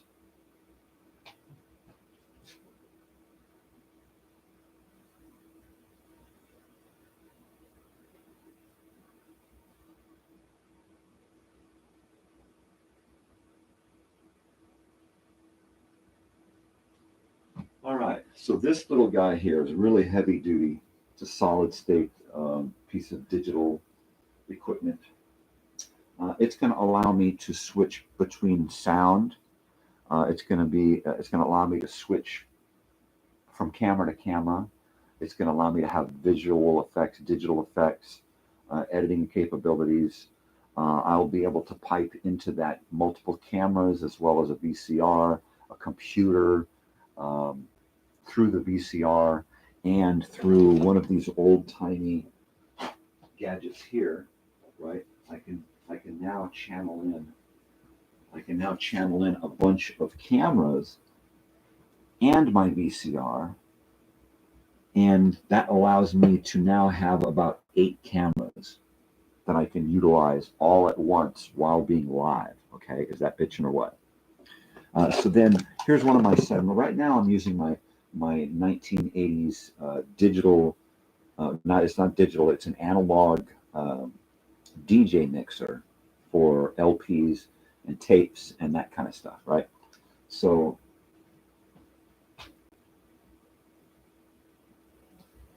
I've got this digital audio mixer and a microphone that goes with it.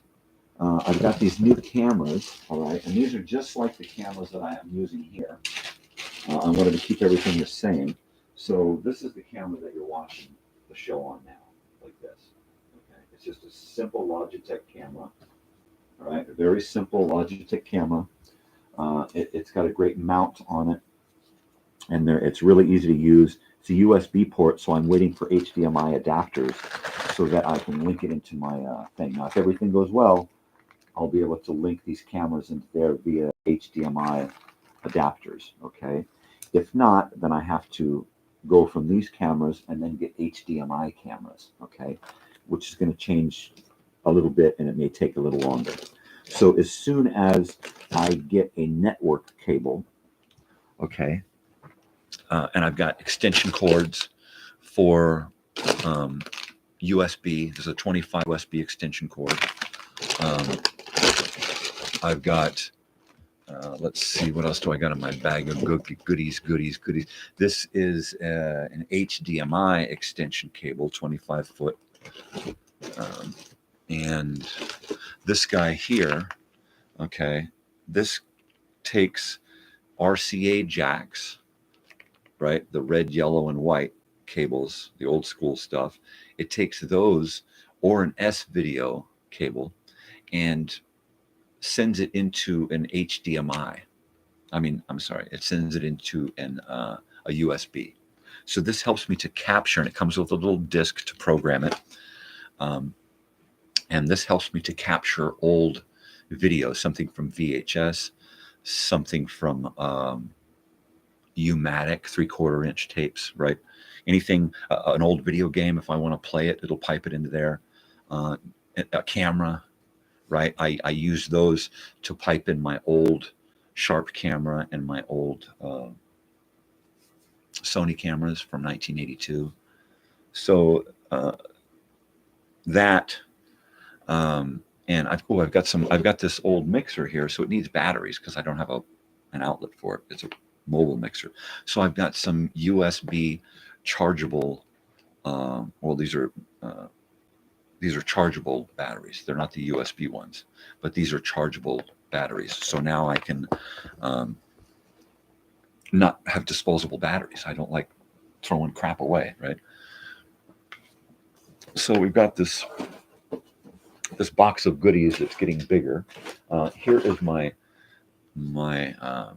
DVD reader, writer, DVD player thing, and it's a dual USB port connector because it needs the speed, right?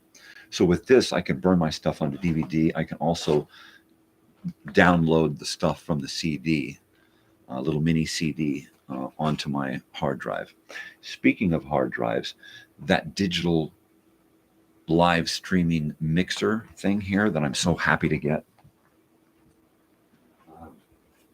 I wasn't expecting this, but they gave me the updated version.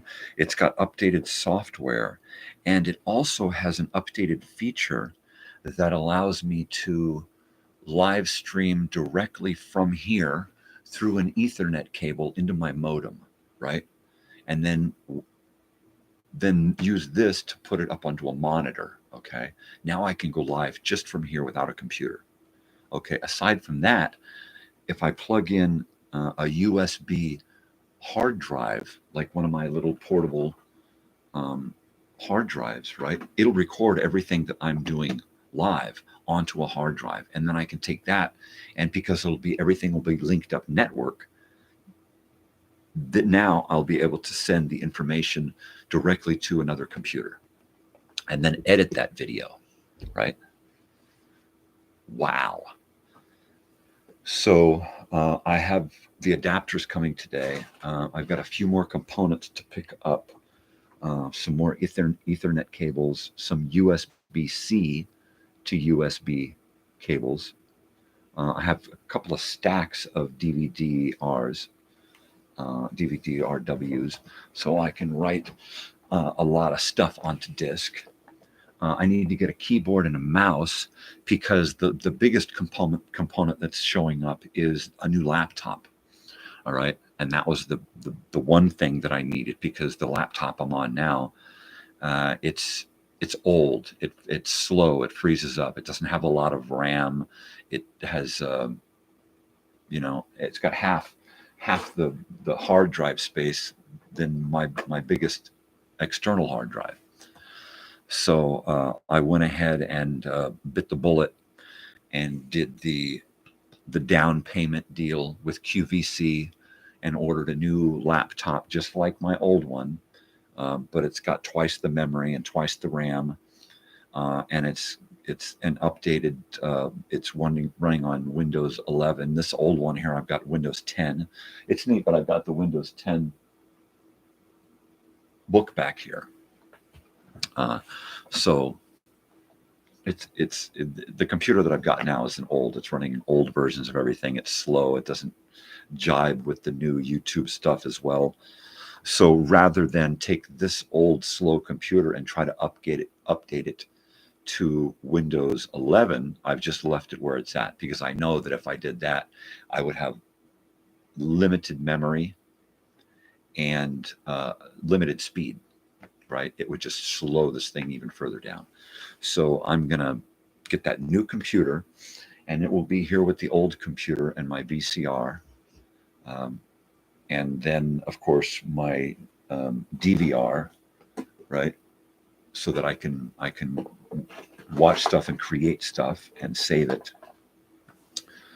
I'll be getting another external hard drive, another terabyte, to plug into the Mini Pro Live Editor, okay?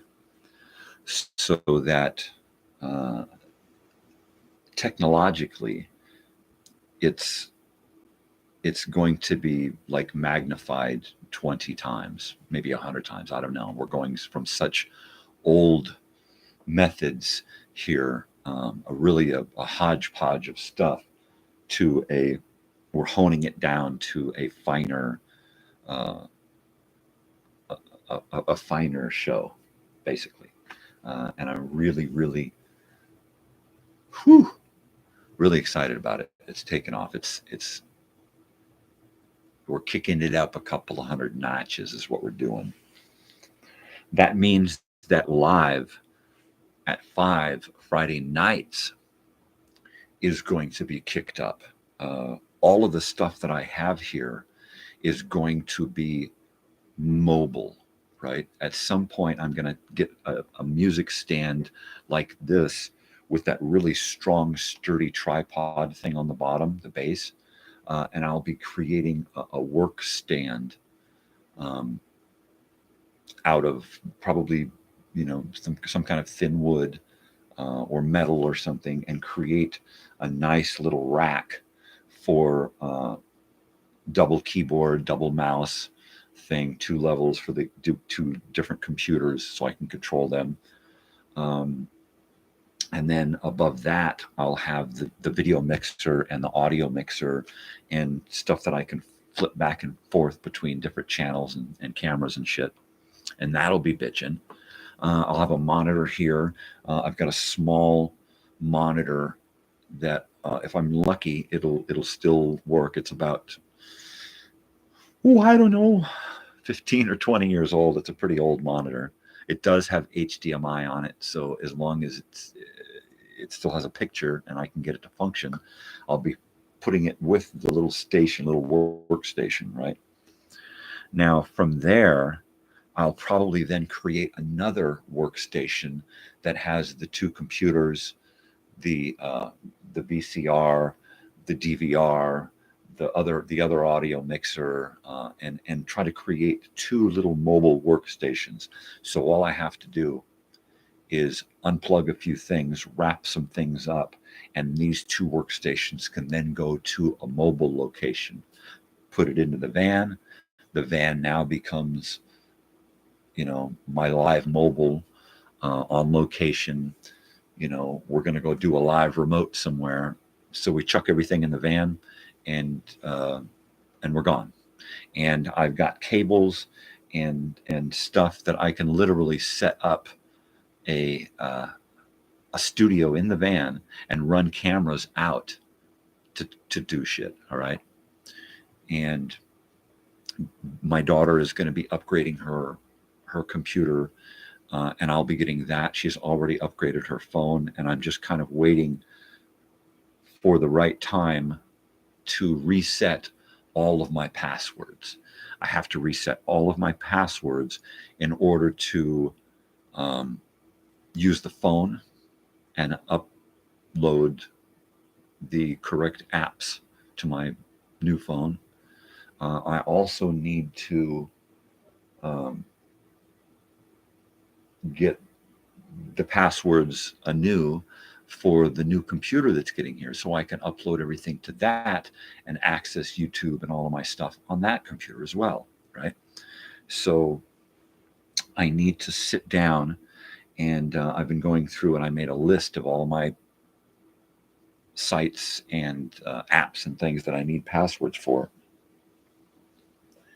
And I've been writing them down as I change things and get them. But there's going to be a day when I'm going to need to go through and do about 8 to 10 different passwords, and go in, change it around, sign out, sign back in, go to the phone, do the same thing, go to the TVs throughout the house, go to the computers, all of this. I've got to update the password on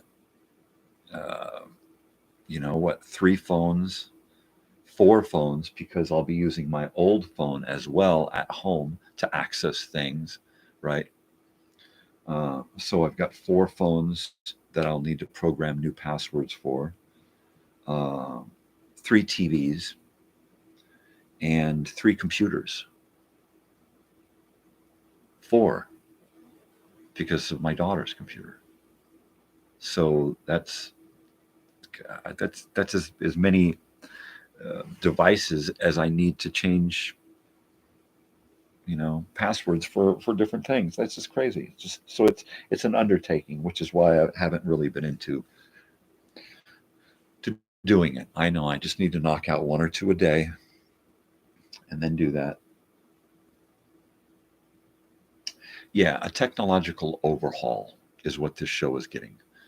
So I'm going to be taking the next couple of weekends to start learning how to utilize all of this stuff, how to use it. This comes with a whole bunch of software. So I have to figure out, okay, if I plug this into a TV, does it then give me the software right there? Do I need to then plug this into a computer in order to use the software, or is it going to work through a TV, right? Because I want to use it by itself as its own entity to free up the 2 computers and then eventually the 3 computers to do other stuff. Because the new computer is coming, and it's going to be pretty much devoted to editing, video editing. Okay.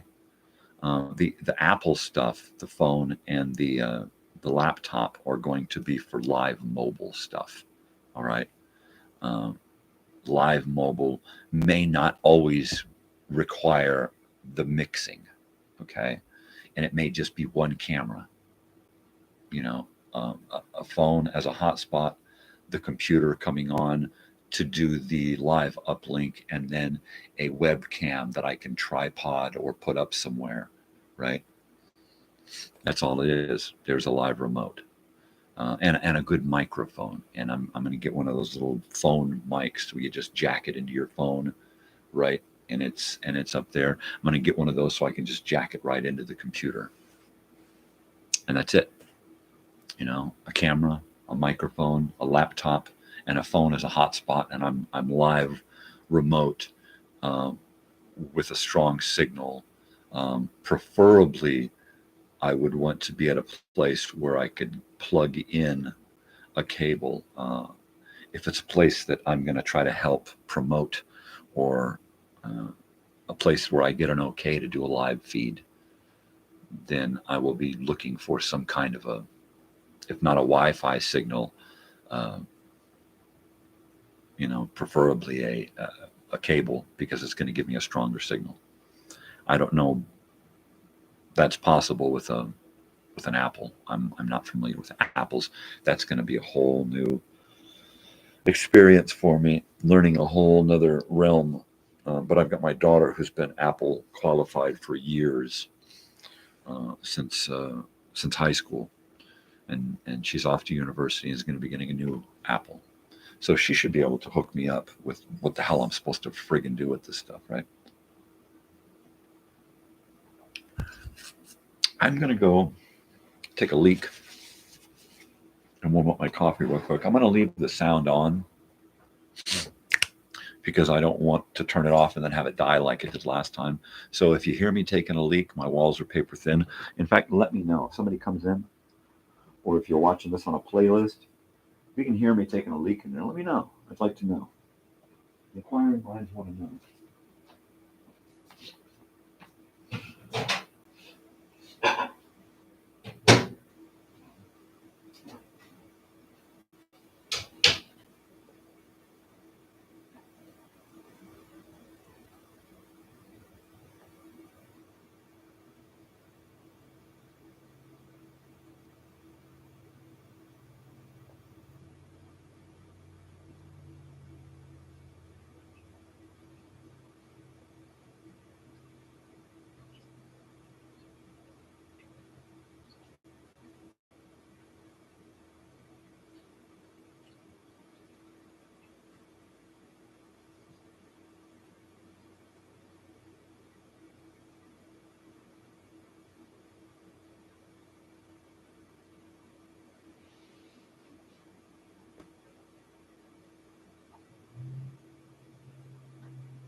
Oh, I thought I might have had somebody here, but I reckon not.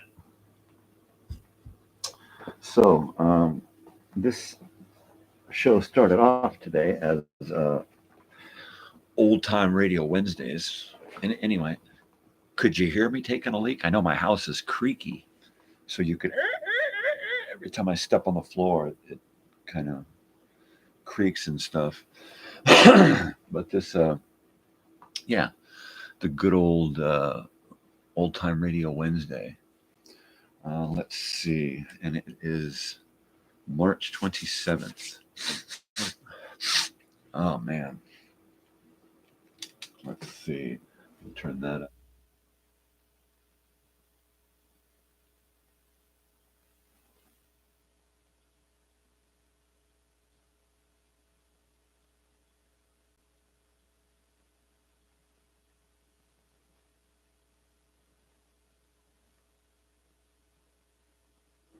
I didn't want to burden you with that, so I cranked the volume down. But there we go. Old Time Radio Wednesday.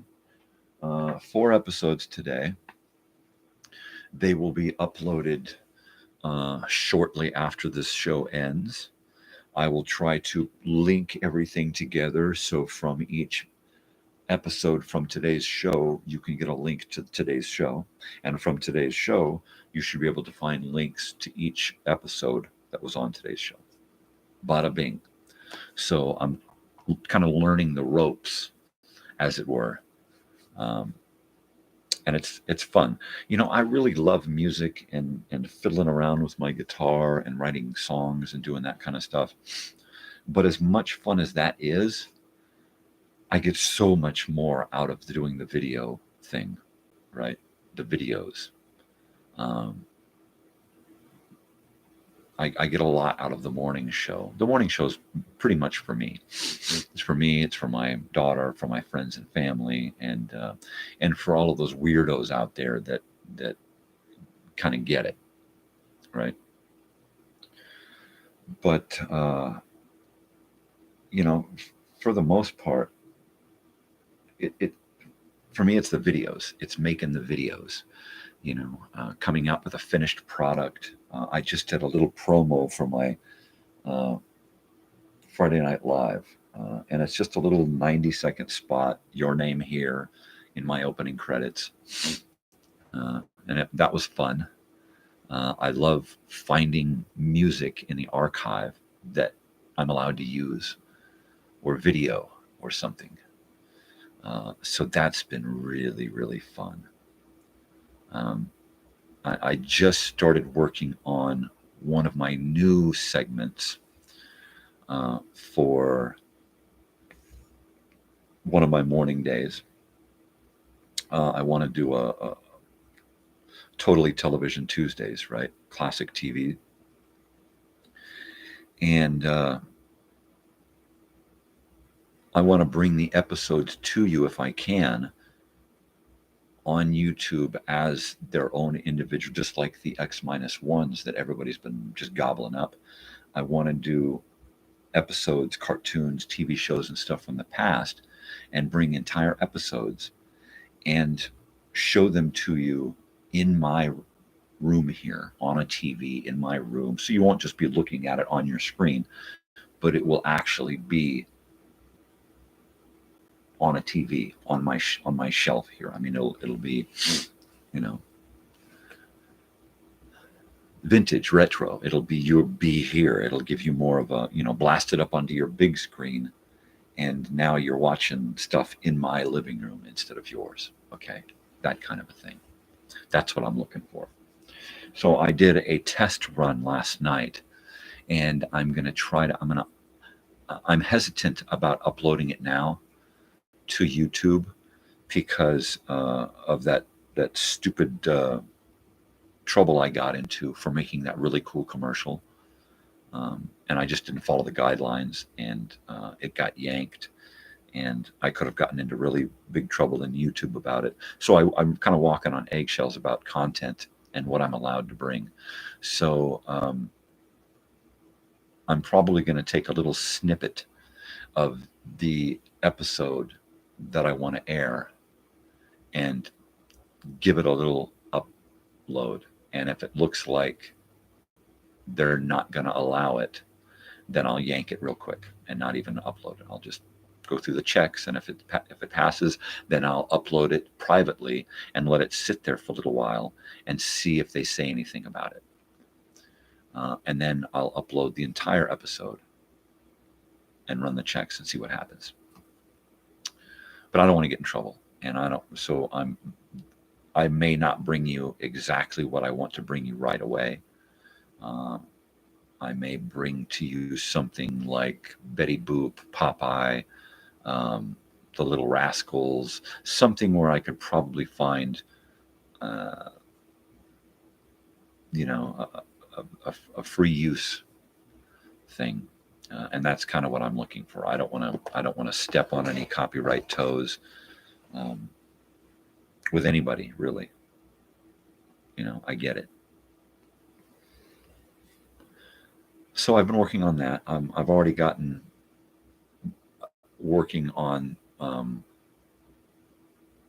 the Monday Movie Memories thing, you know, and that's, you know, old movies from our childhood, whether it be at home, in the theater, or more than likely in school. We saw a lot of films in school growing up. So, and Mondays, I saw a lot of films on Mondays because the teachers were like, you know, all hungover and shit, and they'd want to have time to pass out on the desk or hide in the back corner and pretend that nobody hears them snoring. So I'll do something like that. And I've got some great student films picked out that we're going to be able to use and share, and that'll be fun. But this whole technical boost that I'm getting is just really, really, really exciting, you know.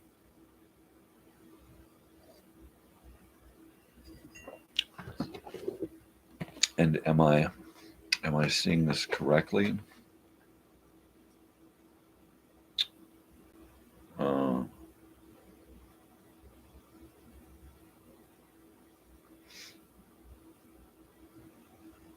So this is just, yeah, I mean, I can come out of my computer and go into this.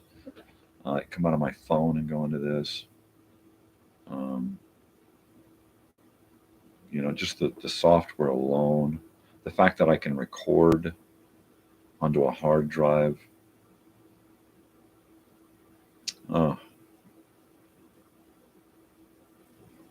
It's just a beautiful thing.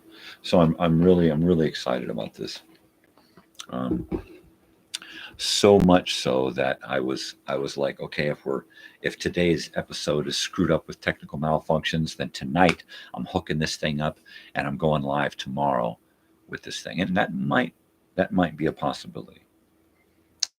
At first, I didn't want to break this thing out of the box until the computer showed up, figuring I was going to run through that. But once I realized that they sent me the updated version and I can go live from here directly to YouTube, if that works, then that pretty much spreads the technology out even further. So now I can do more. It gives me, you know, not just one device coupled with another one that just creates one big device. Now I've got one device over here and 2 or 3 or 4 devices over here, and that just expands my abilities.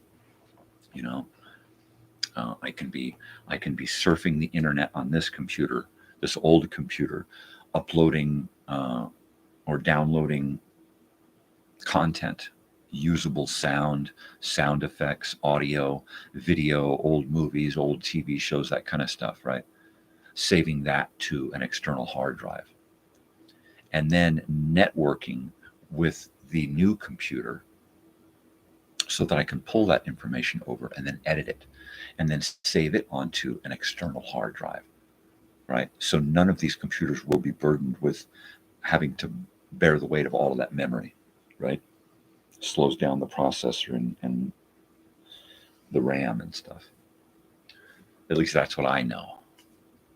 So it's just gonna help me so much, you know, to have all 4 really, but have 3 of the devices, the 2 computers and this mixer running through the Ethernet, right?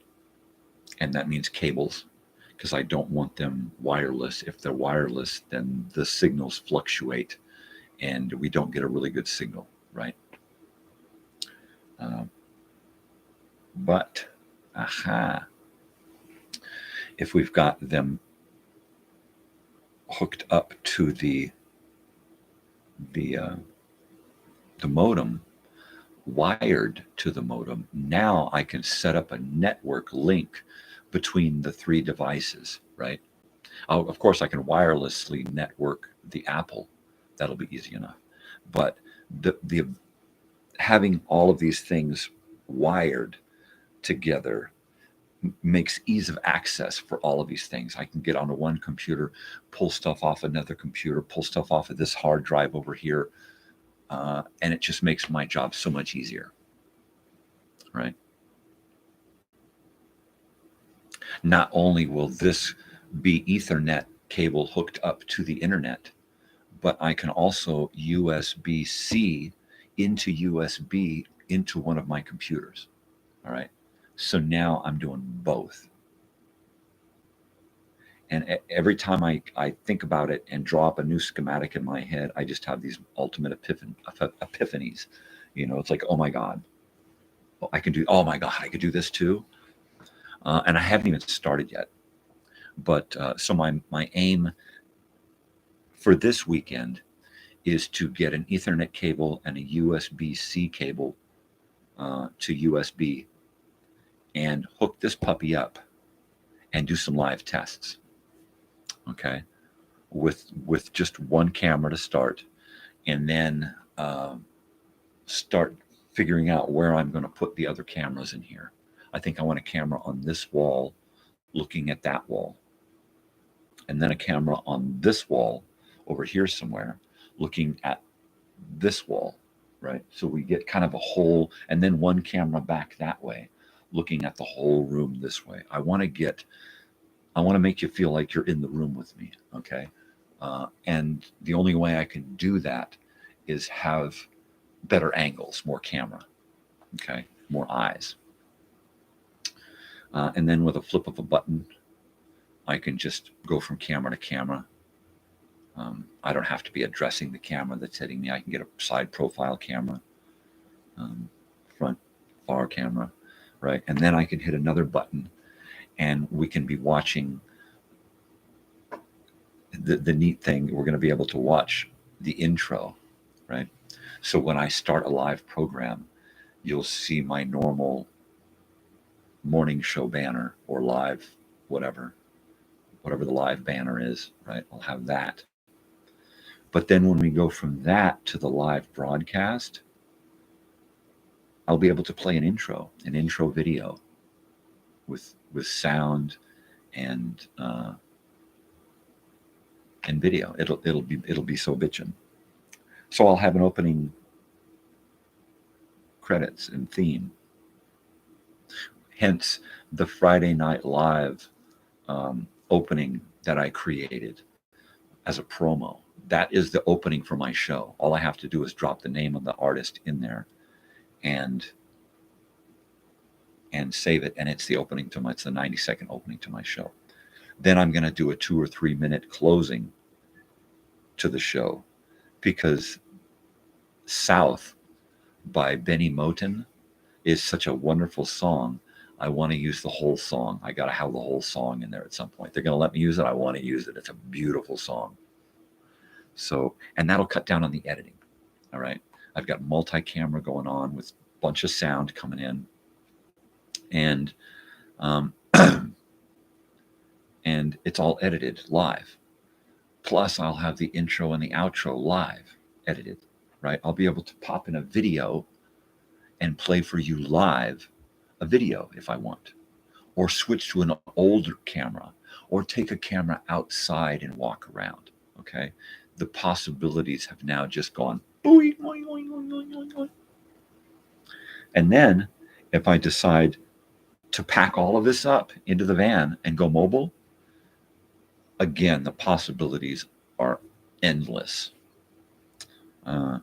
taking a trip somewhere now becomes a live mini documentary on reality, right?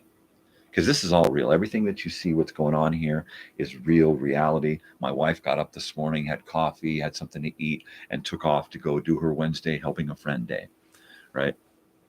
And the dogs are in and out, you know.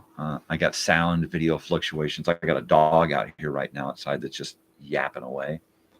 But this is live. This is reality, right? I'm not holding anything back. So, yeah, anything could happen. And I like the fact that now we're off and running in a whole new ball game. It's just the snowball has gotten huge.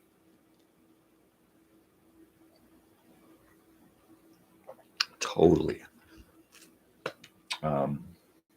So back to the reunion, Elsinore Brothers and Sisters reunion weekend 2025. Everybody's invited. It's not a place for old grudges, or just like my Friday Night Live show and pretty much most of the stuff that I do. It's not about old grudges, not about politics or religion or about corporate pollution, which means, you know, selling garbage. It's not about hate. It's not about, you know, who did what to whom 40 years ago, right? It's not about that. It's about finding the good things from the past. You know, it'd be neat if people could bury the hatchet on that weekend, you know, and, you know, make new friends out of old enemies or whatever, you know, because I would hope that we've all grown enough to be able to move past stuff. Now, recent transgressions, you know, I would hope that most people could just, you know, put on blinders and not see the people who offend them and let everybody have their fun, right? The hell is going on out there? I gotta stick my head out the door. It's live TV, people.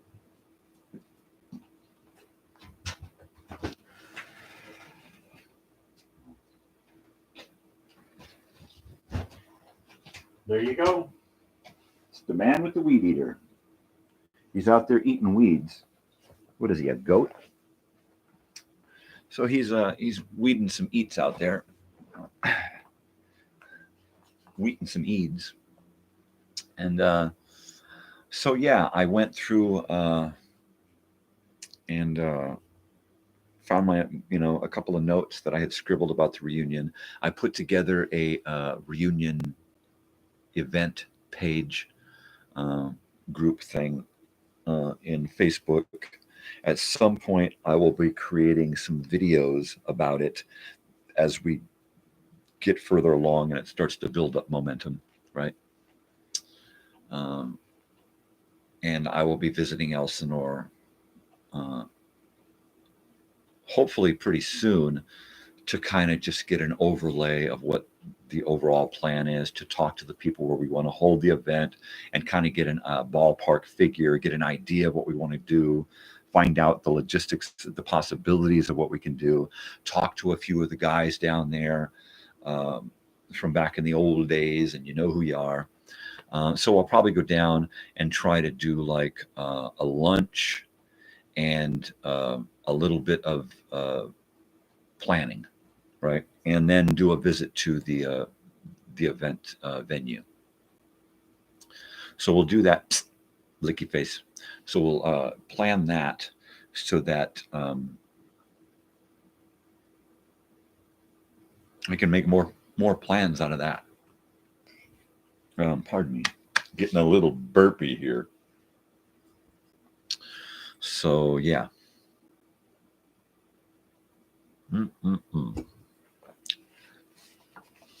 That isn't, you know, everybody's invited. You know, my sister was just on here. While we don't share stuff on Facebook and, you know, we haven't spoken in a long time, of course she and her family are invited. Of course, you know, everybody who I totally disagree with, even the people I've had recent transgressions with, you know, and you know who you are, idiot.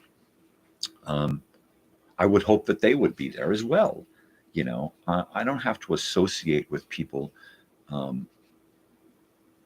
at a function. You know, I mean, it's not mandatory that you go somewhere. All you have to do is be courteous, accepting of what the situation is. You know, you don't have to be friendly. You know, friendly requires communication. So just don't communicate with those people. Ignore them. You know, you don't talk about them. They don't talk about you.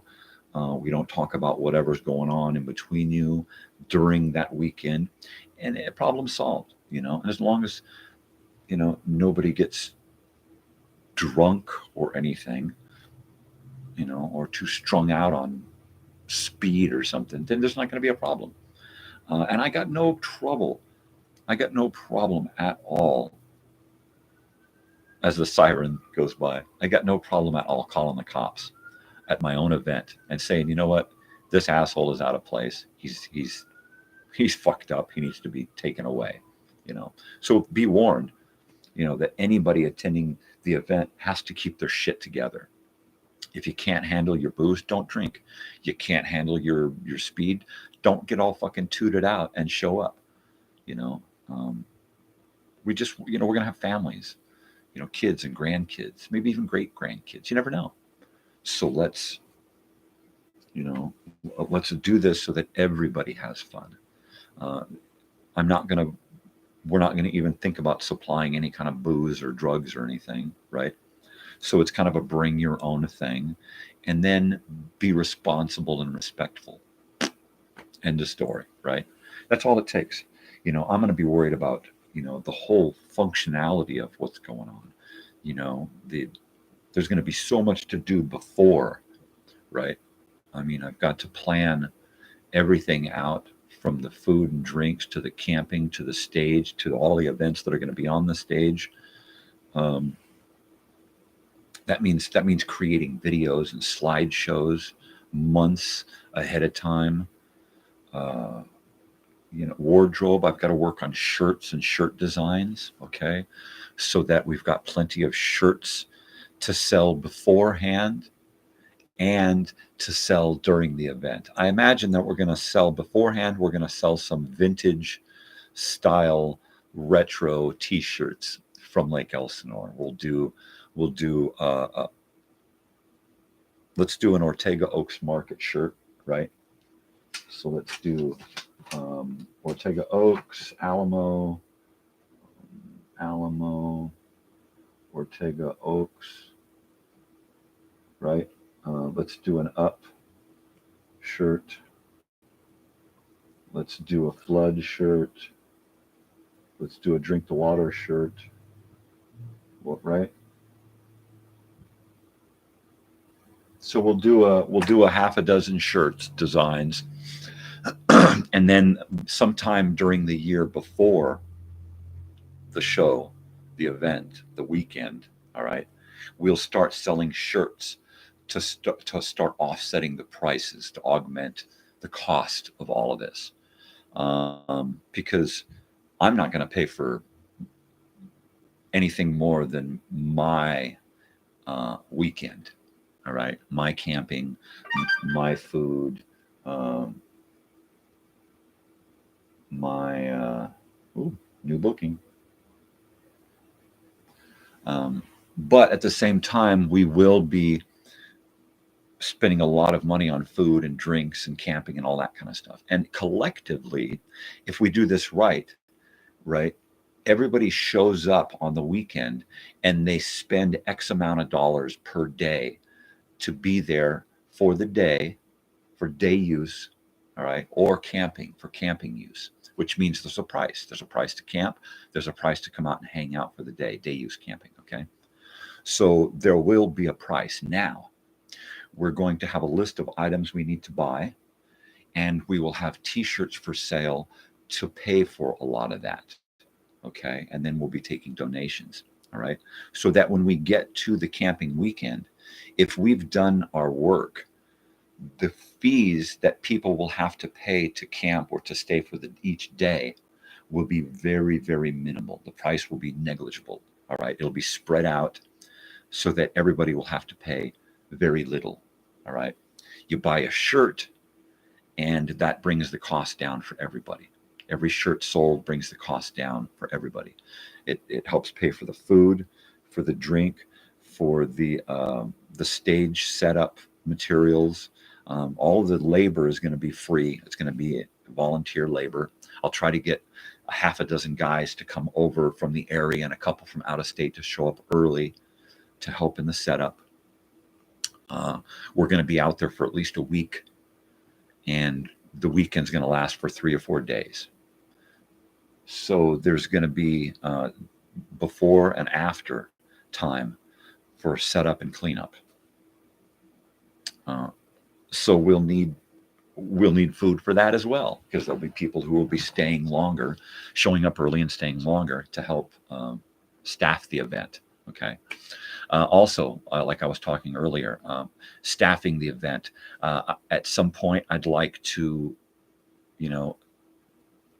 at least 6 months ahead of time, start reaching out to find a nurse, an RN, or a doctor, or somebody to come, a paramedic, somebody to come and hang out on each week for that weekend. For each day, I'd like to get some kind of first aid person there. When I initially planned this a couple of years ago, I thought, okay, I'm going to get a half a dozen to 100 people max. Now I'm looking at it and I'm thinking, okay, if this snowball's big enough, we could go from 100 people max to a few hundred people max, which, blah, it could be really, really big. The island that we're holding it on, not an island, but kind of a peninsula type island at Elsinore, West Marina. All right. That should be big enough for a few hundred people. All right. Maybe not for everybody to camp. If it gets really, really big, the event is held there and camping is going to be off the island, and there'll be a few people on the island camping as security to watch things overnight. The stage, the cooking facilities, the generators, that kind of stuff. So, while I'm expecting it to be relatively small, a couple of families and a few stragglers and some locals, it could be really, really crazy. It could be big. I mean, I've already gotten over a dozen replies that just, overnight, right? That's just crazy. It's crazy. So I'm real excited about this. I've got this going on. I've got all this third season stuff going on to the show, the channel changes, the upgrades, the musical possibilities. I got my new cards. So the next open mic, I'm going to network and try to find someone to help me continue this live Friday night show, right? So, I mean, my schedule is like jam-packed. I literally have to take naps just to keep up anymore, right? And then hopefully I don't nap too long and just kind of lose it, because that'll happen. My nap, instead of taking a 45-minute to an hour nap, it'll go 3 hours, and then I wake up and I'm just zombied, right? Like I've been tranked. Dude's doing trank, man. I was playing some of my songs the other day, and I realized that when I sing them, even the way they're written, they have a huge kind of country western slant to them. I kind of give it that country western drawl thing. When I was in my 20s, early 20s, I ran off to Arizona with a girl, Michelle, and we used to go around and we would spend the whole day talking with an accent, right? For no reason at all. I would just start, I just put a drawl on what I'm saying, and then she'd pick up on it, and pretty soon we'd go the whole day, doing this and kyuk. And we'd really get into it, and whatever accent it would wind up being, that's the accent we had for the day. I was always really good at it because my whole life I've spent kind of mimicking everything around me, TV and movies and sound and stuff. So much so that I would just piss my family off making noises. When I started doing the little mouth fart thingies,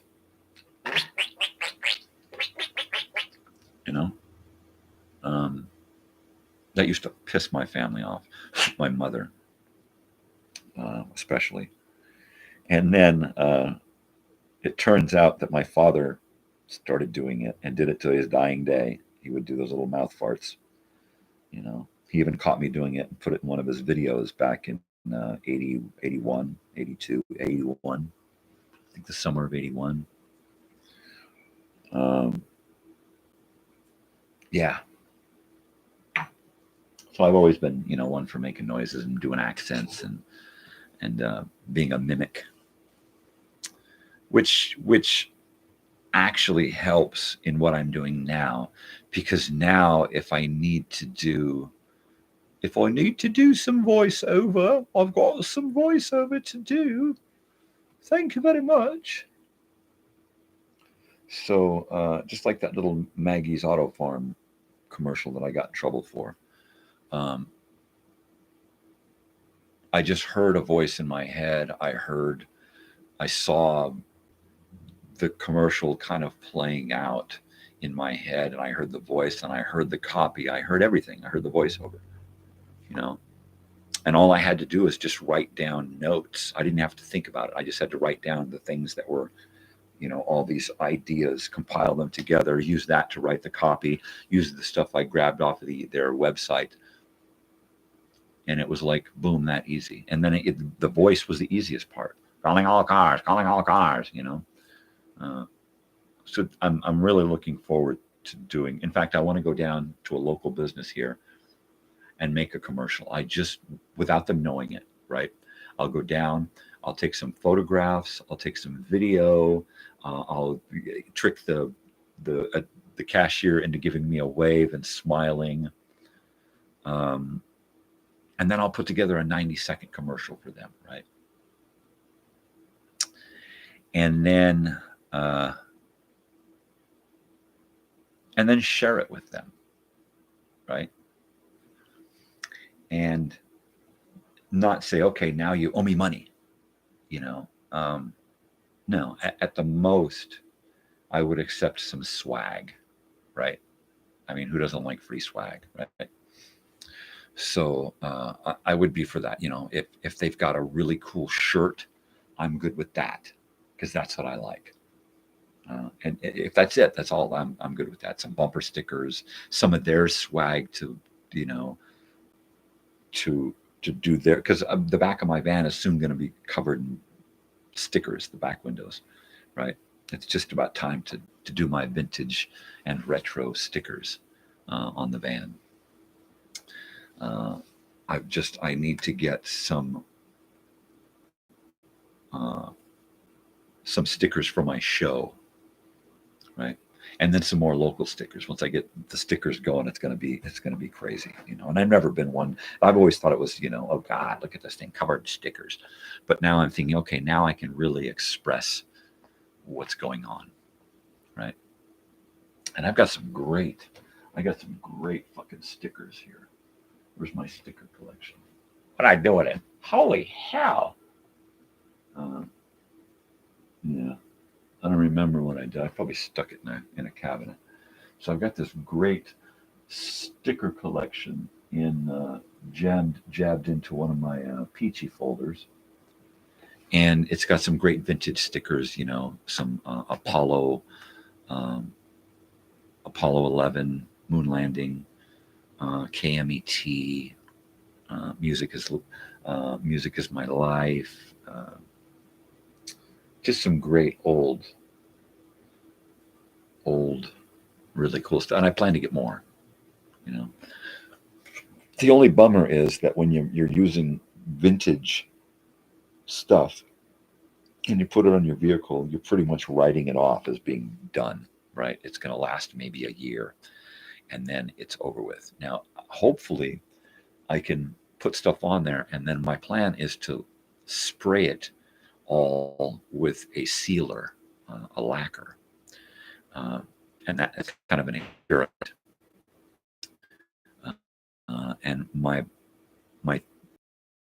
to keep the water from degrading the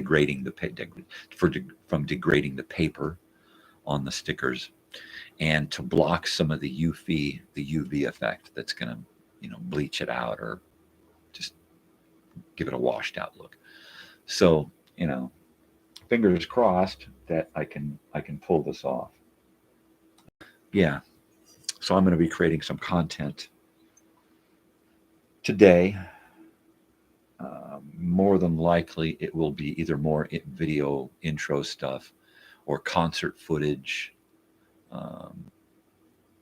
Something relatively easy. I like to get stuff uploaded.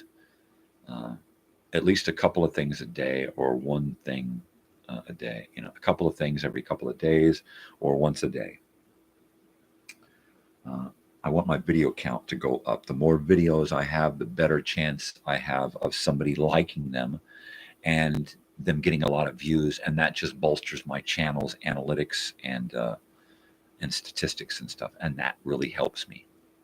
I'm not looking to make money off of this. I'm looking for the ability to do more with what I have, right? The better showing I have on YouTube, the more they're going to allow me to do, right? So I don't want to create content that's going to get me in trouble. First of all, I want to create content that people are going to really like, and also in that, something that says something about me. The concert videos, these morning old-time radio things, and those connected videos, and then the other segments, and then their connected videos. So each video I create should have content connected to it, which was my ultimate goal, was to have everything kind of linked together, so that that you're always constantly prompted to come right back to the channel and watch something else, something new. There should be enough so that every day you can watch something new and something previously uploaded. Hello, whoever you are. Good morning. You missed all the radio shows. But I was just talking about where you can find them. You can find them on my channel in the playlist. I'm going to be loading up all of the radio shows from today's show. They're already loaded. I just have to make them public. So, yay. And then create links from the shows to this show, and then from this show, so that you could go to the description in this show and find the links to the shows that were in this show. I mean, the show is the show about the show of the show. Stop showing off, man. Yeah, that's what I'm saying. So, yeah, I've been talking this morning about my technical overhaul, which is coming for season 3 of mornings, which means multiple cameras, better sound, better special effects, an opening sequence, a closing sequence. It's just going to go, whoa, it's just going to get crazy. So I'm real excited about that. I'm real excited about the Elsinore reunion weekend thing for 2025. So if you're from Elsinore, whoever you are, if you're from Elsinore, you're going to want to be there. You can find information on my Facebook page. That's public, so anybody can go there and find out about it. The event for right now is public. At some point, we'll be doing invites, but I'll probably get one of the people in my friends list to help with that. One or two of the people. Some of the people who are better equipped to see who's who and what's what about, I'm sure we're going to get people that are going to want to say that they're coming who aren't even from Elsinore, and they're just some idiot from out in the world, and they just want to try to make a mockery of the situation. So I want to get people involved with the screening of who's coming and who's invited, so that we don't get oddball people showing up. Like, who the hell are you? Well, yeah, I lived here, back in 2000. We don't want those people, as good of people as they are, as nice as they are. We want people from the 1970s and 80s, people who were there in the 80s. That's what I'm looking for. And there's like hundreds of people. The possibilities are crazy.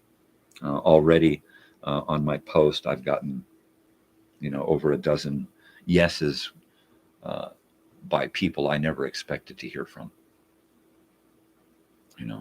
So that's wow.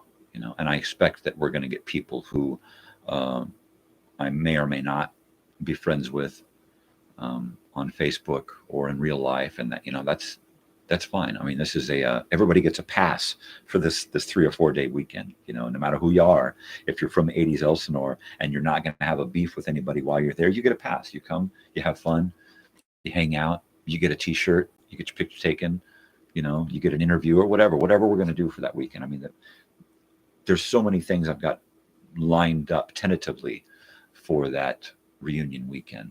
It's crazy, we need a name for it. I think Elsinore Brothers and Sisters reunion weekend 2025 is probably going to be the go-to name. But we can figure out a fun, comical Elsapalooza type, funny, comical name for it. Whatever. I don't want to offend anyone, but I'm going to manage some pain here.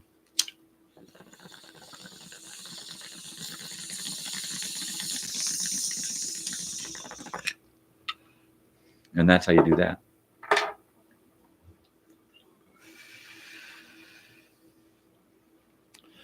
So yeah, I mean, food, drinks, I'm not going to do an event where we have kegers or a bar or shit set up. Whoever wants to drink can bring their own shit and drink, as long as they don't get out of control.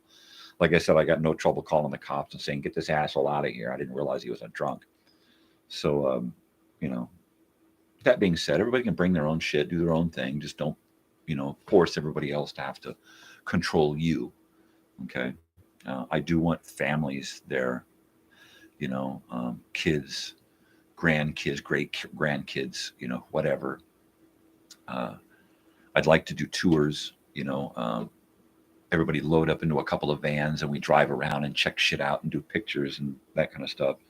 I'd like to get a couple of people to show up on a day or two for boating, local people who have boats who want to get involved and bring a couple of boats over to park on the beach and take people out water skiing and inner tubing. That was fun back in the 70s and 80s, was inner tubing, tying a big truck inner tube way over inflated to a rope and just dragging it behind you out there. That was some good shit.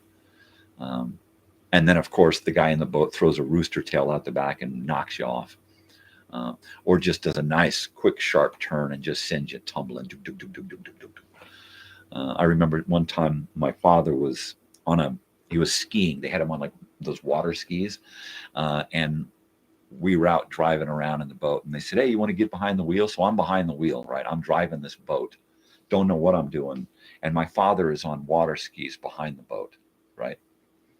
And I'm, fishtailing around and stuff. And all of a sudden he gets dumped and he's in the water. So it's like, okay, here's what you do. All right. So you slow your boat down, turn around and put up this flag. So we put up a flag.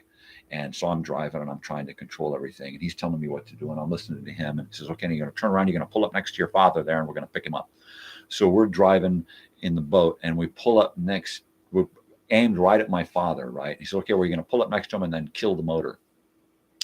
Well, we pulled right straight at him. And instead of killing the motor, I put the motor on full and went right at him, right? And as we went over the top of my father, I could hear him smack the bottom of the boat with his hands and push himself down deeper into the water to avoid getting hit with the prop, right? It turned out it was a jet boat, so he wasn't going to get hit with the prop, but he might have gotten hit with the thing coming out the bottom of the boat, right? So I drive the boat over the top of my father, and I hear this thump on the bottom of the boat. And I think, oh, I just killed the old man, right? Before he's old. And he comes up and he's looking at me cross-eyed, like, what the hell is going on here? And I was like, yeah, I don't know what the fuck I'm doing. Why'd you guys put me behind the goddamn wheel of the boat? So anyway, back to the reunion. It'd be neat if we get a couple of boats out there and kind of try to relive some of those moments with the kids and grandkids and all of that. Barbecue. There's going to be a lot of barbecue. So we're going to try to sell a lot of T-shirts to pay for a lot of barbecue. Mainly it's going to be simple American fare, right? Burgers and dogs and stuff during the day for lunch, cold sandwiches. We'll probably set up a buffet lunch, and then dinner will more than likely just be a big kind of buffet barbecue type spread. If we're real lucky, we'll have a couple of motorhomes and or trailers parked there on the island, so we can have a kitchen to make stuff, right? If we're going to do barbecue, we're going to want to do like beans and potato salad and coleslaw and that kind of stuff. We won't want to do barbecue every night. We'll do like an American Southern barbecue type thing one night. We'll do maybe a chili cook-off thing, and we'll set up a few crock pots and smaller kitchens in the canopies and have a couple of the families cook up pots of chili, and maybe we'll do an old-fashioned chili cook-off thing and see who makes the best chili camping. That might be fun. My wife is Mexican, so we might do a Mexican food night and just cook up a mess of carne asada and beans and rice and maybe some birria and mole and just a bunch of different kinds of things. So we're going to work on a menu. The events, like I said, we're going to do like slideshows. We'll do memorial videos, and I'll have people send in photographs, a couple of photographs and 30 seconds of video of people who are no longer with us, people who may have passed away a long time ago or have recently passed away, but they were Elsinore 80s people. And then I'll put together a long memorial video and slides, movies, home movies. I mean, there's so many different events, not to mention the live music, the live local guys, the old guys that are going to show up from the past, who are going to want to reform a little group for the event. I know John has a group that does a lot of 80s rock and roll, classic rock and roll type stuff, 70s and 80s stuff, right? So those guys, I really hope that I can get guys like Tim Walsh and Charles Karinga. And if you know of any of these names or don't, look them up and then hire these guys, okay? If you don't know John Guardiano and his band, look them up and hire them, because they're fun people. I'd like to hire actual bands to be there, i.e. sell more shirts. So yeah, I've got the first idea is the Tommy Tom show. Father and daughter, they're from Hemet. They're really, really close. I would love to bring them in and hire them to come and play for at least one night, if not more, and maybe camp and hang out and play, because they're, he's my age, he's our age, and he's going to want to get involved. I know as soon as he sees what's going on, he's going to want to stay for the weekend. So, or at least come back, once or twice during the weekend. So yeah, I mean, I see this happening in my head, and it just gets bigger and bigger and bigger. And even if it's small, it's still a big thing, Even if I'm dead before it happens, it should happen. Somebody else should take over the mantle and pick up the flag and keep running, right? Because it needs to be done. Yeah, it really needs to happen. It just keeps, bubbling and simmering and stirring in my head. You know, the people, the events, you know, it's just going to be choice, man. It's going to be prime, dude. He's talking in weird stuff again, Margaret. Shut up, Harry. Leave him alone. He's reminiscing. Dude, they're bagging on you again. Yep. So, yeah, I'm going to manage some more pain and sit here and just kind of be giddy and beam about everything that keeps happening. You know, the other day, I had that yesterday. It was that stupid technical difficulties with my show, right? And I was like, it was like the day had just started off so horribly, right? I mean, just was a horrible frickin' day. Just in the beginning. Just the beginning of the day was horrible. As soon as I set everything aside and said, oh, you know what, I'm done with trying to figure it out and to torment myself with it, the day changed. Packages started showing up at the door. My audio video mixer for live streaming showed up. I had 4 packages show up yesterday: cameras, extension cables, my mixer, my my thing that I can shunt my VCR or old camera into my computer now, you know. So all of that happened, and that was like, okay, it's getting better. And then I got to go out and clean a house and earn a little money, right? And then I thought, you know what? I'm just going to bite the bullet and I'm going to mention this reunion thing and see what happens. And then I got a huge response over that, right? And it was like, oh my God, this day has just gone and done a complete fucking turnaround. And then I thought, you know what's going to top it off is going to open mic night tonight out in Landers. That's going to be the pièce de résistance, right? And so it's like, okay, so I geared everything up to go out to that. And then my daughter, she's like, well, I'm going to go out and I'm going to go, like, you know, with Bobby Sue and Ricky Lee, and we're going to go to, like, you know, hang out and do some stuff at the arcade, and, you know, and I was like, okay, cool, man. That's fucking awesome. Go out, have a ball.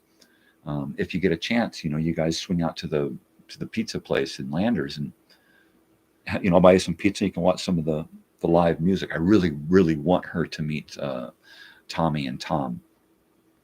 They're just awesome people. And so all of a sudden, a few hours later, she's back. She's like, yeah, we hung out. It's like, okay. So you want to go out? You're here. She's like, eh. And then, of course, she's on spring break. And it's like almost every spring break she takes, we do absolutely nothing. She just wants to stay at home and do nothing. And I could totally get that. And it's like, she's like, okay, yeah, I guess we'll go out. It's like, Mom, you going out? Yeah, I guess we'll go out. So it's like, all right, we all get up, and I finish editing some stuff, and it's like, okay, let's go. And we get there, and the place is closed. I mean, literally closed for business. There's no business happening today. It's a closed day. I'm like, what the hell? Hey, dude, isn't this open mic? They said, it was last night. I'm like, son of a monkey's on. So, long story short, my brain remembered the day wrong. And my wife's like, I thought I remember. I said, why did you tell me? Sheesh. But good came out of that. And we went to Aki Sushi. See my shirt. All right. And if there's somebody who just showed up, if you're still there, I'll show you my shirt, because you'll have to go back and look at it. So here's my shirt. There you go. See that cat? Is that cool?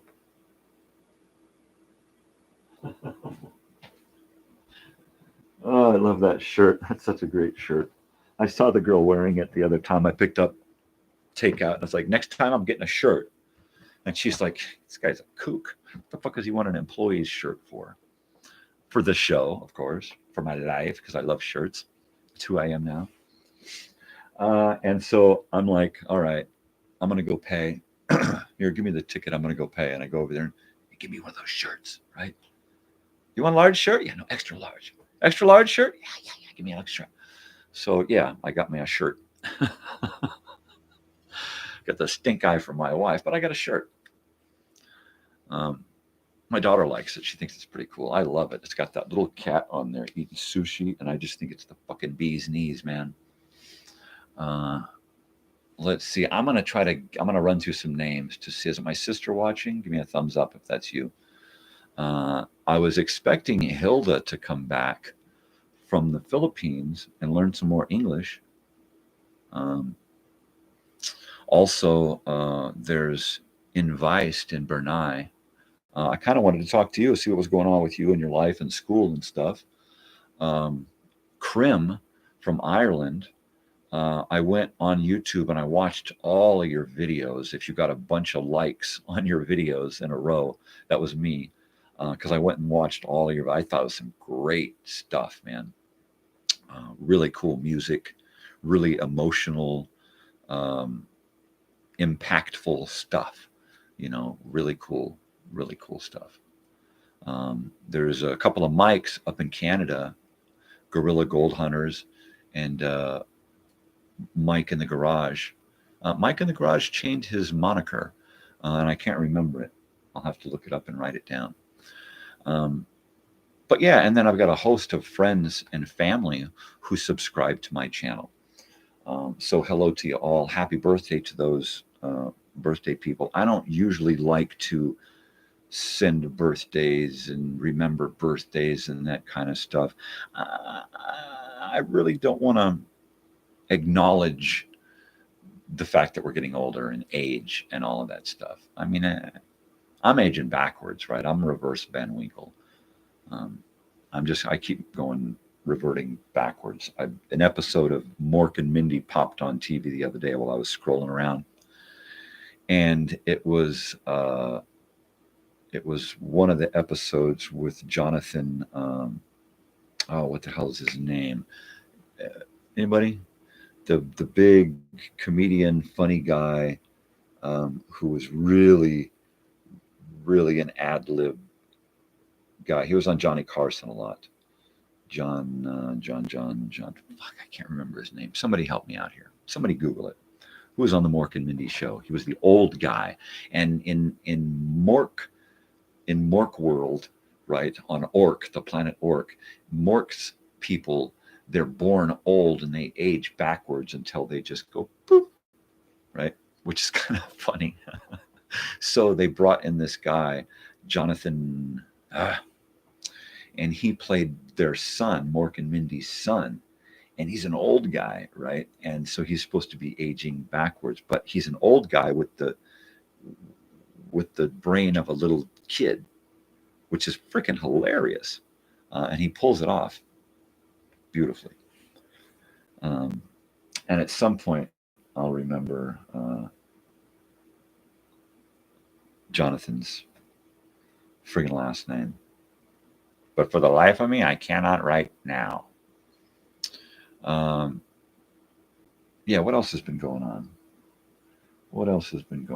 Let's see. Over the weekend, we went to my in-laws down in Escondido. And, of course, on the way home, we went by In-N-Out, and I got an In-N-Out shirt. This guy in his shirts. But I got to hang out with my brother-in-law, Mark Anthony, and talk about the show and music and videos and that kind of stuff. And that was neat. Hey, hi, Brandy. Let's see. I got to put on my glasses to read this. Winters, Brandy Curry Winters. Jonathan Winters. There you go. Exactly. See, my sister's on it. But yeah, I hope you'll get onto Facebook and look at what's going on about the Elsinore reunion, because you guys are locally, so it's going to be easier for you to be there for all of the days. So that's pretty cool. But yeah, so I was talking to my brother-in-law, Mark Anthony, about the show. And it turns out he's a viewer and a watcher of stuff. So, if he watches one of these, how you doing? Look, somebody else just popped in. Well, who the hell is that? Leave him alone, Harry. All right, I had some pain management here I was dealing with. So somebody else just popped in. I was just going through the list of people who are recent subscribers. And I'm kind of hoping one of them pop in too. So I can kind of catch up with what's been going on with them.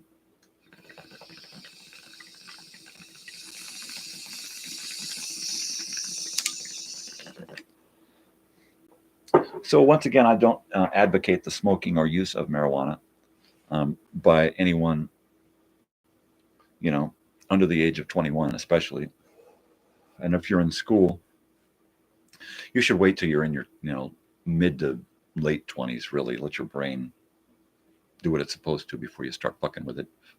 Same thing with booze, But if you are going to use marijuana, use the edible stuff. I mean, they've gotten so much better at making edibles, that you don't even have to worry about the smoking anymore. I'm old school, and stupid me. It'll probably kill me, but I'm just going to keep smoking. That's just the way it is. But yeah, reunion party, that's been going on. Concerts, that's been going on. Open mic night, that's been going on. Open mic during the day. This show 4 days a week, trying to get an occasional Friday night live show. It's just the technical overhaul that's coming. Everything's just going crazy. Brandy, get into, if you don't have to watch this show if you don't want to, but go to the playlists on my channel. There's an X-1 playlist with all of the shows. You've probably been there watching. A bunch of people have been watching them. I just created another list of other shows that we listen to here in the mornings. So today's suspense was The House in Cypress Canyon. Today's Lights Out was Murder Castle. And the Escape was a shipment of Mute Fate, about a Bushmaster snake starring Jack Webb. Yes, from Dragnet. And there was another episode 7 of X-1. So that one will be in the X-1, but the other 3 will be in their own playlist for this morning's show for discussion. So if you want to listen to those shows, check them out. That's good stuff right there. That's some good stuff right there. Yeah, I just get all excited about this channel every time I start thinking about all of the things that are going on. I just get overwhelmed and want to faint. In fact, I should probably, it's been a little while since I've looked at this list, but I should look at the list of concerts coming up. And let's see here. The 27th is what's coming up next. And that is, Charlie and Natalie, my daughter, are going to, I don't know how, but they found me. Far out. Which means I will be taking another trip up to LA. Possibly with the wife, possibly with a friend from the area who wants to go out and spend the day in LA. I've been trying to talk David into going out and taking a trip with me. We went to the Lucas Nelson and the Promise of the Real concert a couple of weeks back, and we didn't have any time to go out and do anything other than go out, see the show, and come back. That was it. That was all. So I'd like to maybe take him with me out there and drop the kids off and do some sightseeing, right? Go to Griffith Park, go to Sierra Madre Canyon, maybe go to Hollywood for sure, and check it out. But yeah, I'm getting excited about taking another trip out of town. That'll be fun. I wasn't like that. A couple of years ago, if you'd asked me to go to a concert or take a trip out of town, I'd have said, nah, fuck you. And I'd have gone back into bed and just pulled the blankets over my head. Knowing full well that if I'd hit some kind of ultimate high and had a good time, that it would just lead to 6 months of depression, because that's the way it works, right? So, so I avoided good feelings because good feelings turned bad. And my daughter has totally changed my way of thinking. About 2.5 months of twice a week and sit and drink tea and get high, watch really, really good funny movie. If off, it would instantly send me to a happy place, and I would be able to take all of that rage and just dump it.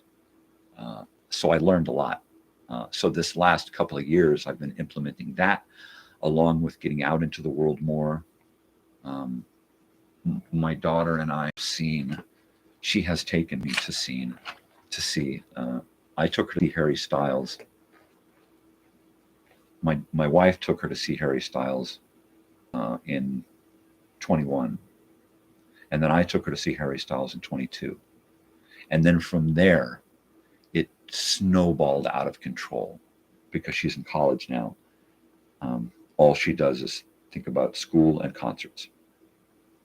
So we did Harry Styles 3 times, the 1975 3 times, Lucas Nelson and The Promise of the Real twice. She's seen Pierce the Veil and The Void. We've seen Fall Out Boy twice. She's seen him 3 times. We've seen Paramore.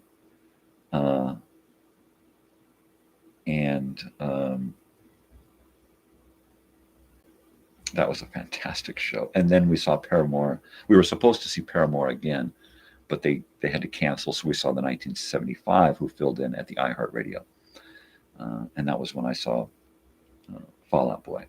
We saw Mitch Rowland, who was the guitar player for Harry Styles. And he had his girlfriend, Sarah Jones, there, right? And we saw them at Pappy and Harriet's. And I got to meet both of them and have them sign my daughter's record. Ben Harper of the Innocent Criminals was there because his daughter Harris Harper was opening up for Mitch, and he plays the lap slide guitar for his daughter in one of her songs and for Mitch Rowland in one of his songs. So I got to meet Harris Harper, his daughter, and then I also got to meet Ben Harper, which started the whole night off, and got to shake his hands and talk to him. He said he liked my corduroy shirt. I get kind of emotional thinking about it. But yeah, that was a heavy, heavy night. We saw Big Sandy and this Fly Right Boys. My daughter and my wife have gone to see a couple of different groups in Espanol at the casinos out here. The kids just saw Fall Out Boy again. So upcoming shows, they've got, I don't know how, but they found me. My daughter and I are going to see Motion City Soundtrack. Charlie and Natalie are going to see Los Campesinos. Natalie and I are going to Vegas to see The Killers. Oh, I can't wait for that one. I'm starting to get a little misty-eyed again. When We Were Young festival in Vegas is an all-day event. Los Tigres del Norte is one of my favorite Mexican groups, and the 3 of us, the whole family, is going to that one. It's amazing that my daughter in this last year and a half already surpassed the shows that I saw the 70s, 80s, and 90s, and the 2000s, right? She's already surpassed that. Of course, I have more shows under my belt right now because I've seen a lot of these shows with her, but she's catching up, and then she's going to pass me completely on the amount of shows. So that's just wow. You know, the fact that she loves it so much. I mean, she'll cry every single concert. She records every single concert, which is why I'm able to bring you footage from different shows. So watch the Crazy Old Weird Bearded Guy Goes to a Concert. Most of that footage is from my daughter. I've got so much more. She gives me a little thumb drive. of a couple of different shows that we went to as often as I ask for it. You know, okay, I need a couple more shows. And she'll give me every single show, the set list, every song, right? It's crazy. But she just loves concerts so much. I mean, she literally, you know, we'll look at each other and we're both just bawling, you know, just having a ball. And then what's not on there, what's not on my list, is she just bought us tickets for her and I to go see ELO, Jeff Lynne's ELO. And that just about made me faint again when she came in and told me during a live show last Wednesday. Yeah. So things just keep going out of control, way out of control. So I'm trying to play it safe on YouTube, so I won't be uploading anything that they say might be a little iffy. You know, these songs that I use for some of my stuff, these old 1929, 1926 songs, sometimes they say, yeah, it's been flagged, but it's okay to use on YouTube, you know, or the Harry Styles stuff, or 1975. I'll upload some of their stuff and it'll say, yeah, copyright, but they allow the use of it on YouTube. And then I'll go ahead and do it. You know, at some point it may change and I'll have to cancel the video, like Taylor Swift just did a big thing on one of those social platforms where she canceled all her music, so people had like videos with no music in them anymore. And that's, you know, so I don't want to use a lot of, from my own videos, I won't use any of somebody else's music, maybe for like a reel or a short, but I want to pick something either way vintage that's not going to get fucked with, or something original, like my first reel. If you get a chance to go into my reels in Facebook, and all you got to do is click on my icon, my little happy smiley face, and that'll take you to my channel, my page, and you can go into where the reels are and watch all of my reels. And there's the first reel I did was with Bessie and Tootsie, my father's dogs, and Tootsie loves to get on top of Bessie and just lay on top of her, whether she's in a chair or on the floor. But what she'll do is she'll play with her and then get up on her and ride her around like she's in a freaking saddle, right? So I got some video of her riding Bessie, and then some photograph of her lying on top of Bessie in their chair. And I put together a little reel, and then I wanted original music, so I sat and wrote a little song for the reel, and it was like a 60-second or 30-second, you know, this is the theme to my reel video. I hope you like my reel, just some stupid little cheesy thing, and put the guitar to it, did the drums myself, did the vocals. I sang into a bottle to the microphone, so I had a little kind of a funky voice to it, and that was my first attempt at making a reel, and that was a blast. And so since then I've made it, you know, just a ton of reels. My latest reel was a Harry Styles concert footage that's only like 60 seconds, and it's gotten, you know, that Bessie and Tootsie video, it took, you know, a year and a half to get over 400 views, and it took two days for Harry Styles to get over 400 views. Whoa, right? I thought the dogs were like totally popular, right? But not compared to good old Harry Styles. That's right. So yeah, I was gonna wear my shirt from yesterday morning on today's show, and then I went to open mic night that wasn't there, and I wore my Tommy Tom Show shirt, and then I thought, all right, I'm gonna wear that the next morning because I will have gone out and seen the Tommy Tom Show, right?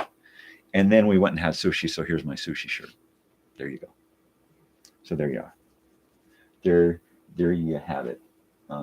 I was talking about shirts that we need to make for the upcoming, the 2025 event, the Elsinore Brothers and Sisters Reunion Weekend 2025. And at some point, the year before the event, we'll start making shirts and selling shirts to start paying for some of the stuff, right? The building of the stage, the equipment, whatever we're going to need to rent, right? The porta potties that we're going to put out there. We'll need 3 regulars and a handicapped. I want to try to rent some AstroTurf type stuff for in front of the stage, so we've got a place to hang out and lay blankets for the kids to dance and party and everything. And I want to make sure that somebody is able to bring, or we rent a little 4-wheel transport, golf cart, something like that, so we can take people back and forth out to the island. Because there won't be any parking out there. There won't be any cars. It'll just be people and a few motorhomes, trailers, my van, the stage, everything out there, and everything out there requires, you know, because we're going to have older people like us, disabled and infirmed. We're going to need disabled facilities. We're going to need a motorhome and or trailer for people to go in and get cool or get warm or relax or take a nap or do medication or whatever has to go on.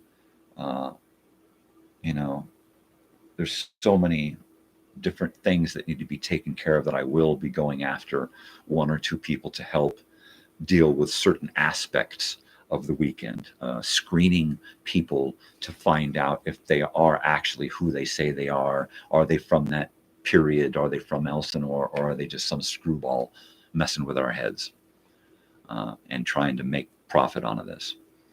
There will be a price, of course, per day, per person, but that should be offset. It should be negligible because it should be offset by shirts sold, donations.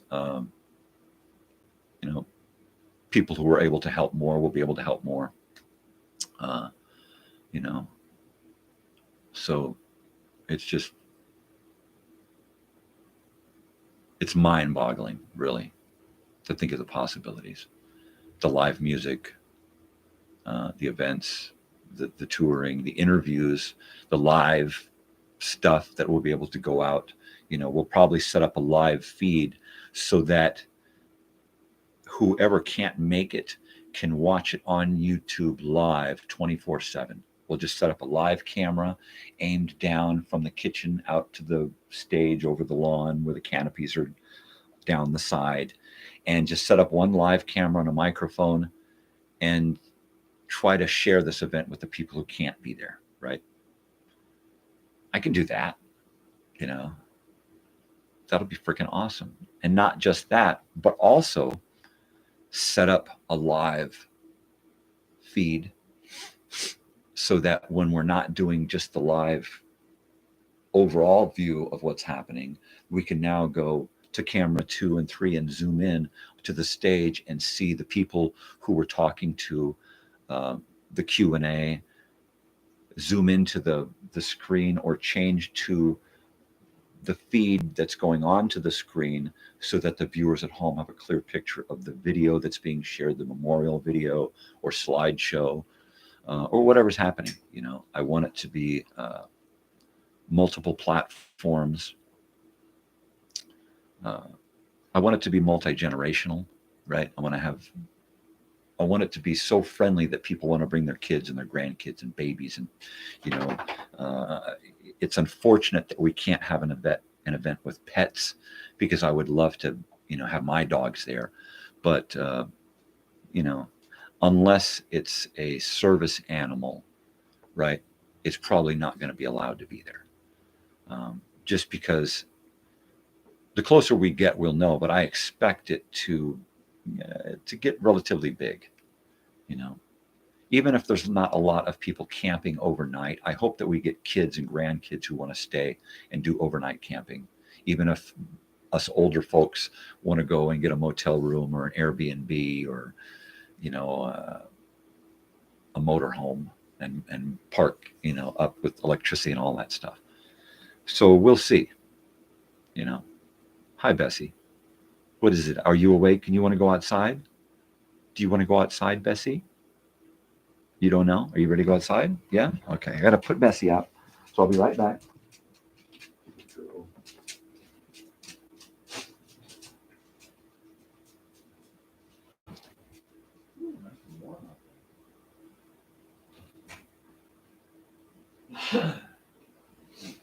Well, that's live TV for you people right there. The dog's got to go out. The dog's got to go out. I love this morning show because it's like the realest reality show out there. It'll be really neat once I get these. Oh, look at that. Don't look at my belly button, you cheeky monkeys. It'll be really neat once we get the multiple cameras going on here, and I'll be able to just push on a tape, or, right now I can hit the reel-to-reel, put anything on the reel-to-reel, listen to it. Of course, it has to be acceptable copyright-wise. So, there's that. But I can always, pop on whatever content I can get that's acceptable. And that just means I have to pre-screen it. I have to load it onto YouTube, do the checks, see if I get any harassment, and then I can use it in whatever format that I want. Like this morning's show. I took the 4 episodes that I wanted to broadcast on this morning's show, and I uploaded them to YouTube, did the checks, got the okay, and then left those videos on YouTube. So when I'm done here for the day on live, I will go back to YouTube and I will make those 4 videos public, and then we get to enjoy them. So not only do we get this morning's show, but we get 4 more videos out of this, right? So that's 5 videos in one day that we get, and that's pretty cool. Not to mention that I will probably sit up here most of the day and most of the night and create more content. I've got literally hundreds of thousands of photographs for slideshows, and hundreds of hours of video stuff, home content, personal stuff like this that I've created, concert footage up the wazoo. Like I said, Natalie records all of her concerts on her iPhones. So we literally have files and files and files of concert footage. And the list that I read, I mean, I've gone to like 12 concerts in the last year and a half. That's friggin' bizarre. That's more concerts than I did from the 70s through the 80s and into the 90s and probably to the 2000s, right? It's just like, no way. I never got to do a lot of concerts. I did some great concerts, but not a lot. But to have all of that footage, and she's getting real good at it. She doesn't watch the show through her phone. She sets it up. She gets there. She gets herself set up, and then she makes it good. And then she watches the show and adjusts the camera every once in a while. She gives me some great footage.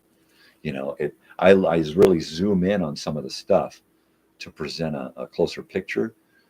So it moves around a little bit, but from her earlier stuff, it just gets better and better and better.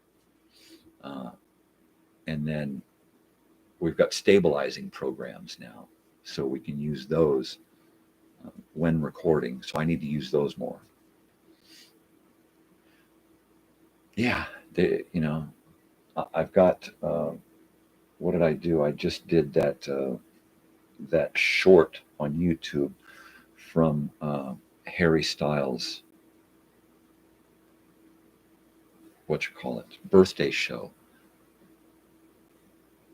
Not last February, February before, from 2023. And that was a fun show. That was really bitchin'.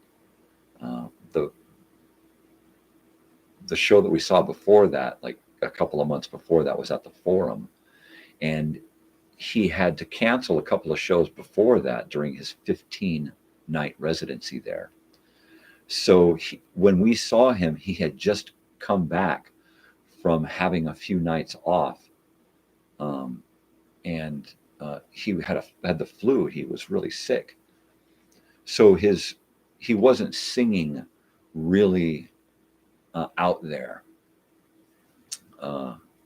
You could tell that he was kind of singing a little lower. He wasn't hitting a lot of high notes.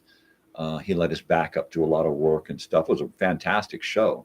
He put a lot of energy into it. But when we saw him a couple of months later, Natalie's like, he's doing a birthday show, and it's just right down here in the desert. And so we went to that, and he had a lot of energy because he's never done a birthday show before. I gotta let that dog in, or she'll just sit out there and bark. Just a second.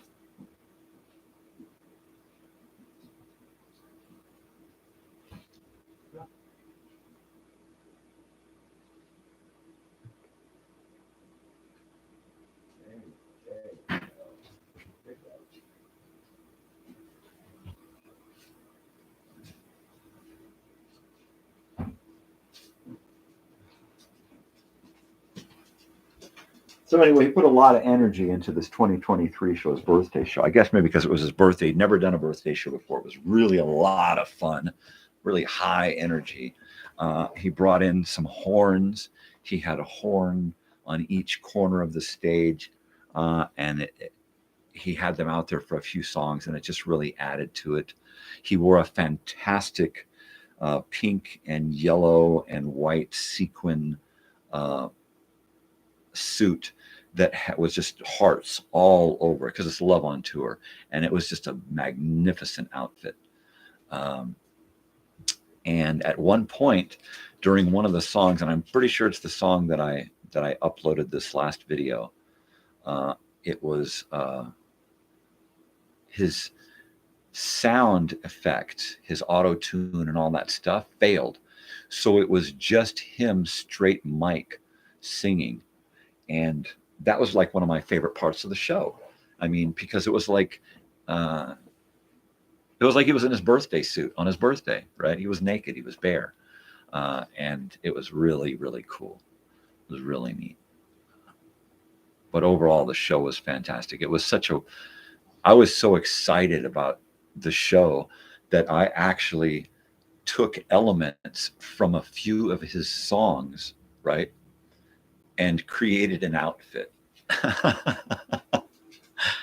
All right. There's a part in the song, one of the songs, where he sings about a black and white film camera and yellow sunglasses, right? So I took one of my old little brownie cameras, a little Instamatic, right? And I put it on one of those lanyards around my neck. Hey, another viewer. And then I wore my yellow round sunglasses. And then there's another part of another song that says tracksuit and a ponytail, right? So I wore a 1980s vintage white, blue pinstriped Nike tracksuit that I have, one of my vintage outfits. And I put my hair in a ponytail, and I wore a pair of pants over this, and I wore a jacket over this, right? So for the show, I wore just my regular clothes. When this song came on, right, I stripped off everything over my tracksuit, and I got out and went into the aisle and ran up and down the aisle jogging. Is that crazy and weird? Huh? That was fun. That was great. I was trying to get him to notice me in a tracksuit and a ponytail running around up and down the aisle. I put my leg up on the rail, and I was doing stretches, and I was doing, exercises and stuff. That was a fun night. Natalie is just, that was great. So I love doing concerts. She loves dressing up for concerts now and just putting the whole outfit together. Every concert she goes to now, it's a whole deal. Her Converse, she's got these knee-high Converse. So what she'll do is she ordered this huge bag of beaded letters, right, for bracelets and stuff, and she puts them on her laces. And what she'll do is she'll take both laces all up and down her boots, and she'll put in song titles, right? She'll put in phrases from songs. She'll put in names all up and down her laces, all right? And that's really fun and creative, She comes up with this cool stuff on her own. Her and her friend Charlie came up with the idea of making T-shirts replicas of the T-shirts that two of the Fall Out Boy members wore, Stump Club and Wentz is Whacked, right? And it was a red shirt and a green shirt, and there were these big white bold letters across these shirts. So she went out and she got the specific colored shirts, the T-shirts, just like in the picture. She ordered a couple of different sets of vinyl letters just to get the particular font correct, right? And then me and her and Mom sat here for days trying to figure out how to get these iron-on vinyl letters to work right, and created shirts for her Fall Out Boy show. And that was so cool that I had to actually post pictures to Fall Out Boy on their Facebook, and got hearts and thumbs up from the guys at Fall Out Boy. And that was pretty cool. That was really neat. But I mean, every show is a new adventure, you know. The one thing that's the same about every show is in and out after every concert.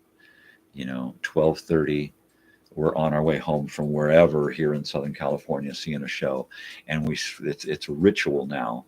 From the first Harry Styles show, it's ritual now that we go to in and out after each show. I have had more in and out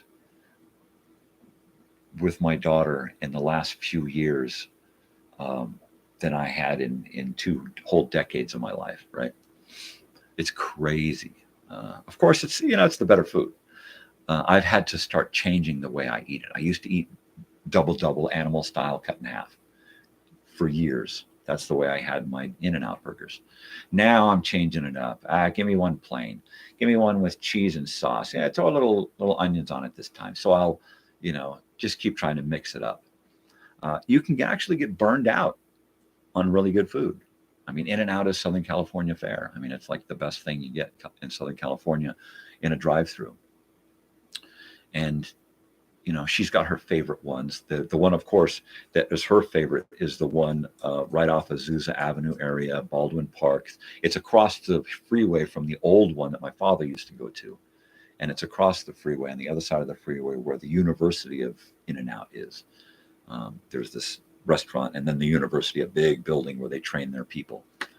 They train people for all over in that one facility there.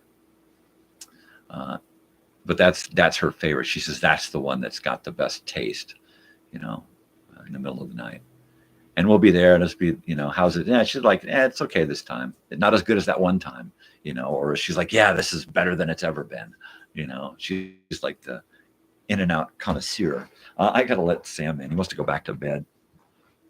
Yeah, I keep saying that. You want to go back to bed?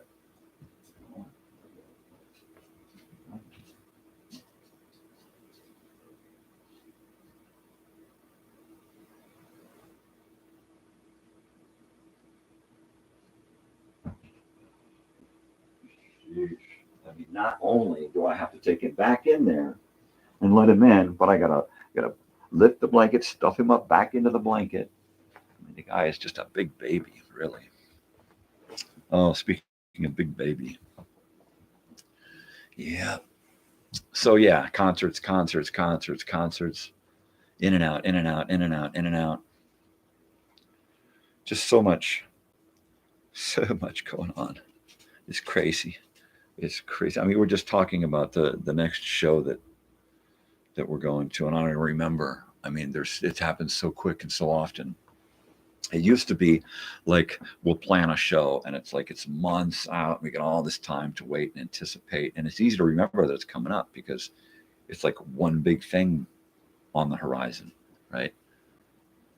Now she plans so many outings that I can't keep track of it. She literally has to remind me on a weekly basis, remember, in a couple of weeks, we're doing this. I got to write it into my calendars and stuff, Post-it notes and shit. Remember, you're driving her to LA on this day, and you got to have your shit together, right? Looking for somebody to go with me. Hey, anybody else want to go? Kids are going to a concert, and I'm going to be bored for about, 5 or 6 hours. because of course, you know, they got to get there early, buy merchandise, hang out, do the whole I'm at a concert thing, you know, it's so cool. Look at me, I'm at a concert. Of course, I do more of that than she does. I go to a concert, I'm taking pictures and videos and check me out. Here, get a picture of me doing this. You know, I'm old school. She just like does texting and photographs stuff, videos of stuff. I don't even think she does any posting. I know she's on what is that, Insta Slam or TikTok or something. She's one of them places, right? I don't get into following my daughter's personal life. That's her thing, you know. She's her own person. She's been her own person, you know, 6th grade. She was smart enough at that point to just kind of guide, you know, and not teach, you know. She's been teaching me more in the last 10 years than I've been teaching her, you know, for show.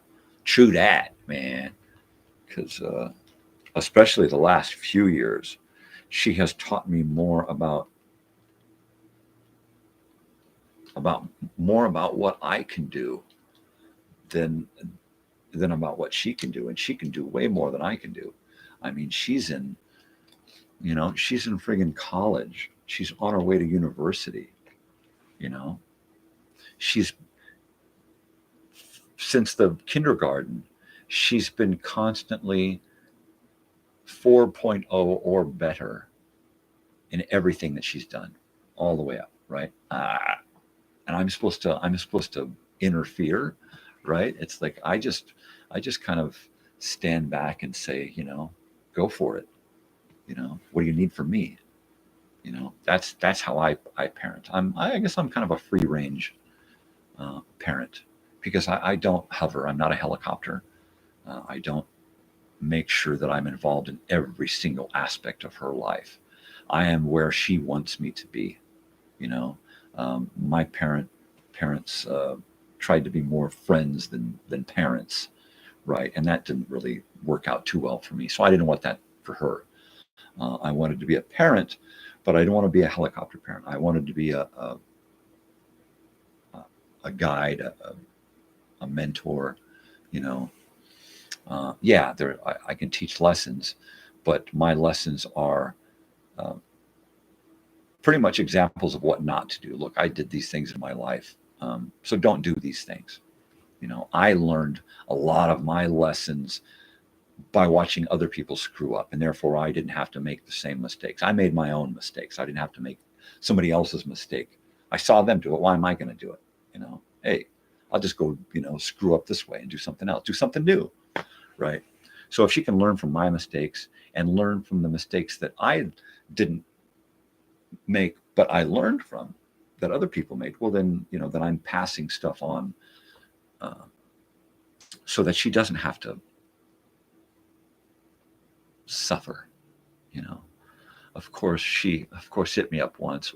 Why didn't you make me ride a bike or ride a skateboard or do sports or skin my knee up or get injured and stuff? And I was like, well, first of all, we did try, but anytime you got a little bit of hurt, you didn't want to go on with it. You know, you'd ride a bike, and if you fell, that was it. You didn't want to do it anymore. If you got involved in something and it meant some kind of pain, and I'm not going to, you know, force you to. I would try to encourage you to try it again and do that, but I'm not going to force you to, right? And so eventually she come to understand that it's on her to take those chances. It's not up to me to take her and throw her into the water and okay, learn how to swim. You got 5 minutes until I come in after you. You know, I'm not that kind of free range parent, right? So, you know, at this point, I really, really want some more coffee, but I better not. Yeah, she's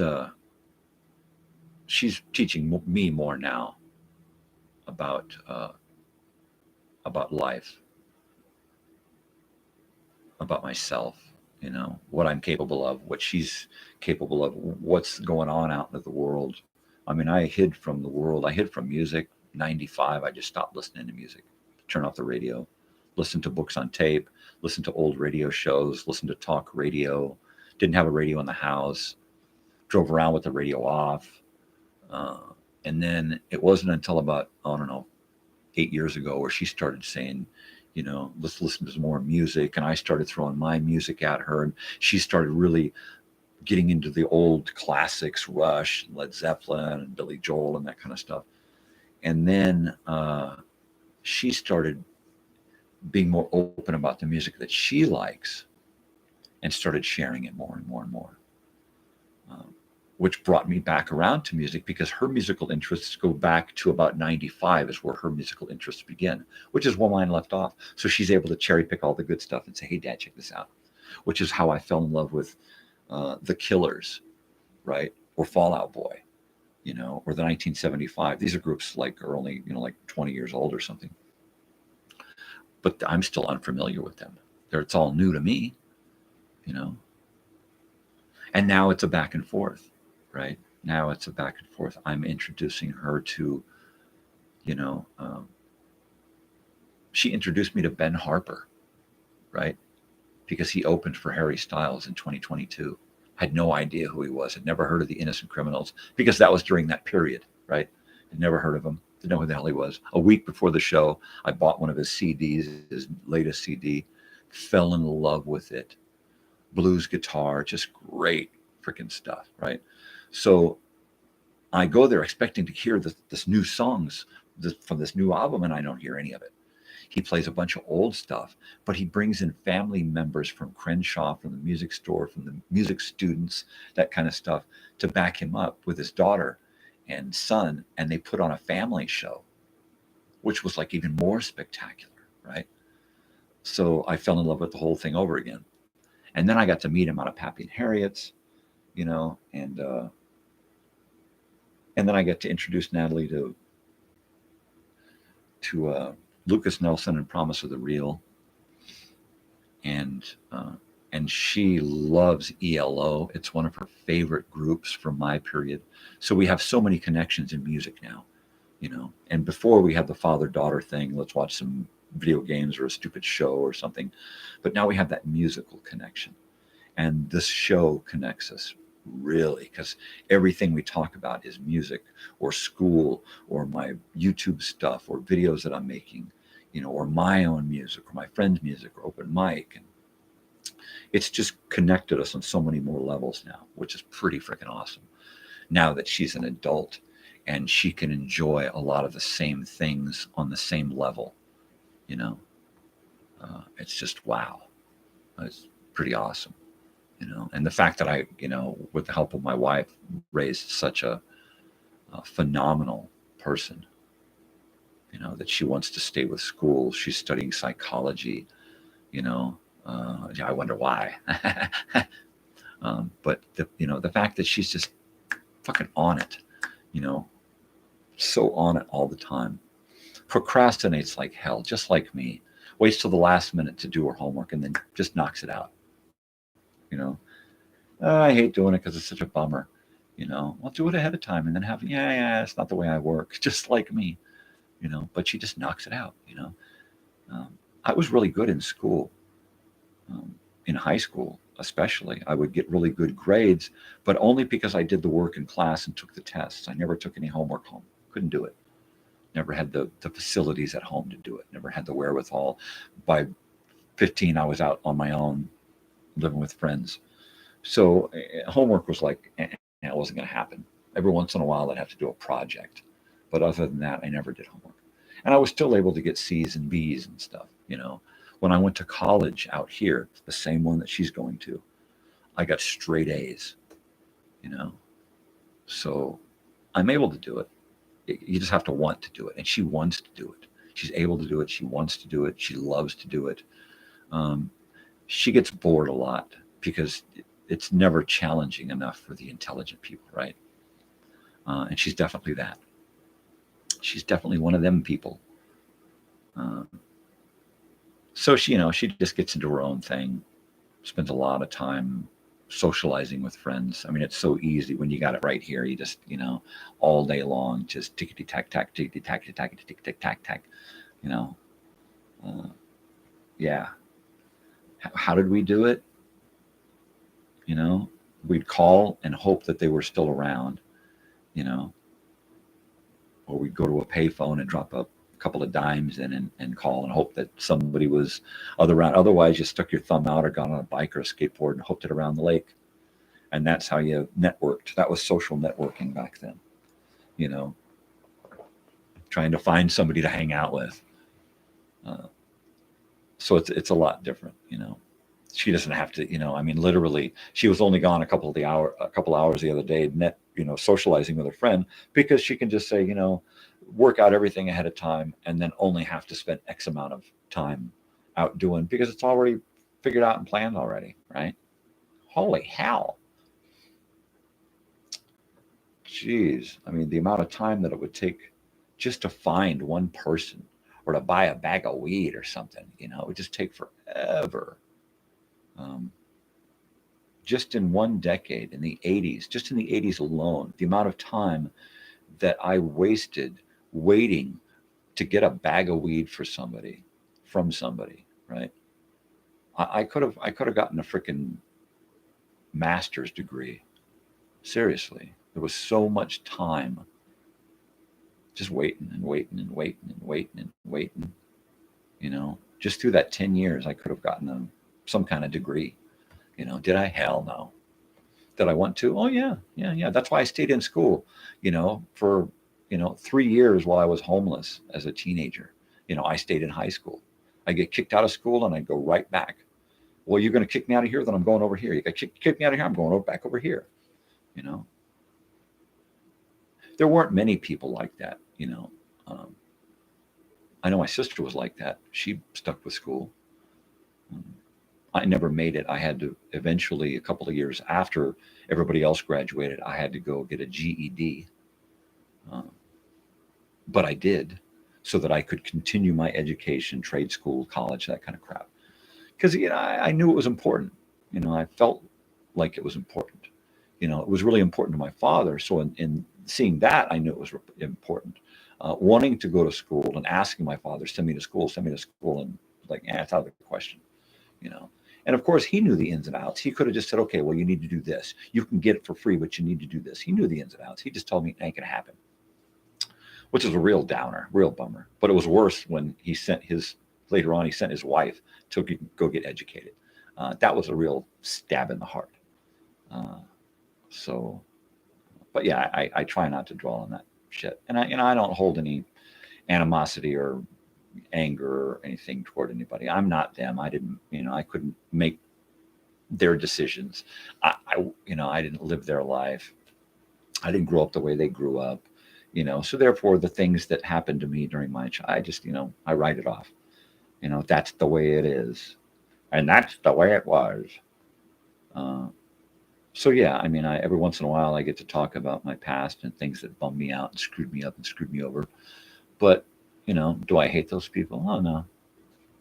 Why? I probably did a lot of stupid shit and screwed up. Would I want them to hate me over it? Yeah, if you want to use up all that energy, go ahead. It's just not worth it for me at this point. At this end of the spectrum, it's just not worth it to put all of that energy into feeling like that. So I don't.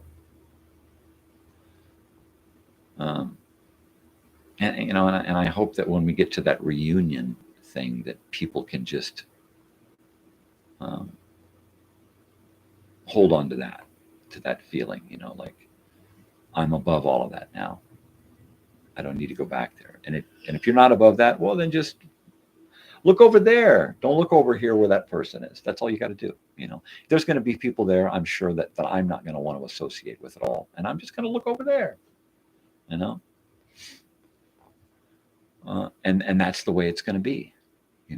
I'm hoping that it won't happen too much. I'm hoping that people will eventually be able to put things aside and not have that hanging with them any longer. I can understand about new transgressions, recent things, because those kind of things bum me out too. But am I going to dwell on that shit? Am I going to bring that shit? No, I'm going to hopefully filter that out and screen people out who just want to bring it down. Because some people revel in that. Some people revel in bringing other people down because they can't get up, you know. So that's cool, you know. But I don't want that, you know. I want people to want their kids and grandkids to meet other people's kids and grandkids and friends and family and all that. Hang out, go boating, eat barbecue, do little tours, maybe rent some bikes. You know, by the time we get there, there will be so many things planned. People are going to want to come for a week. You know, I know I already want to stay there for a month. All right. The last time we stayed in Elsinore, West Marina, my wife and daughter and I went down there in 2013 and stayed there for a weekend with our dog, Charlie. He passed away at age 17 a few years back. So Charlie's no longer around. But we have those memories. And at some point, I'll put together a video, A Dog's Life of Charlie, because I've got just tons of Charlie stuff.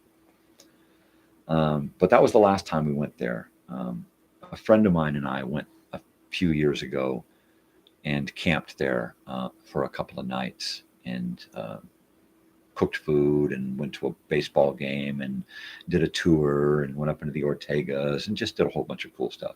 Didn't meet anybody down there, of course, because he couldn't do that. The poor fucking tweaker. Anyway, I'll try to get off of that subject. But, you know, I haven't been back there since, so I want to go down and get things planned out and get things work. I see we lost a couple of viewers.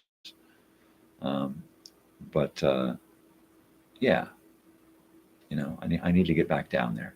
So I will probably be going down and going down for a day to see a couple of people, have some lunch, do a little bit of preliminary planning. And then I'll be getting my van worked on. And then I'll be going down in my van to camp for a couple of nights and do some more work, planning and hanging out with the people who are going to be helping me. And then I'll be going back down once or twice between the actual event. So it's, you know, I'm going to be down there off and on. And I'll be stopping off at a few places along the way to see people who I'm hoping are going to be able to get involved. Charlotte, Tracy, and whoever else pop into my head that say, yeah, you better make sure they're there. And like I said, I haven't tagged everyone because I don't have everybody on Facebook. But everything that I'm posting on Facebook and on YouTube is all public. So share alike. The reunion is open to everyone, and the reunion page, the event page, is open to everyone. It's public. At some point, you're going to have to go through some kind of screening and get filtered to see if you're actually who you are and whether you're supposed to be there. Other than that, you know, it's pretty much public. Everything's public.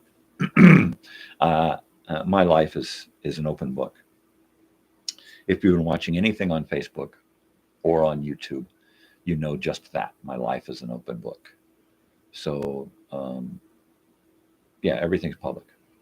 You can ask me about anything, and you get an honest answer. You can go watch anything, and it's all real. It's all reality. So, at this point in my life, I got no reason to hide from reality, right? Everybody faces the same reality at some point. There's no reason to hide for it or to make it into something that it's not. So my reality is here. It is available for view in a playlist or live. Just pick one. Yeah, looks like we got somebody back. I really want another cup of coffee, but I'm going to hold off. We're into about 5 hours now. Well, it's another record show. We're at 5 hours. It's amazing that we haven't lost sound. or lost video. Knock on wood. I don't want to jinx it because it'll probably happen. We should be past that.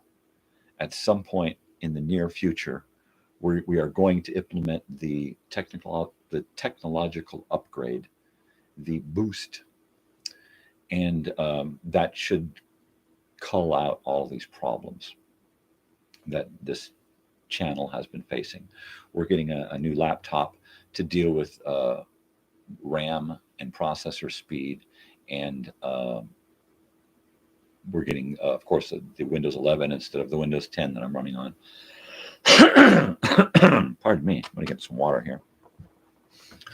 So everything is getting upgraded. The sound is getting upgraded. Even though we got pretty good sound now, you can probably hear everything that I'm doing. We got good sound now, but it's gonna get kicked up a few notches. Video is getting bumped up several notches because we're going from one live camera to multiple live cameras, anywhere from 4 to 8 live cameras at any given time, plus live computer feed, live audio feed, live video from the VCR, from the computer, from everywhere. Man. Where's them throat lozenges, Marge? Shut up, Harry, they're in the bowl. But yeah, everything just keeps going like, wow. Bessie, psst, hi. She gets squinty. She gets squinty eyes when you look at her. Or if she thinks she's in trouble, she gets really squinty eyes and her forehead comes real tight down here. She's so silly. She's a silly dog. Stop licking yourself like that. You're just going to get the blanket wet. That's all you're going to do. Squinty. Yeah, so 5 hours. Imagine me sitting here for 5 hours talking to mostly air, right? I appreciate the viewers. I really do. Thanks for hanging out with me. That lets me know that maybe people don't get it, but at least I know that I'm accepted. And, you know, people are actually courteous enough to hang out and watch. Sometimes I'll put live stuff on and just have it playing while I'm doing other stuff, right? And some of these broadcasts, I would assume that eventually are going to find people who just want that, who just want somebody in the room with them talking, right? Some guy in Antarctica, right, on a polar exposition is just bored shitless and wants somebody just blah, blah, blah, blah, blah, talking about nothing. Well, that's me. I'm your guy. I'm your man. On the ISS, right? I am Russian cosmonaut. I learned the English watching Crazy Old Bearded Guy in the mornings. That'd be cool. Oh, speaking of languages, I've got these cool old records, like 2 or 3 record sets. I've got one on learning Spanish and one on learning German. So at some point, I want to try to throw those into the mix and see how those fly in the morning, or maybe just do a video. You know, Crazy Old Weird Bearded Guy learns German. Learn German along with Crazy Old Weird Beard Guy. I don't know, something like that. But I thought that would be cool because they're old crap. Probably got no copyright shit on them. So that'd be neat. Yeah, the Internet Archive has been just a treasure trove of video and sound elements. The sound effects, right? I've got a handful of sound effects records from my father, a few from him, and then a whole bunch that I bought going out to yard sales and thrift shops and stuff. So I try to use those and I upload those onto digital files as often as I can, and try to use those whenever I can. Sometimes if you listen to one of my videos and you hear a boing or something, or a crowd, or most famously what I like to use is a thunderstorm. I've got like a whole side of just a long thunderstorm, like 30 minutes of a thunderstorm. Of course, it's broken up into segments because there's like 2 skips in it where it just keeps skipping and skipping and skipping and sipping. So I broke it up right at those skips. So they're like 3 pieces. But I like to use those as background ambient sound in my videos. Every once in a while, you'll be listening to a video and then you'll hear a thunder roll, or you'll hear some static from the surface noise on a record, right? And I just love that.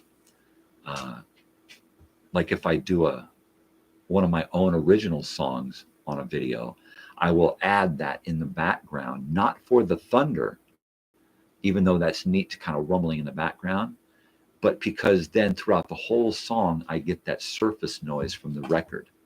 And it just adds to the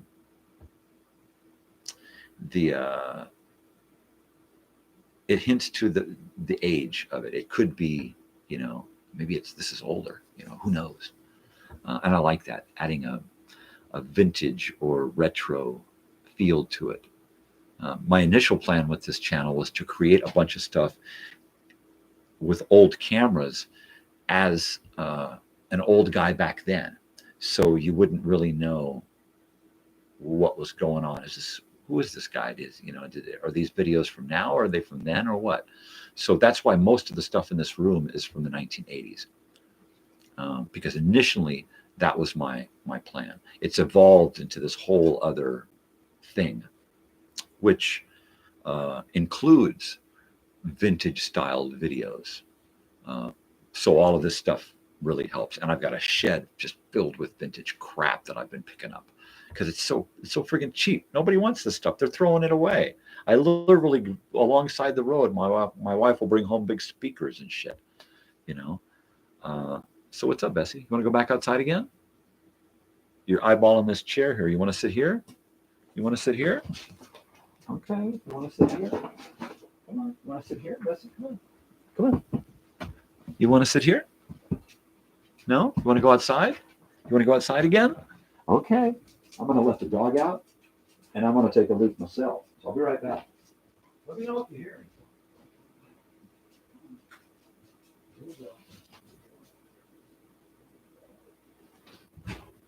Oh, boy, that coffee just moved right through it.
Yeah, no more coffee left.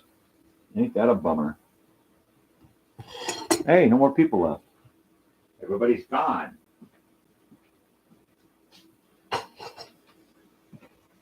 Well, I mean, you know, you got to figure 5 hours. I mean, whoever was here, my sister and whoever else, they were here for quite a long time. That's quite a long time to sit and watch an old crazy weird bearded guy talk about nothing, right? Or talk about the same thing over and over again, which is what I usually do. Yeah, I remember back in the day, you used to kick a can around. Leave him alone, Harry. He's reminiscing. He's nostalgic. Oh, wow. So, I think we're just about ready to wrap it up for the day.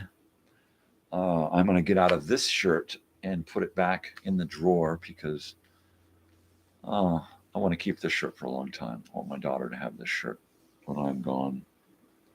It's really cool. It's got some great vinyl work on it. Just really, really, really bitchin'. I think it's, rather than a screen print, I think it's a vinyl print, right? I think that's what kind of this is, like her vinyl letters that she did for Fall Out Boy. I think that's what this is, you know. I'm going to do some more Bluephoria. So Bluephoria, you know. Reflective and tension easing. I feel reflective. Like a mirror. Yeah. Yeah, like a mirror. Right. Like a mirror. So there's this movie, right? And it just popped into my head. I'm not sure of the name. It's a Frank Sinatra movie. He's an older guy. He's got a wife who is dying. I think she is, what's her name? Faye Dunaway. I want to say it's Faye Dunaway as his sick and dying wife, right? And he's a police detective or a private detective. Regardless, he's a detective, and I think it's police detective. And there are these murders taking place, and they can't figure out what the murder weapon is. All right, they're not sure. It's some kind of knife or axe or club or something. And I think it's called the Jagged Edge, maybe, perhaps, maybe not. I'll have to look it up. But it turns out that it is an ice axe for climbing, which is the big clue. Once they figure out that's what the weapon is, then that actually leads him to solving the crime. But it's just one of those great classic movies that I remember seeing on HBO back in the day, and one that my father and I watched together at one point. But yeah, that is one of those movies that I'd like to try to find. I have to look on IMDb, the Internet Movie Database, and find Frank Sinatra movies and go through his repertoire and find that movie, because it is a great movie, just great drama, crime drama. I loved it. Really cool. It's really cool. So yeah, let's see. I spent the morning talking about last night and the night before, and technological upgrades to my show, and the Elsinore reunion, and things from my past, present, and future. Now I got I actually feel like I got a future. Sure, we all have families, and that's kind of our future. But you get to a certain point in your life where it's like, the end is coming at you quick. And you don't feel like you've got much of a future other than doing the same old humdrum regular bullshit, right? And then you've got no future past the future you're leaving for your family, right? So there's that imminent future, and then there's that future that you plan and you look forward to. And I got something like that now. We had little things, little concerts, little going outs and doing stuff and that. But this is huge. I mean, this is one of those things that I've wanted like for decades. Literally for decades, I've wanted to get a bunch of us back together. The last time this happened was, I'm going to say 1999.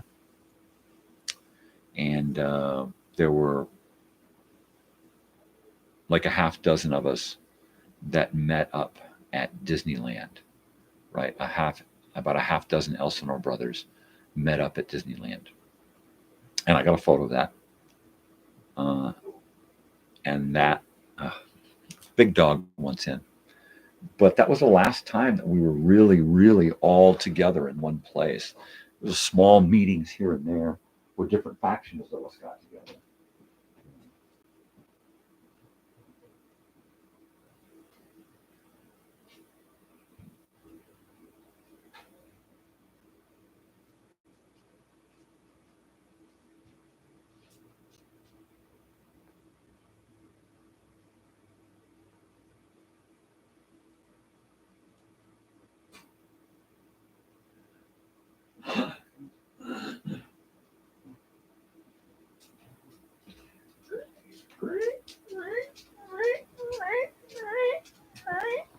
Yeah, my creaky old mobile home. Thin walls, creaky floors, bad plumbing, you name it. I'm a handyman, and this is how I live, you know. Too many back and neck injuries took the wind out of those sails. While I am a pretty good handyman, it's only my hands. I mean, it takes so much out of me to do shit anymore. I literally have to have somebody come over and help me change an oil filter, right? I mean, I don't even do oil changes. I had some of those little sensors I had to put on my exhaust. And I couldn't even get the leverage to tighten it up, let alone retighten it. I had to call somebody over for that. At one point, several years ago, I was in the middle of doing plugs or a power steering pump on a Saturn. And I just got to the point to where it was like, you know what, I can't do it anymore. You know, it's friggin' killing me. I'm dying in pain here. And I don't have the leverage or the physical capacity to pull this thing out. And that's when we just started going to mobile mechanics. You know, everything goes in, we do maintenance, somebody else does maintenance, and we get a mobile mechanic to come take care of our vehicle if we got to. And then I'm there to give a little bit of help if I can. Otherwise, I got to call guys to have them come over. In fact, I just found phone number to a mobile mechanic out here. And if I can't get anything competent out of him, my one last hope really was to drive this van to Indiana and take it to Bondo's garage and have them work on it, right? Because they're the only people that I trust, the only people that I know that work on vehicles, and I trust them. So, you know, and I thought the other day, well, the only other option would be to get one of them to come out here and hang out for a week and work on the vehicle, and I could get everything ahead of time. So all they have to do is show up, work for a couple of days on the vehicle, and then take a couple of days to sightsee and hang out, right? Have a good time. So that's my next option. If I can't get a good mobile mechanic to come over and do my stuff or take my stuff to him, then I'm going to be looking at importing a mechanic. And that just sounds ridiculous, doesn't it? But nowadays, why not? Why not say, hey, you know, let's do a little barter. Let's do a little trade. You come out, you work on my stuff, and I give you a vacation, and on top of that, I'll pay you. You know. So that to me sounds like a winner. You know. And if I get a friend out here that's like my age, then I'll get somebody to come over and have a strong back to help do the work, you know. But something's got to give. I mean, I have to get this vehicle done in the next 6 months. By the end of the summer, I want to be able to start taking my van on these concert trips, because there are some concert trips where I don't go to. It's just my daughter and her friend or a couple of friends or my wife and daughter. And I'm just not, it's not that I'm not invited. I'm just not going to that show. Right. So rather than go and then try to find something to do that day and that night, just go park, get in the back of that van and have 6 hours to take a nap, to eat some food, to sit and play the guitar, watch a movie, whatever the fuck I want to do. It's a van, man. It's like totally set up for that. So that and doing some traveling, that's what this van is for. And I'm hoping that in the near future, I can actually make that happen. Also taking it out to do live remote stuff on YouTube. That's the van is ultra important there. I don't want to have to pull seats out to do anything. So I'm going to probably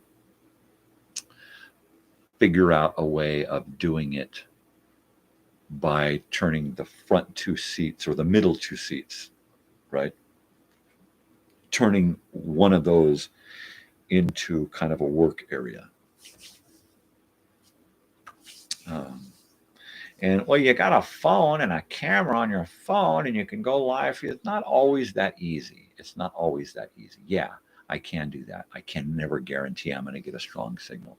If I can go to a place, do a live remote, get Wi-Fi signal from them, or plug in to an Ethernet cable, right, and get a strong signal, that's better.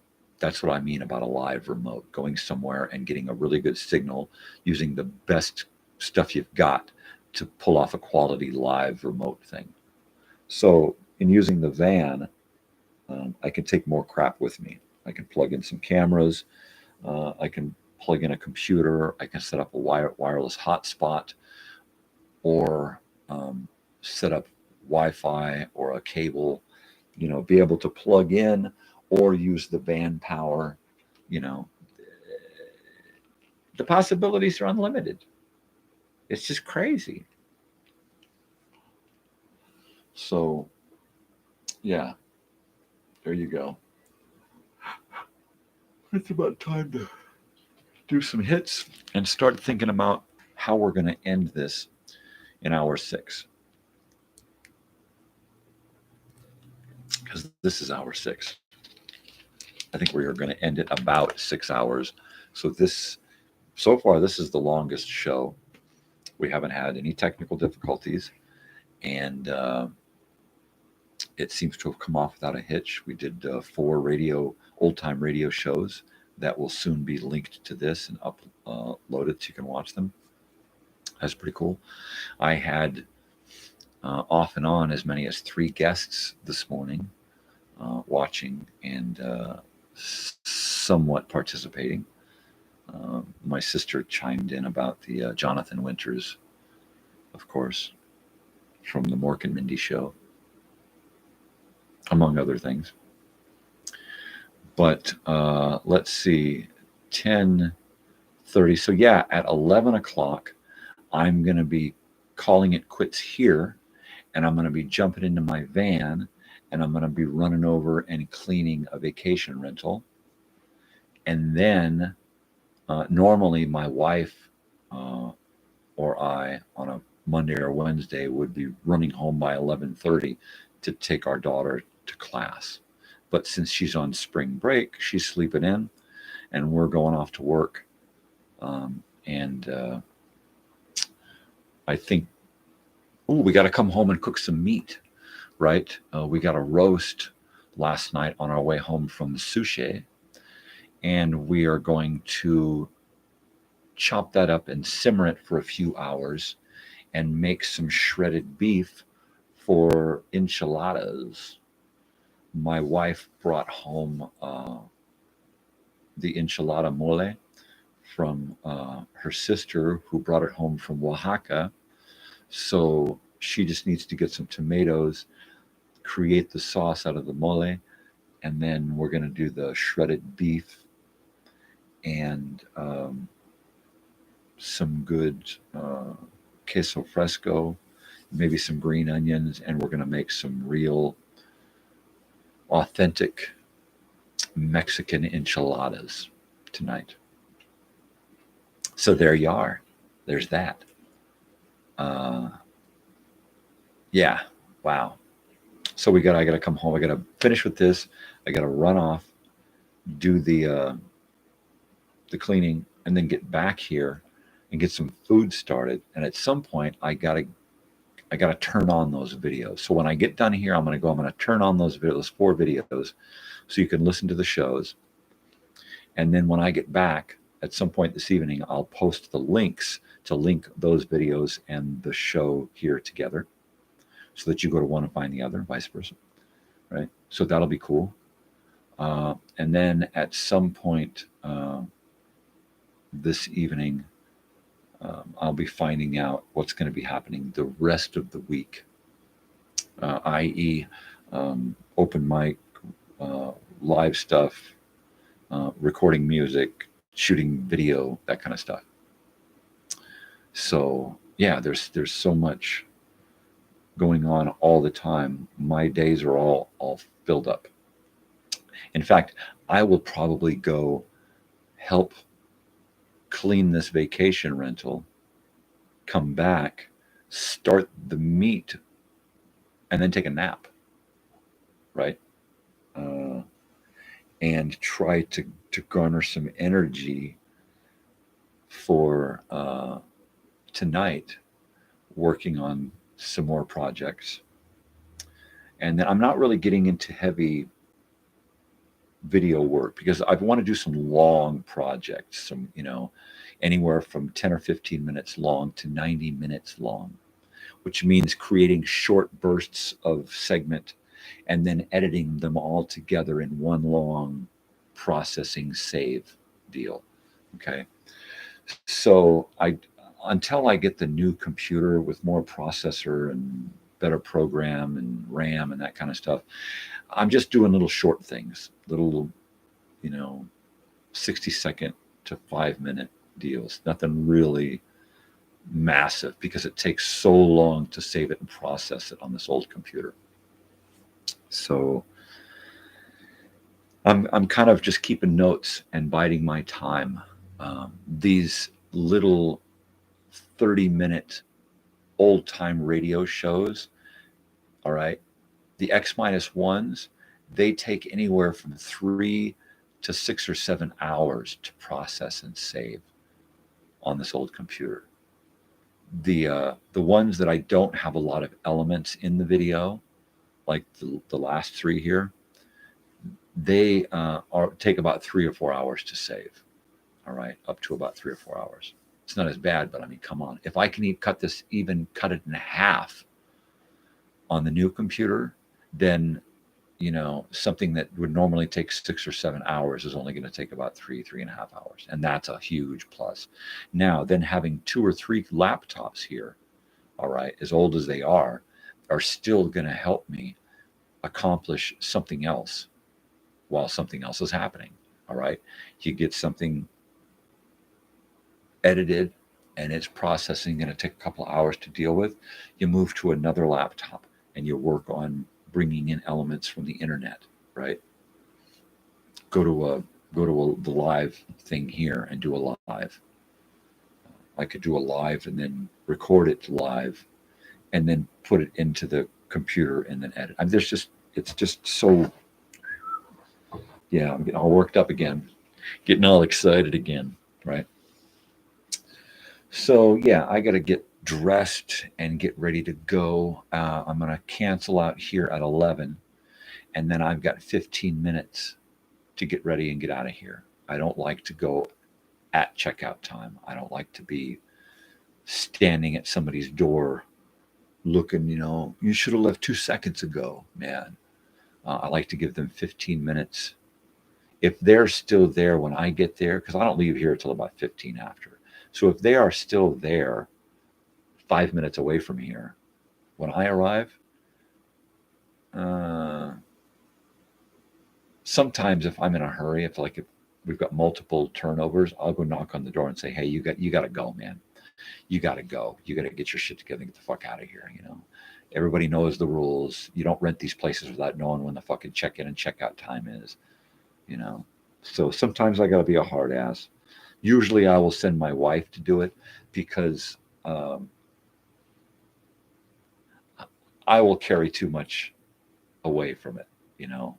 I'll let them piss me off. I'll get, you know, I'll even get involved with these people if they get back and forth with me pissy.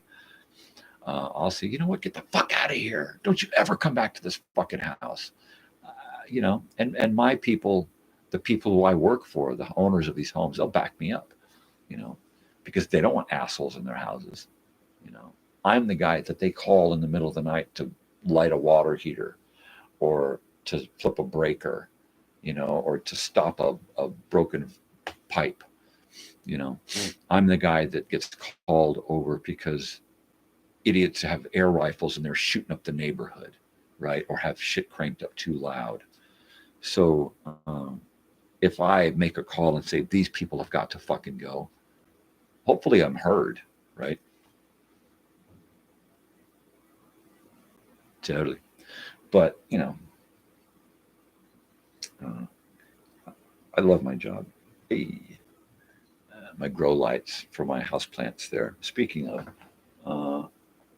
I gotta put a little water. You know what I need to do is take them out and hose them off with a really good spray nozzle, and give them a good soaking and cleaning. Clean all the leaves off and stuff, because that's really important to do with your house plants. Hey, baby, you want to get up? Come on, come on, baby. Come on, over here. Come on. No, come on, come on, baby. Come on. Come on, Bessie. You know you want to hang out with me. Come here. Come on. Come on, Bessie. Come on. You know you want to come up. Come on. Come on. There you go. Good girl. Good girl. Come on. Come on. There you go. Good girl. See, that's why it's here. It's here so you get on there. Yeah. There you go. That's a good baby girl. That's a good. You want a blanket? You want a blanket? There you go. That's my baby. Yes, you're a sweetheart. Yes, you are. All right. So, I did some guitar playing the other day. When the I think it was yesterday. Yeah, when the everything failed on my show. I sat here and played the guitar for a little while. Went through my songs a few times. And I noticed that my voice was just out of it. And so after about an hour and a half, I gave that up because I just wasn't able to hit the high notes where some of my songs go. You know, some of my newer stuff, I actually have some kind of range in there. I don't know where it came from. I mean, some of it's intentional, but some of it just fucking happens. You know, a lot of the shit that I do, I try not to force. We go back to that word organic. I try to just let shit kind of unfold naturally. I will start something, you know, put a little bit into something and then just kind of let it, like this Elsinore reunion thing. All right. I'm just going to kind of keep nudging it along and see where it takes me. My wife says, yeah, well, we'll see what happens.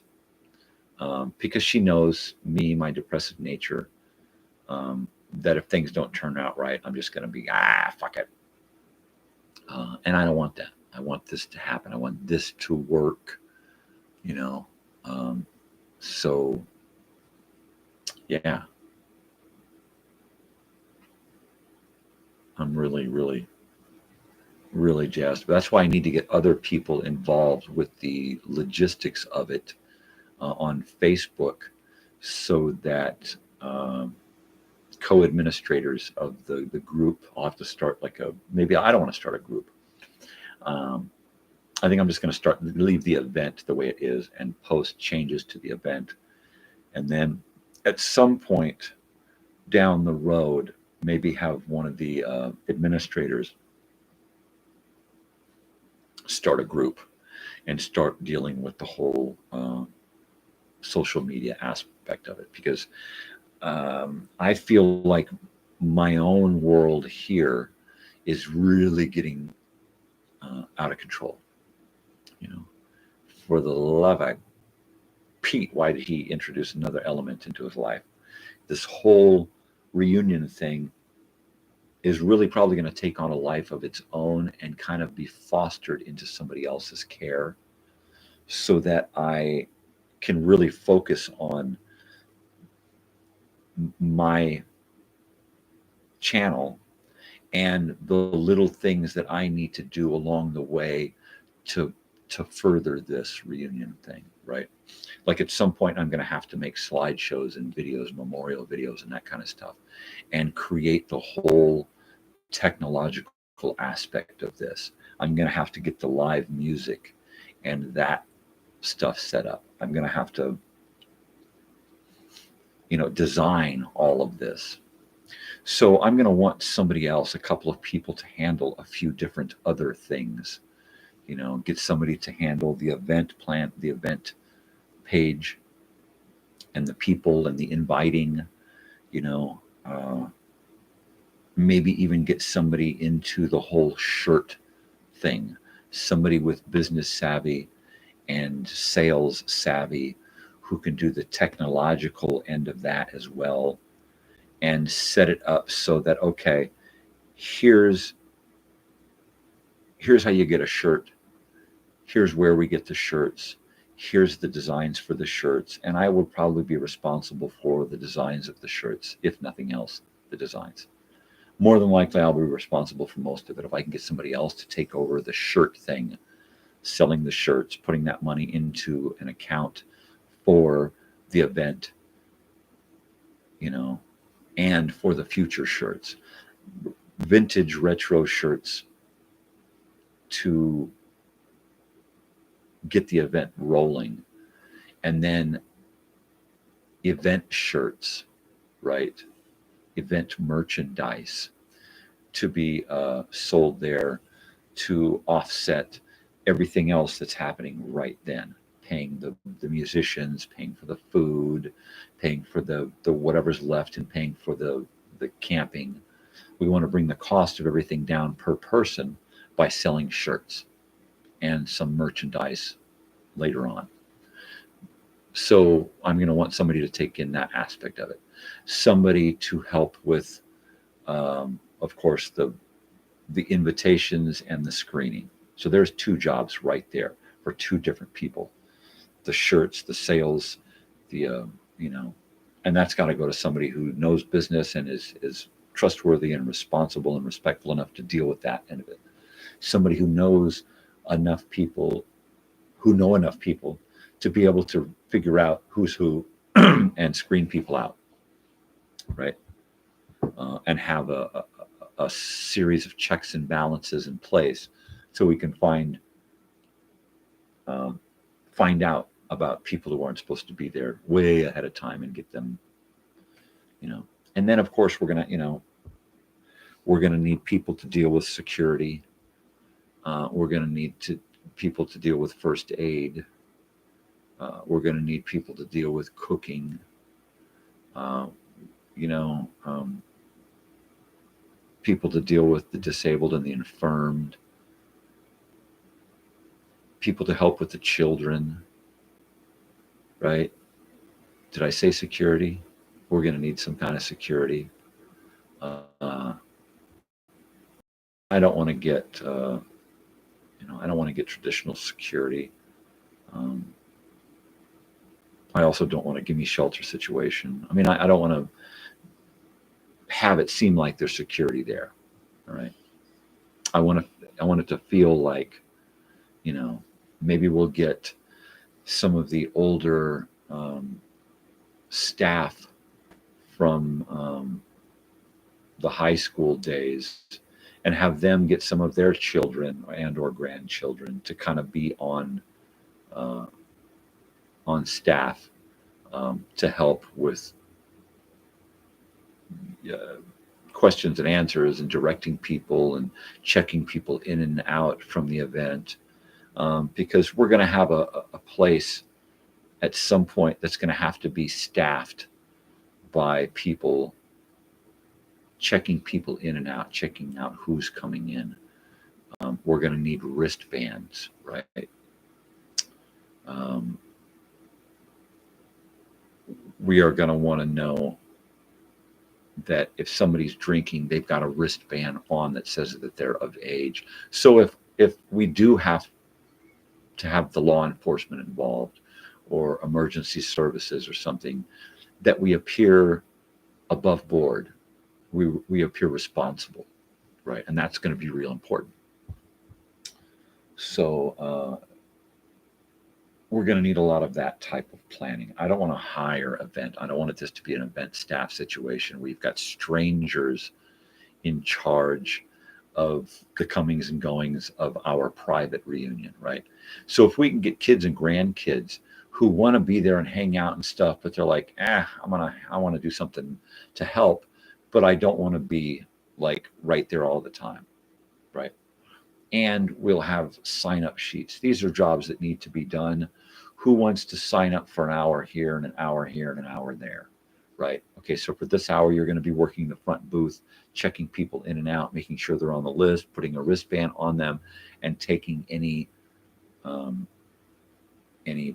fee that we may need to collect to augment the price of whatever's left, right? Hopefully it'll be negligible by that point, minimal, $10 a day or something. I would hope that it doesn't go over $20 a day for people just visiting for the day, right? We can do weekend wristbands and daily wristbands, right? Here's the wristband for Friday, there's one for Saturday, there's one for Sunday, there's one for Monday. Here is one for the whole weekend, right? Bada bing. Easy enough to get a hold of, easy enough to put a stamp on, get a color code and a stamp thing going on, and we're set, and then we can have the primary wristbands, and then we can have guest wristbands. These are the primary people who are here because they are here for the reunion. And then these other people are their peripheral people. They're their family and their guests and their friends and stuff who are coming along, right? Because it should be more than just a couple of people, showing up for a couple of people or it should be more than that. It should be a huge going back family thing. So yeah, so much going on, so much that we're going to need other people helping. At some point, getting closer to it, we'll probably have about 6 people on staff through Facebook, just dealing with getting things rolling. At some point, there'll be an invitation list where, okay, you can sign up to want to go. I'm interested, right? But at some point, you're going to have to show your invitation. Okay, I was invited. I was screened. I passed. I'm allowed to be here, right? I.e. the questionnaire, i.e. the interview with somebody, somebody who knows the ins and outs of who the fuck people are, because I don't. So there'll be a couple of those people involved in screening and invitations. And not really trying to weed anyone out, but trying to make sure that it's just the people involved who need to be involved, right? And that means people from the 1970s Elsinore who pretty much we're familiar with, right? Not me in general, but somebody that I know is familiar with somebody that they know is in all the way down the line. And then it might eventually come back to me, 6 degrees of separation, whatever. So there's a lot of people. I'm going to make new friends of people who were there when I was, but I never knew, never met, or maybe I did and I just don't remember. So this is going to happen, So we want to just make sure that we got our shit together when we're doing the final invitation list, right? So that when we've got our printout of names and guests and everything, and we've got the right amount of wristbands, you know, because it's going to be a heavy fucking deal. I'm telling you, it's going to be better than one of those festival concerts you go to. All right, not so much with the live music, but with the live time travel. All right.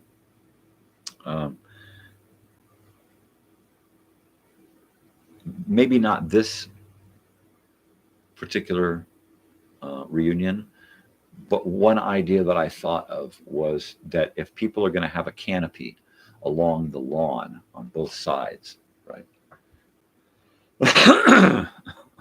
then what we might do is have a canopy decorating event.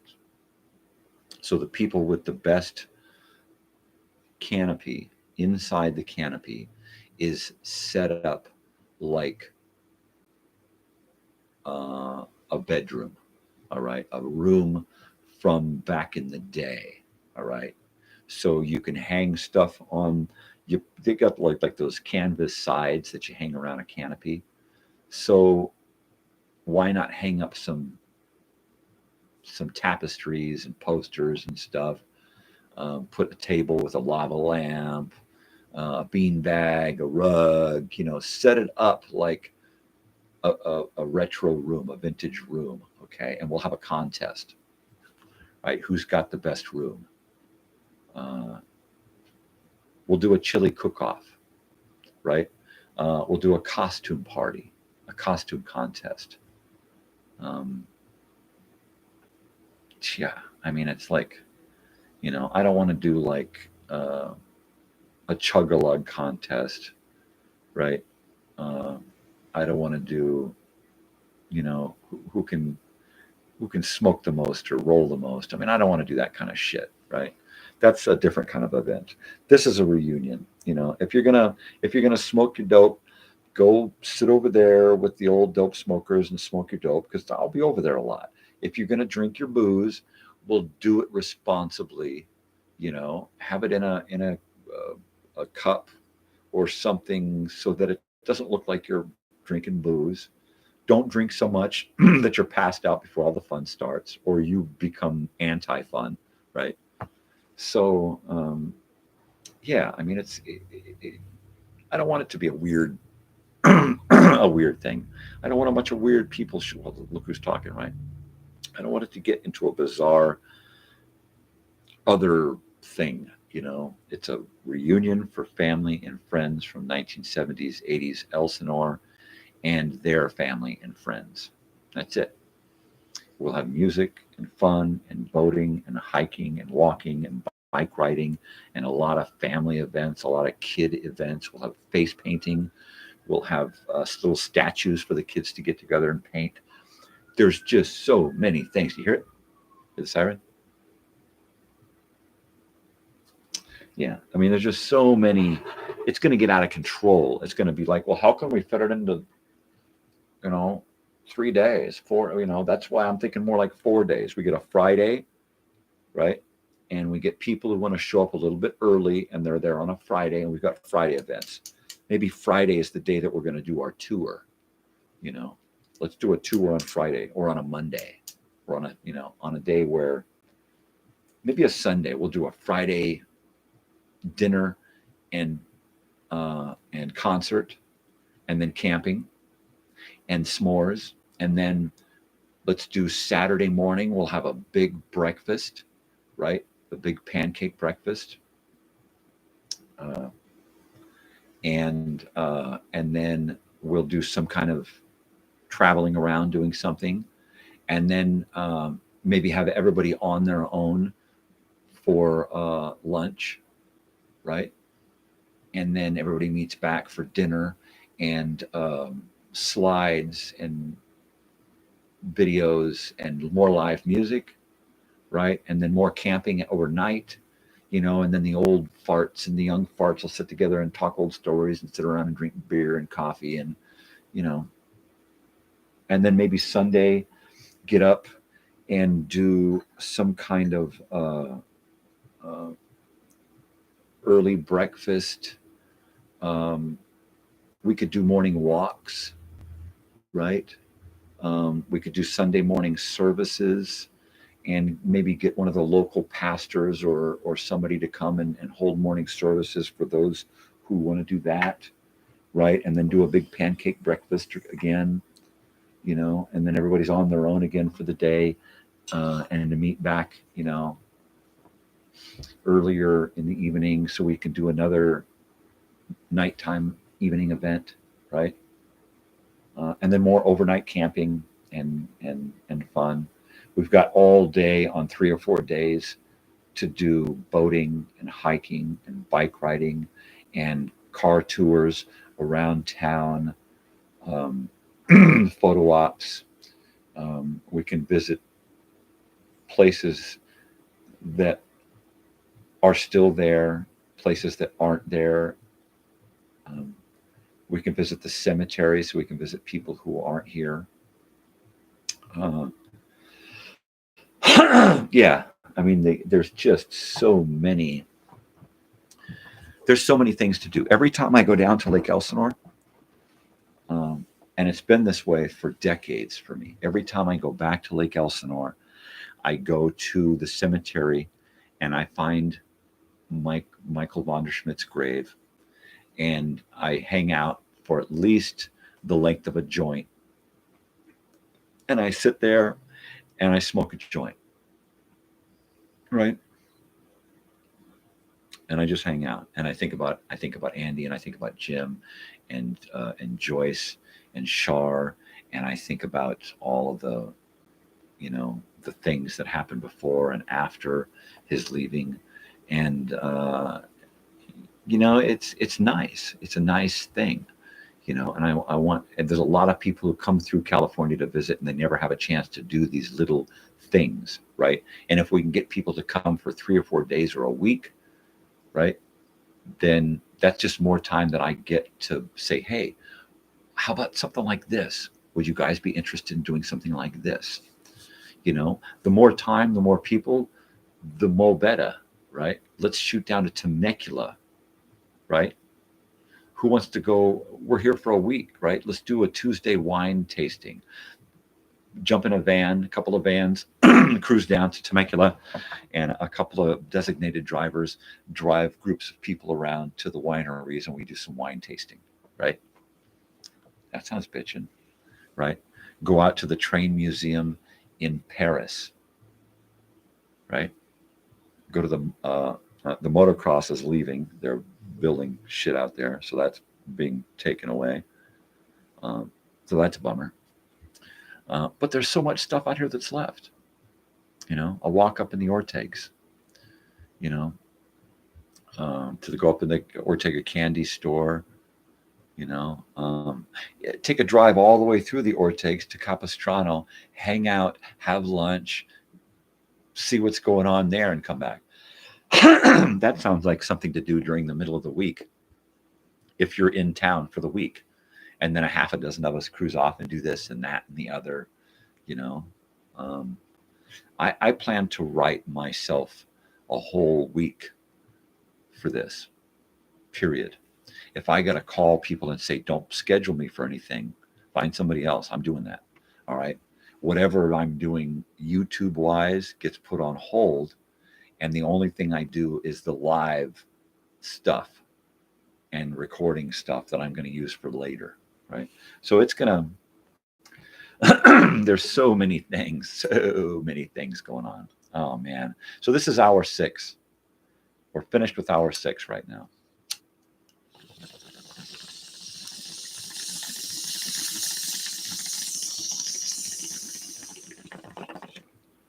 This has been a great show.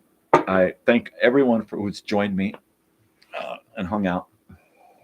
I have to get my shit together, get dressed, get out of here, go do some cleaning, and come back and try to get something else going on. So thank you so much for stopping by. I'm going to use the shutter this morning because I like to. All right.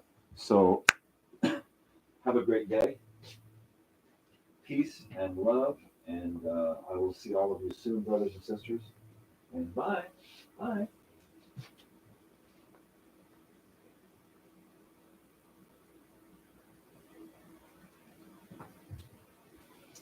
Adios, weirdos. I will see you tomorrow morning for the last broadcast of the week. And wish me luck that technologically it goes well so that I don't have to start the upgrades until season 3. All right. So adios, people. Goodbye.